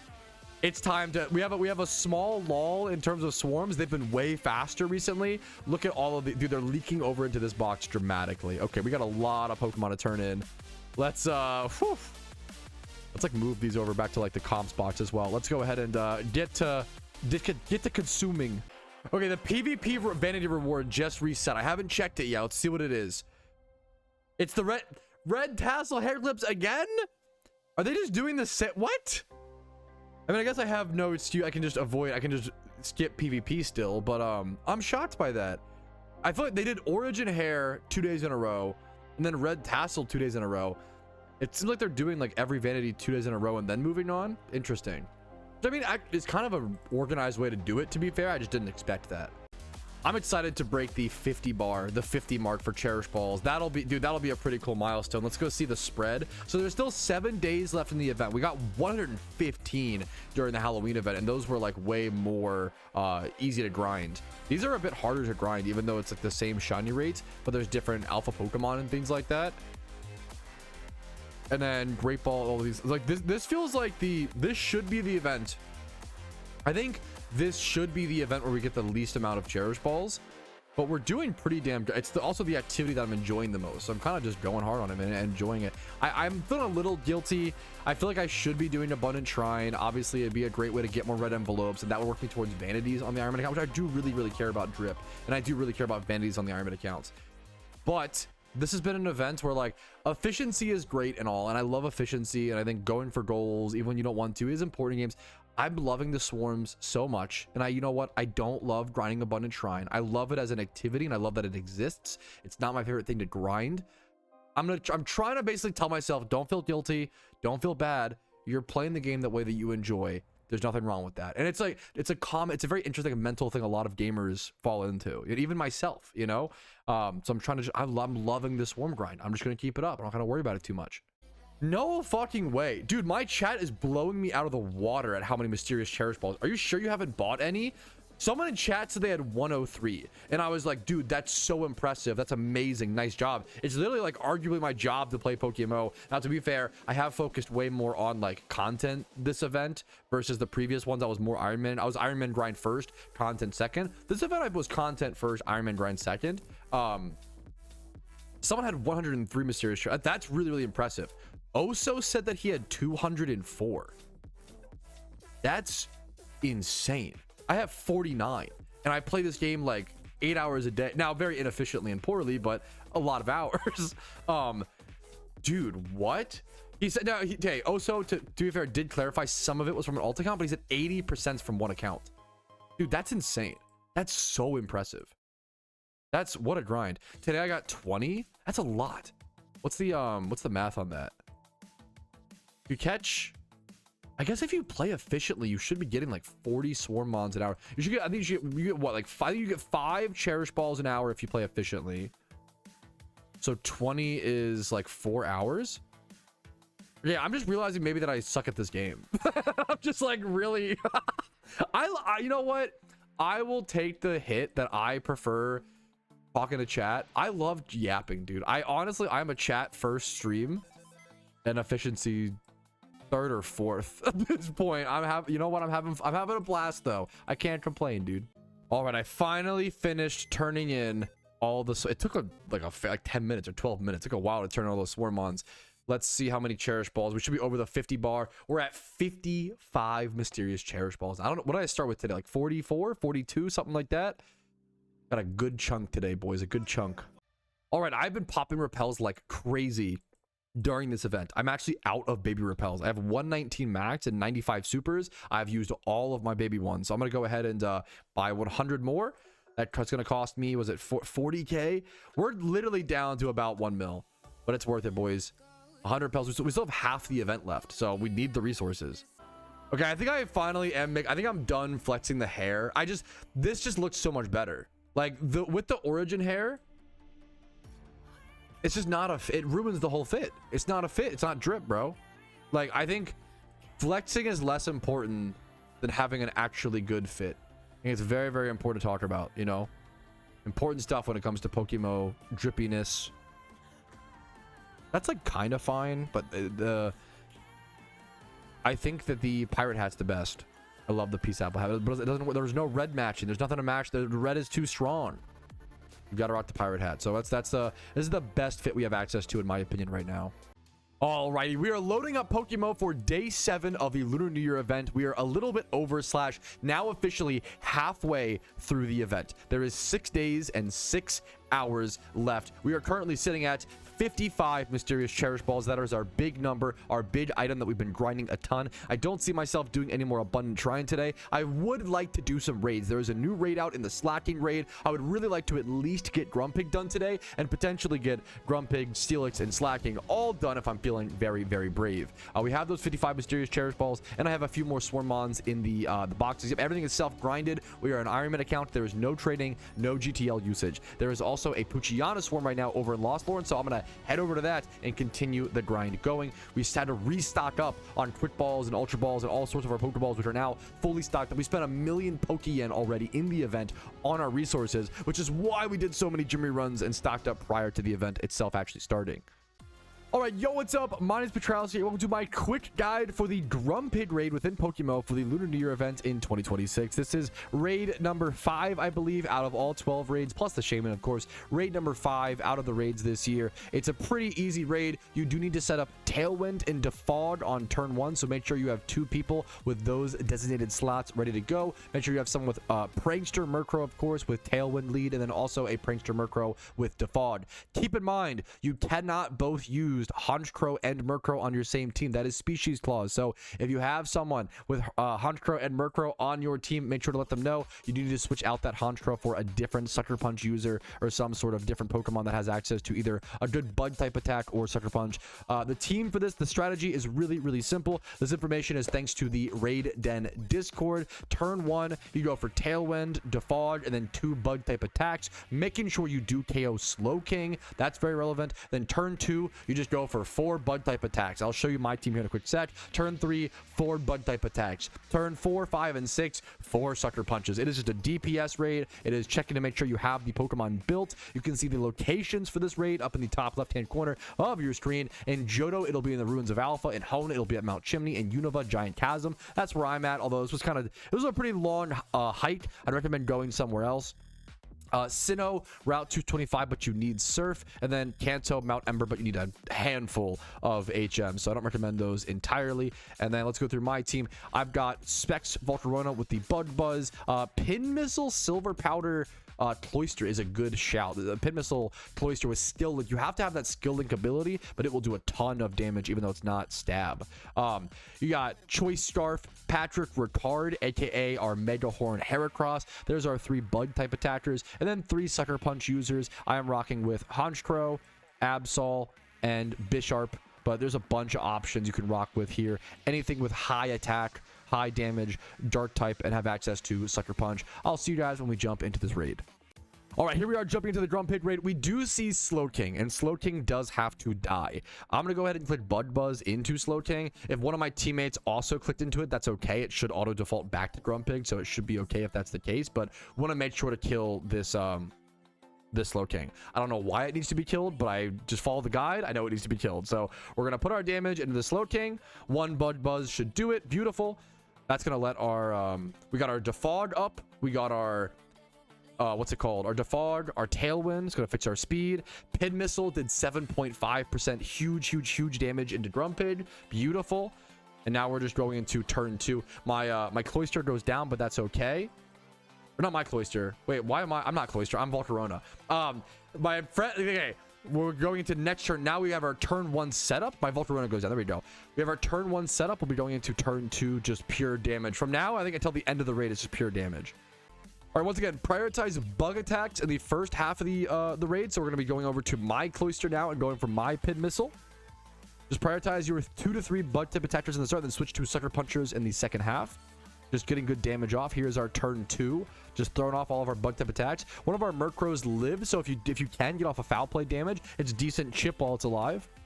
Oh shit, okay, we did make a mistake, but thankfully we can correct it. Whenever Slowking spawns, we unfortunately had the Slowking ad get replaced by another Slowking. You always need to kill the Slowking ads. They have heal pulse. So we it actually did, we still have, it's beginning of turn 3 and Grumpig is at 80%, which is not, it's still pretty good.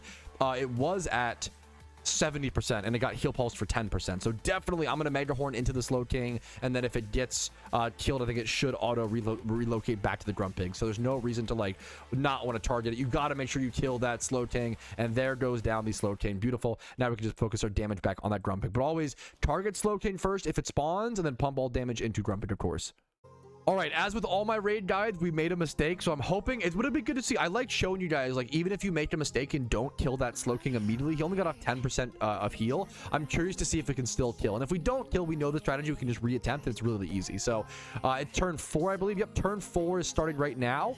We're just going for sucker punch damage, max damage into Grumpig here.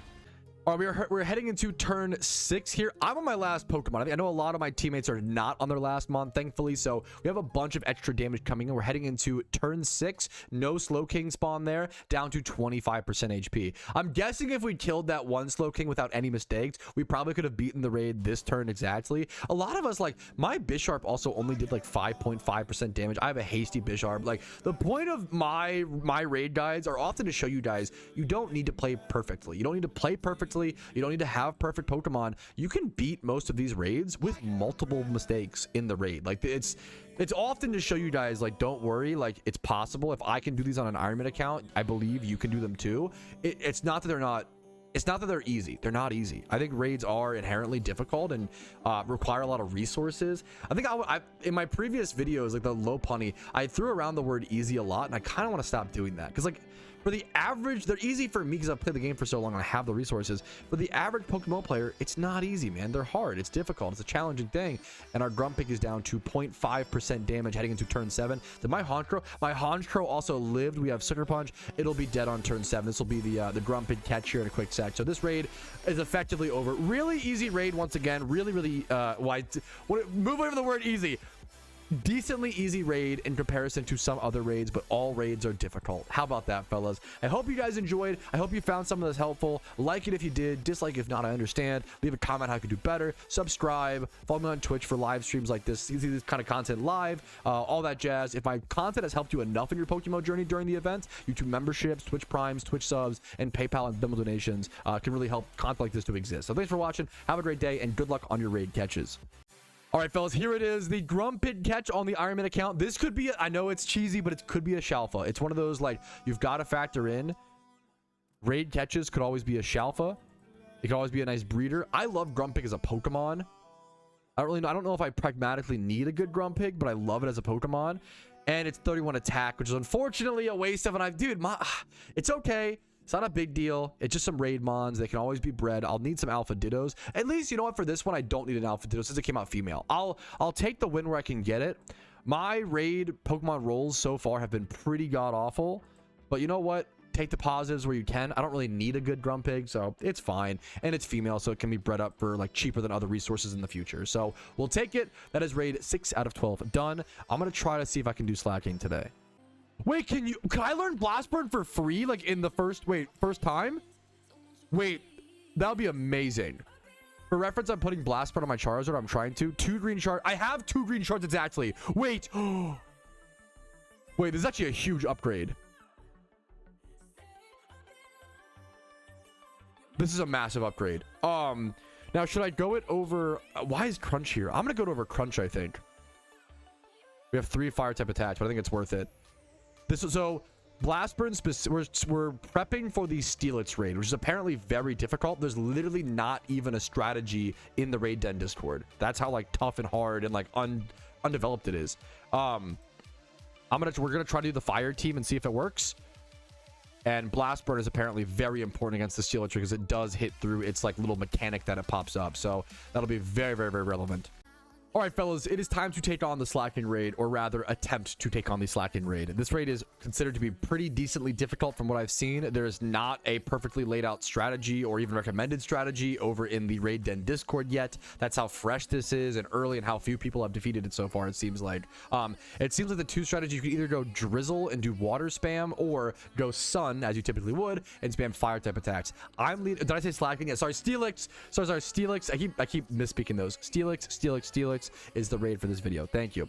Apparently there is some RNG with the protects, as well as it's really important if you are doing the fire strategies to have a specifically blast burn Charizard with solar power. If you have solar power blast burn, a good Charizard, which thankfully I have a really good one. I'm very proud of this on my Iron Man account. You can push through damage on a mechanic where it would normally stop it. He has this like shield mechanic that will pop up and he'll get extremely tanky, so we're looking to stop that. We are also leading a Magic Bounce, Trick Flame Orb, Xatu. That's really important as your lead. And then you also want a Fake Tears Pokemon, I believe around 40% HP. So a lot of mechanics here, a lot of things to consider, a pretty complicated raid. Overall, we're going to try our best today. I'm going to be doing the location over at Mount Moon, but let me grab you guys the list of locations from the Raid Den Discord once again. All right, the locations for the Steelix raid can be found in the top right-hand corner. There's one in Mount Moon. There's one in Granite Cave. There's one in Iron Island, Guidance Chamber, and Dark Cave. I'm going to be doing the one in Mount Moon. I'm going to go ahead and hop inside here and go ahead and pop a Repel and lead you guys over to the location.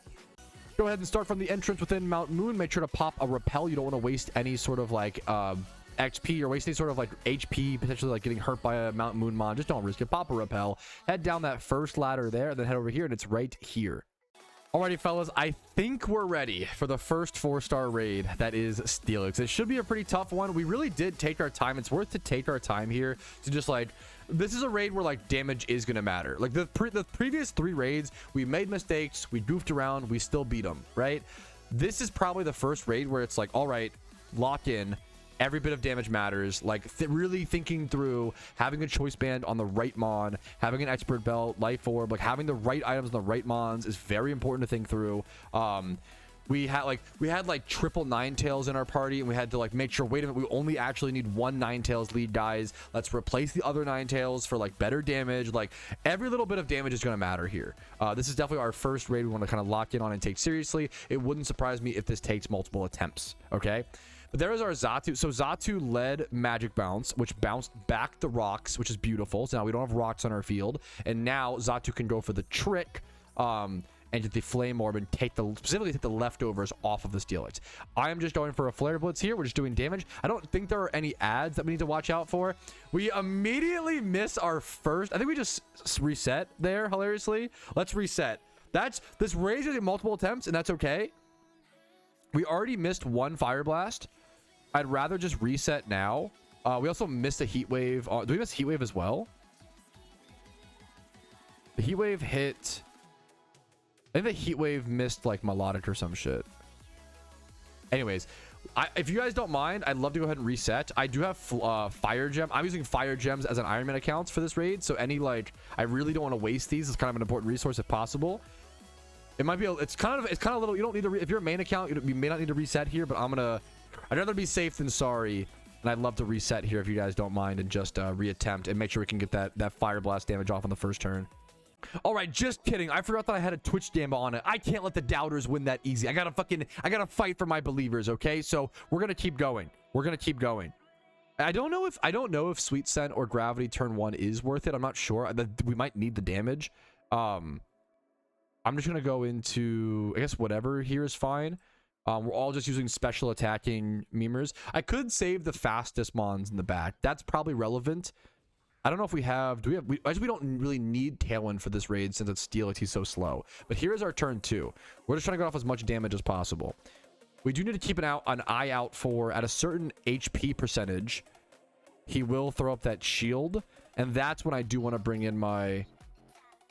At 40% HP, he will set up a defensive barrier. And we need to Fake Tears it, I believe, and then also use that Blast Burn. So I'm on my Moltres. We've already missed 1 Fire Blast. I'm just going to go for the fire. We're just going to risk. If we miss, it's fine. It is what it is.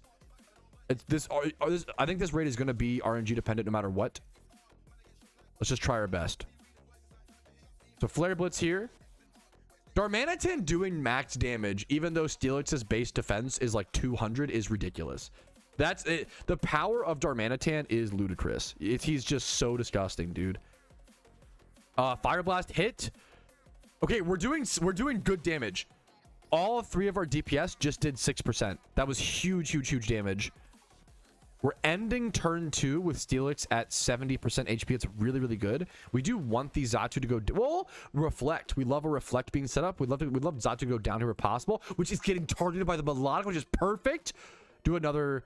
Put more effort into the Xatu, please. Would be amazing to see. We dodge the EQ. That's fine. Flying fire types might be worth mentioning. Like, Moltres dodging EQ there is actually really relevant.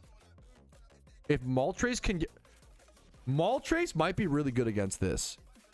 He might still kill me. Never mind, he head smashes. Okay, but that's A. Do raid mons take recoil damage from the head smash? Let's see. Smat Bro is smashing the heads. I don't think he does.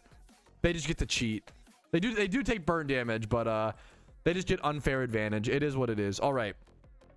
So we don't need to bring in the blast burn yet. We're just going next in line fire type damage. I'm gonna go Typhlosion. Typhlosion Eruption here. Everything's going according to plan so far. Everything going fine. Just trying to maximize our damage here. All right, here's the beginning of turn 3. So we're pretty early on in this raid. We're pretty early on.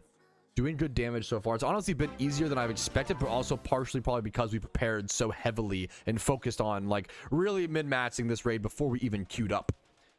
So there is Charizard Heat Wave hit huge. A lot of our Heat Waves and Fire Blasts are also connecting, even though that first one missed. 6% damage there. Another 6% or 5.9 from the Typhlosion. 6%. Another 6% from... I can't believe Darmanitan hits max. Steelix has like a crazy high. Look at that. Both Darmanitans just hit 6%. Huge damage. We should be triggering that defensive protect mechanic here in a quick sec. So we probably do want to bring in our Charizards on the next turn here. If you are Blast Burn Zard. Or do you want to wait one turn? I'll have to confer with chat. Okay, I think we're leading... It depends on speed here. So we're leading Fake Tears Prankster. So I can actually save my Charizard for the next turn, I believe is the strat here. So instead, I am going to go into my Chandelure and just get off as much damage as possible. We are Fate Tearsing first here, I believe, on this turn. I believe. Beautiful. This could be wrong as well. We'll see how we got to just learn. Once again, the strategies for this are not super clear. It should be similar to last year, I believe. I'm just going to go for an overheat here. No reason to risk. I guess they're both 90%-ish accuracy, I believe. We've been pretty lucky so far on a lot of our 90% accuracy fire type moves hitting. We've got double Chandelure, Whimsicott, Moltres. Fake Tears comes out. I'm hoping that this is an okay timing for the Fake Tears. If it needs to be after the mechanic, it's a little unfortunate, but that's also what are you going to do? The way the damage lined up was awkward. There's the shield. There's the shield, but he kept the Fake Tears minus Spadef, so I think that worked perfectly. Really well played for my team. I think that, yep, beautiful. The shield cracked. We're still doing 6% through the shield because of the Fake Tears. Yup, beautiful. 6% damage from the Chandelure. 6% damage from the other Chandelure.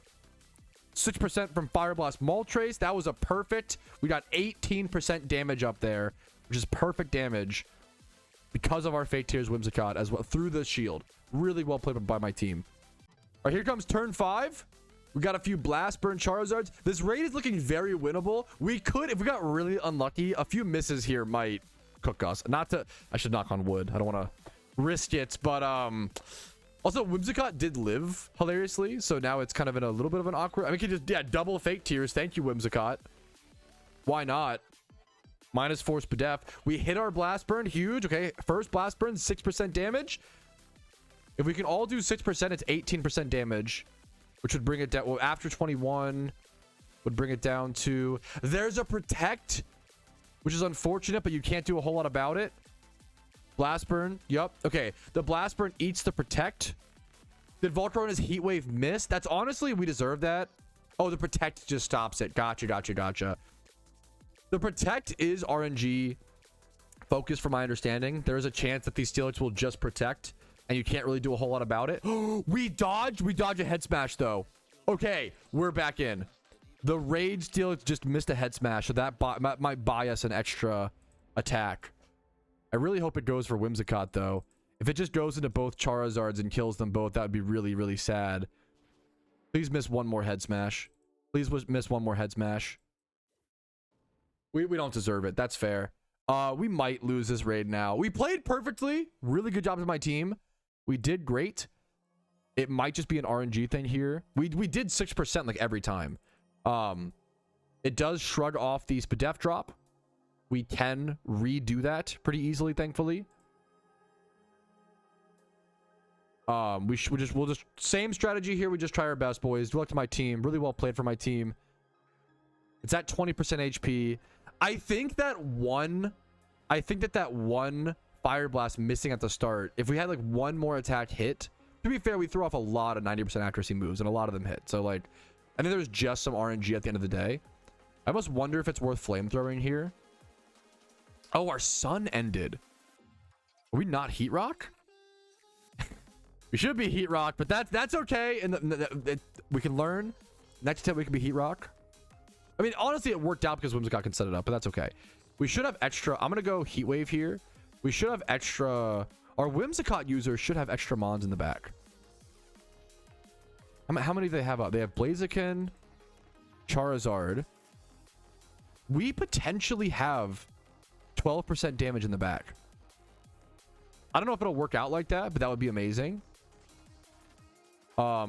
Blast Burn did 4. Oh, he's getting tanky. Blast Burn did 4%. My Heat Wave did a measly 2.3%. Pathetic for my Volcarona. Oh goodness. Blaziken's flame. He got really tanky all of a sudden. Blaziken's flamethrower did 2%. We lost the fake tears drop, but we got the sunny day back up, which was worth it. So shout out to good job, Whimsicott. If Whimsicott lives, we can fake tears again. I'm out of Pokemon. I'm dead. This is not over. This is like, it might be over, but it's gonna be very, very close. This will be a very, very close raid, fellas. Okay, apparently I'm the only one out of Mons because I am the worst player of my raid team. They've got Magmortar. This is one, boys. This is definitely a W. We got Magmortar.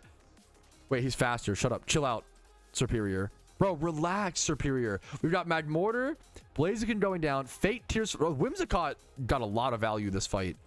Huge overheat from Arson. Shout out to Arson. Huge overheat. It's one attack away, boys. It's one attack away. We got this. Bro, it is literally Whimsicott versus the world. Everybody else is out of Pokemon. How is this Whimsicott unkillable? This poor little fluffy guy is about to get 3 for 1. He got one last Fate Tears off. Sun is up. It's gonna come down to speed. Surely, surely something's fast enough. Blaziken's a little slow.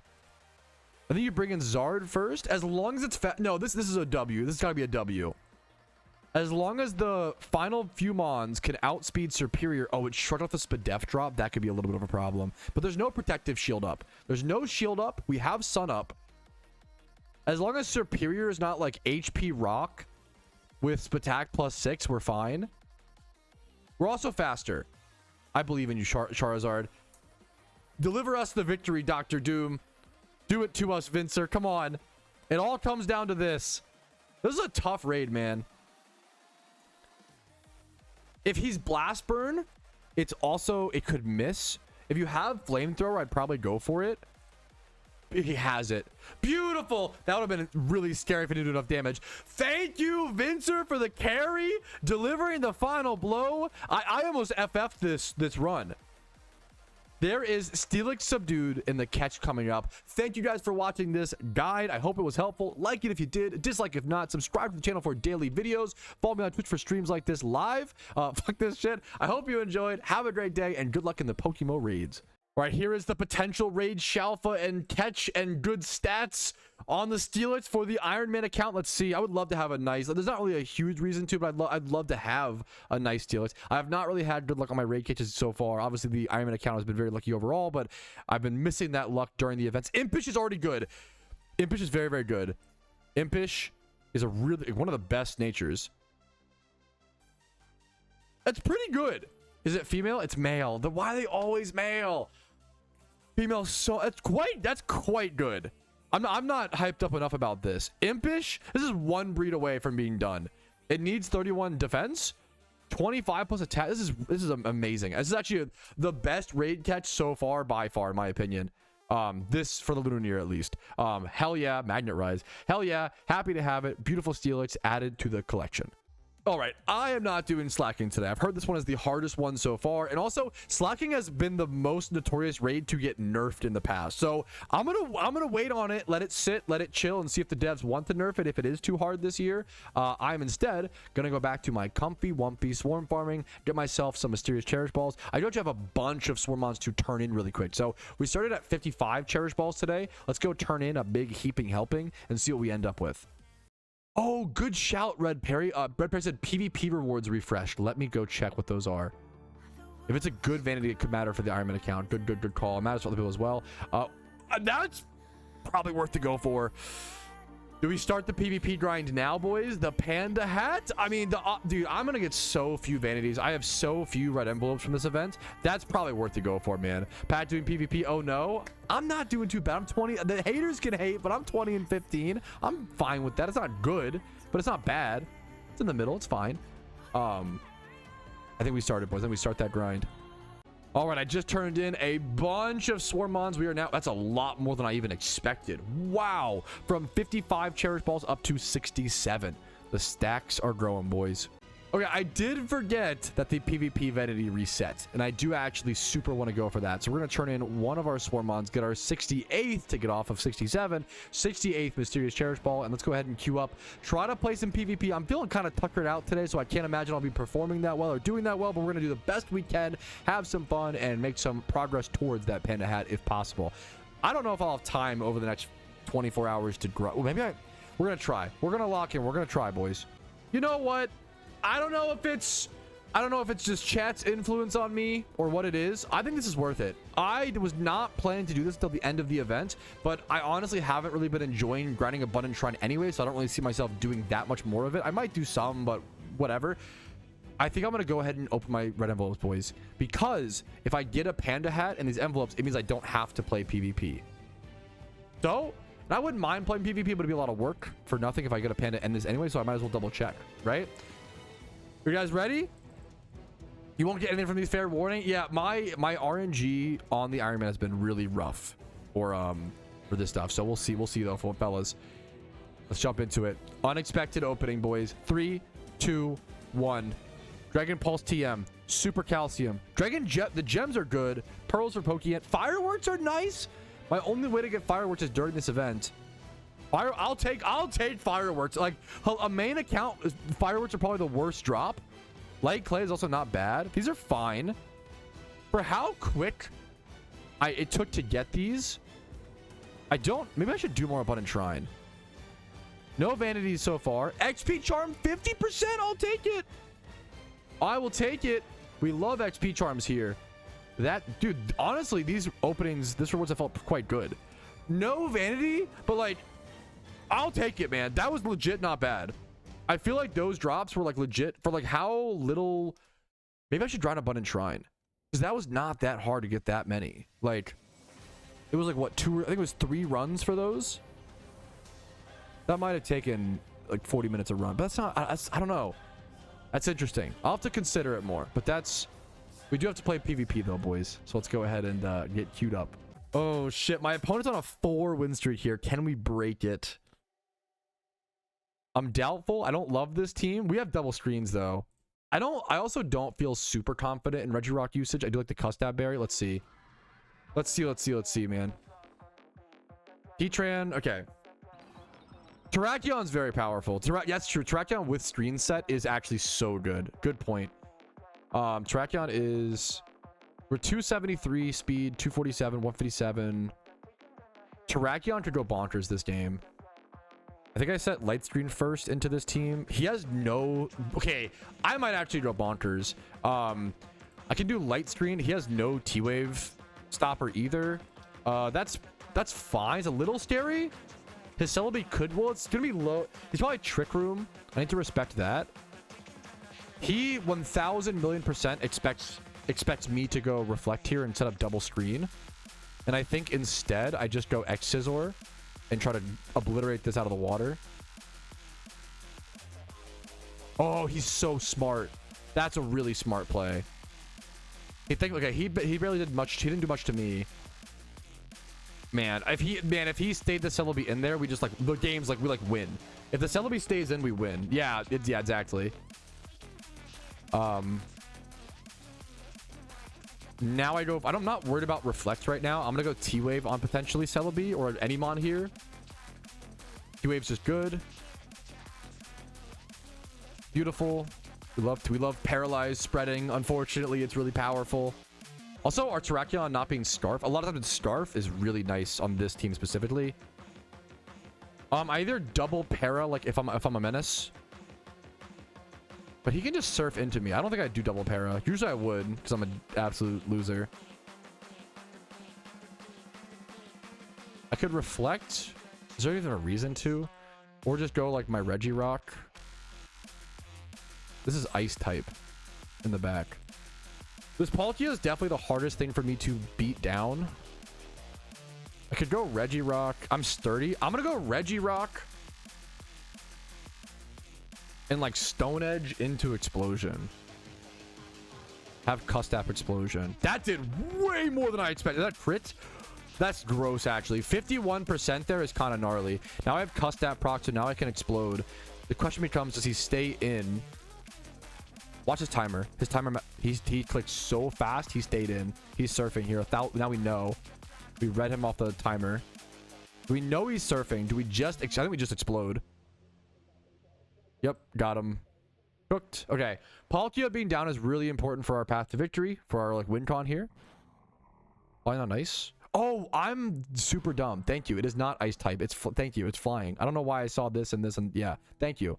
Arceus flying. Okay. Tornadus comes in. Terrakion beats... I think Terrakion beats everything now, right? Tornadus probably faster, to be fair. Our screen is still up. We were Light Clay. Ice Beam hits Tornadus in front of us. I kind of doubt he expects us to have Ice Beam. Ice Beam hits... Scizor hits Celebi. Ice Beam hits Tornadus and Celebi.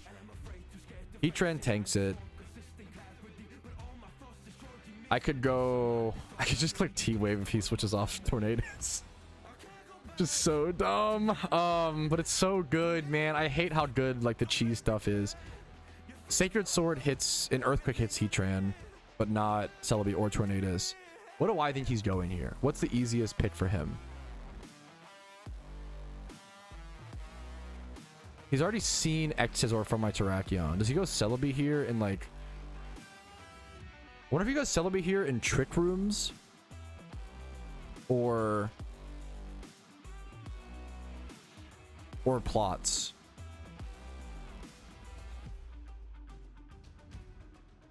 This is actually a pivotal turn. I gotta think for a sec. Sorry, this is a tough turn. T-Wave is pretty safe. Do I go for the big play, I guess is the question, or not? It becomes the other thing. I like Ice Beam a fair bit here. Ice Beam's probably the best play. X Scizor would go so crazy if it hits the Celebi. I don't need to make that play. I'm gonna go T-Wave hoping he goes like Heatran or Celebi. Yeah, I think that's fine. He might plot here. Or is beautiful. Okay, beautiful, beautiful, beautiful. Yeah, go for it, Night Shadow. You're good. I'm like trying to end this guy's win streak. It's so mean. Taking a longer turn, which could imply a switch, most likely. Going Terrakion and going Rock Slide here feels pretty good. What am I afraid of? I'm afraid of... Heatran. What am I afraid of? Nothing? I gotta make that play. Beautiful. He outspeeds. Does he kill? Oh, I live. Oh my god, that was a lot of damage though. Flying jump. Okay, we got the kill backwards though. He does that. Oh, that would have cooked us. That would have been bad. I don't. Does Life Orb do 10%? Am I dead? I'm dead. That's fine. That's honestly fine. It's not. Ooh, it's not great.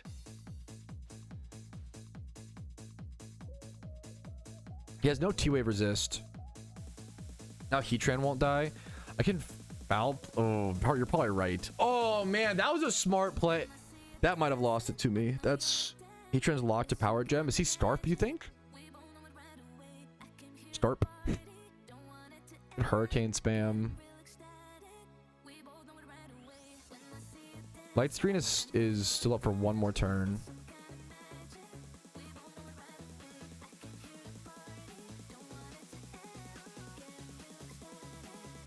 This is a weird play. Is he gonna like try to set up on Celebi?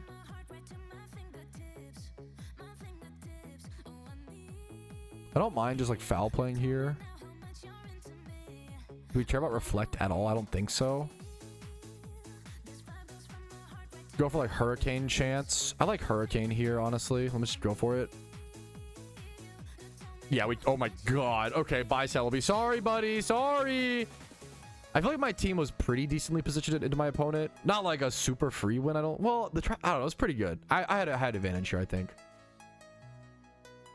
Now we go back to setting up screen and T-Wave after. I think he's locked into Power Gem. I didn't expect him to stay on the Celebi there either, Doctor, to be fair. I don't mind the Hurricane hit into Heatran was my logic. But is Heatran ground? He's not ground, right? Wait, am I throwing? Wait a minute. Heatran type. Is he like rock fire? Okay. Okay, fire steel. I was like, okay, he's not. I was like, he's not. I had a panic moment for a sec. Okay, we're fine. Is it worth to just stay in here and foul play? I think it is. I don't want to BM my opponent though.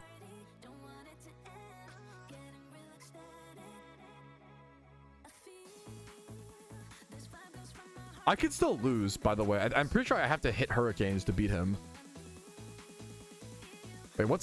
Wait, Heatran resists. He has 10 total resists. Oh, goody. I might still lose. He does resist flying. I still might lose.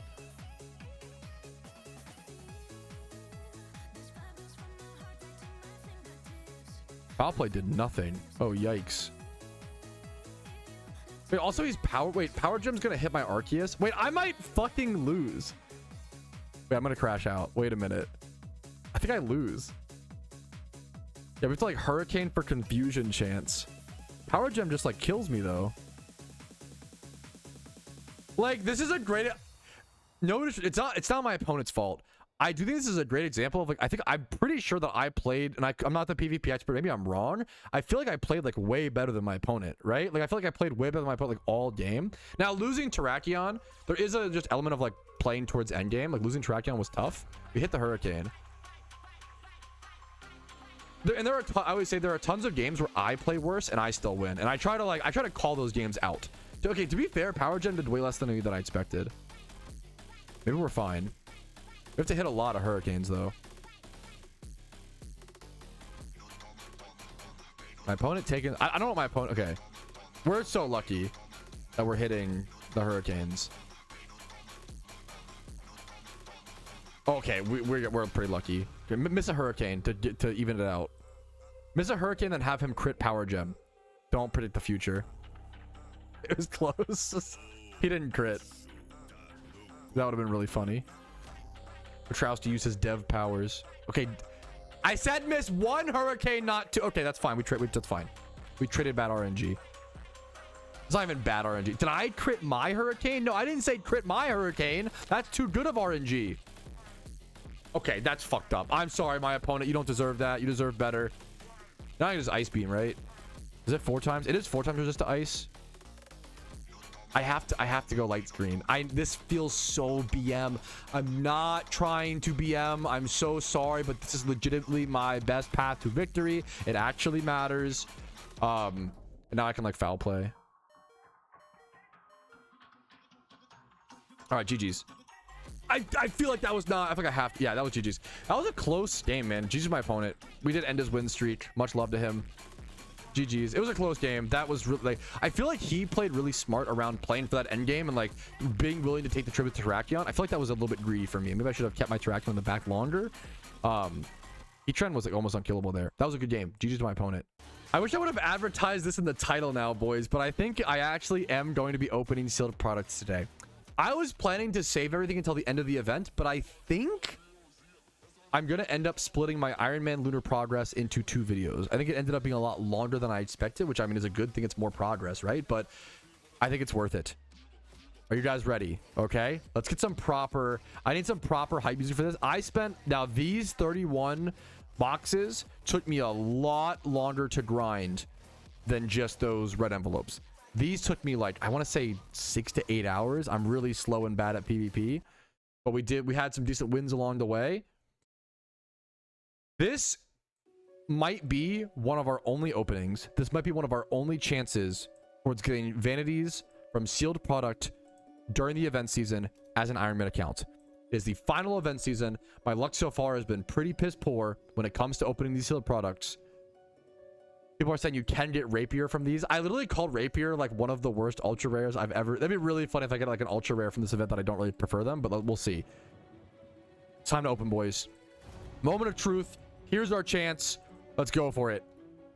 Clever Wings. Those are terrible. X Defend. HP up. Clever Wings. Muscle Wings. Okay, they're fine actually. Don't...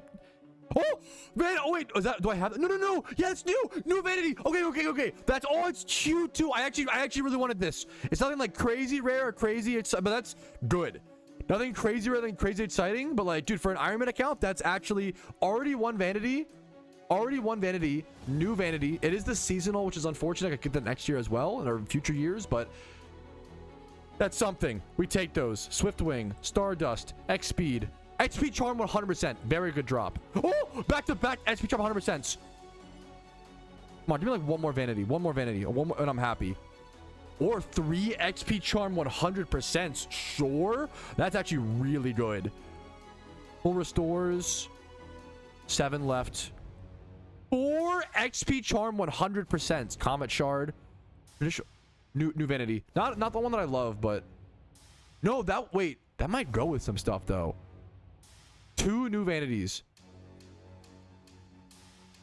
I'm honestly happy with that. That's out of 31 boxes, 2 new vanities, being the traditional... It happens so fast, but the traditional New Year outfits, and then the hairpin. 2 new vanities. I should change my fit because we have so much new drip. 2 new vanities and then 4 XP Charm 100% is actually kind of crazy. I'm happy with that opening, boys. I'm glad we did it. Hopefully we can save up some more. Worst case scenario, we're gonna make a lot of mysterious balls added to our stack in the future. Welp, this was unexpected, but I'm guessing by the length of this video, it was well needed. Welcome to the end of episode 30 of the Iron Man series. It turns out there was just too much to do, too much to talk about, too much to yap about to keep it all to one video as I anticipated, or I guess hoped for. And you know what? That's okay. There's too much PokeMMO to love. I get it. I get it. Let's go ahead and talk about our goals planned for this episode. Here's my list of the Iron Man episode 30 goals. Firstly, I wanted to, of course, prepare for the Lunar New Year event, going into it with 2 empty boxes and 2 million plus Pokeyen, and I had a bunch of Pokeballs to stock up on as well, and we nailed that out of the park. Then here was my list of Lunar New Year goals. Now, I did not achieve all of these because obviously I literally can't achieve all of these. I can't do the Zodiac Tablets yet. At least I have all the 12 tablets, but I can't do the trainers. I can't do the Shaman Rig yet. We're only halfway in. I can't do either of these, but I did actually get some big hidden ability mons that I kind of forgot about. So there's a lot of things on here that I did achieve, I didn't achieve. Let's actually do the full list of things I did achieve. All right, first things first, hours played. Last episode, I ended with 1,535 hours played. I am now ending this episode with 1,614 hours played. That's about 80 hours played in this one episode. It's always been my rule of thumb where if I play 10 hours, I want that to be about, like at the maximum rather, at the maximum 1 hour of footage. I try to condense things down 10% for you guys. So if I play 10 hours, I want it to be 1 hour of footage maximum. I've been able to thankfully do that even more and condense things further, which is, I think, ideal. I think like saving you guys your time and really prioritizing that while still showing you all the progress is super important. With that goal in mind, that means that 80 hours of progress would have been an 8-hour video, and obviously this isn't anywhere close to that, and that's kind of ideal in my opinion. If you have any comments on the length of the video, I always love seeing feedback in the comments down below, of course. But let's really lock in and focus on the goals achieved in this episode because there were a ton of them, I'm not gonna lie. all of the Lunar New Year prep goals were achieved. I think that's super important to talk about. The 2 million Pokeyen, the 2 boxes, and the Pokeballs. Also, during my wife's birthday and Valentine's Day, I was able to get everything done IRL as well as in-game. And I managed my time just barely close enough and got everything done. And that's something to be proud of. I try to preach a lot of playing a ton of hours of video games, yes, but also doing so responsibly and leaving tons of time for your IRL obligations and also just loved ones. Not even just obligations, but your IRL opportunities. I know it's not exactly cool to say, and honestly, 16-year-old me would have cringed at this, but I think PokeMMO is at its best when you touch grass, have that perspective, and also appreciate and love the grinds as well. But now on to our deeper list of goals. Back to the video game degeneracy. I was able to farm 31 PvP mystery boxes, and I opened them all, getting multiple XP charms, over 5+ XP charms, at least 4 100%, and I believe that one 50%. I also got 31 red envelopes. I farmed and opened all of those, and I got 7 out of 12 of the raids done. I got 68 mysterious cherish balls, all of the 12 tablets, some new fireworks for the first time, which this event is the only way to get fireworks on an Ironman account, 24 red fireworks, 8 yellow, green, and then purple, all of which were 8. And then I spent 1 million Pokeyen on Pokeballs in this event so far, on quick balls and things like that to do all of the swarms. I got access to a hidden ability and alpha Ampharos, which will probably be used later in this exact event for the Gyarados raid, if I were to guess correctly, as well as a hidden ability access Purugly, which I didn't even expect Purugly to be that relevant, but I totally forgot that Defiant Purugly is meta against the Cresselia permanent raid. And then I was able to go 22 and 16 in PvP with a 57% win rate, which is not bad for a non-PvPer.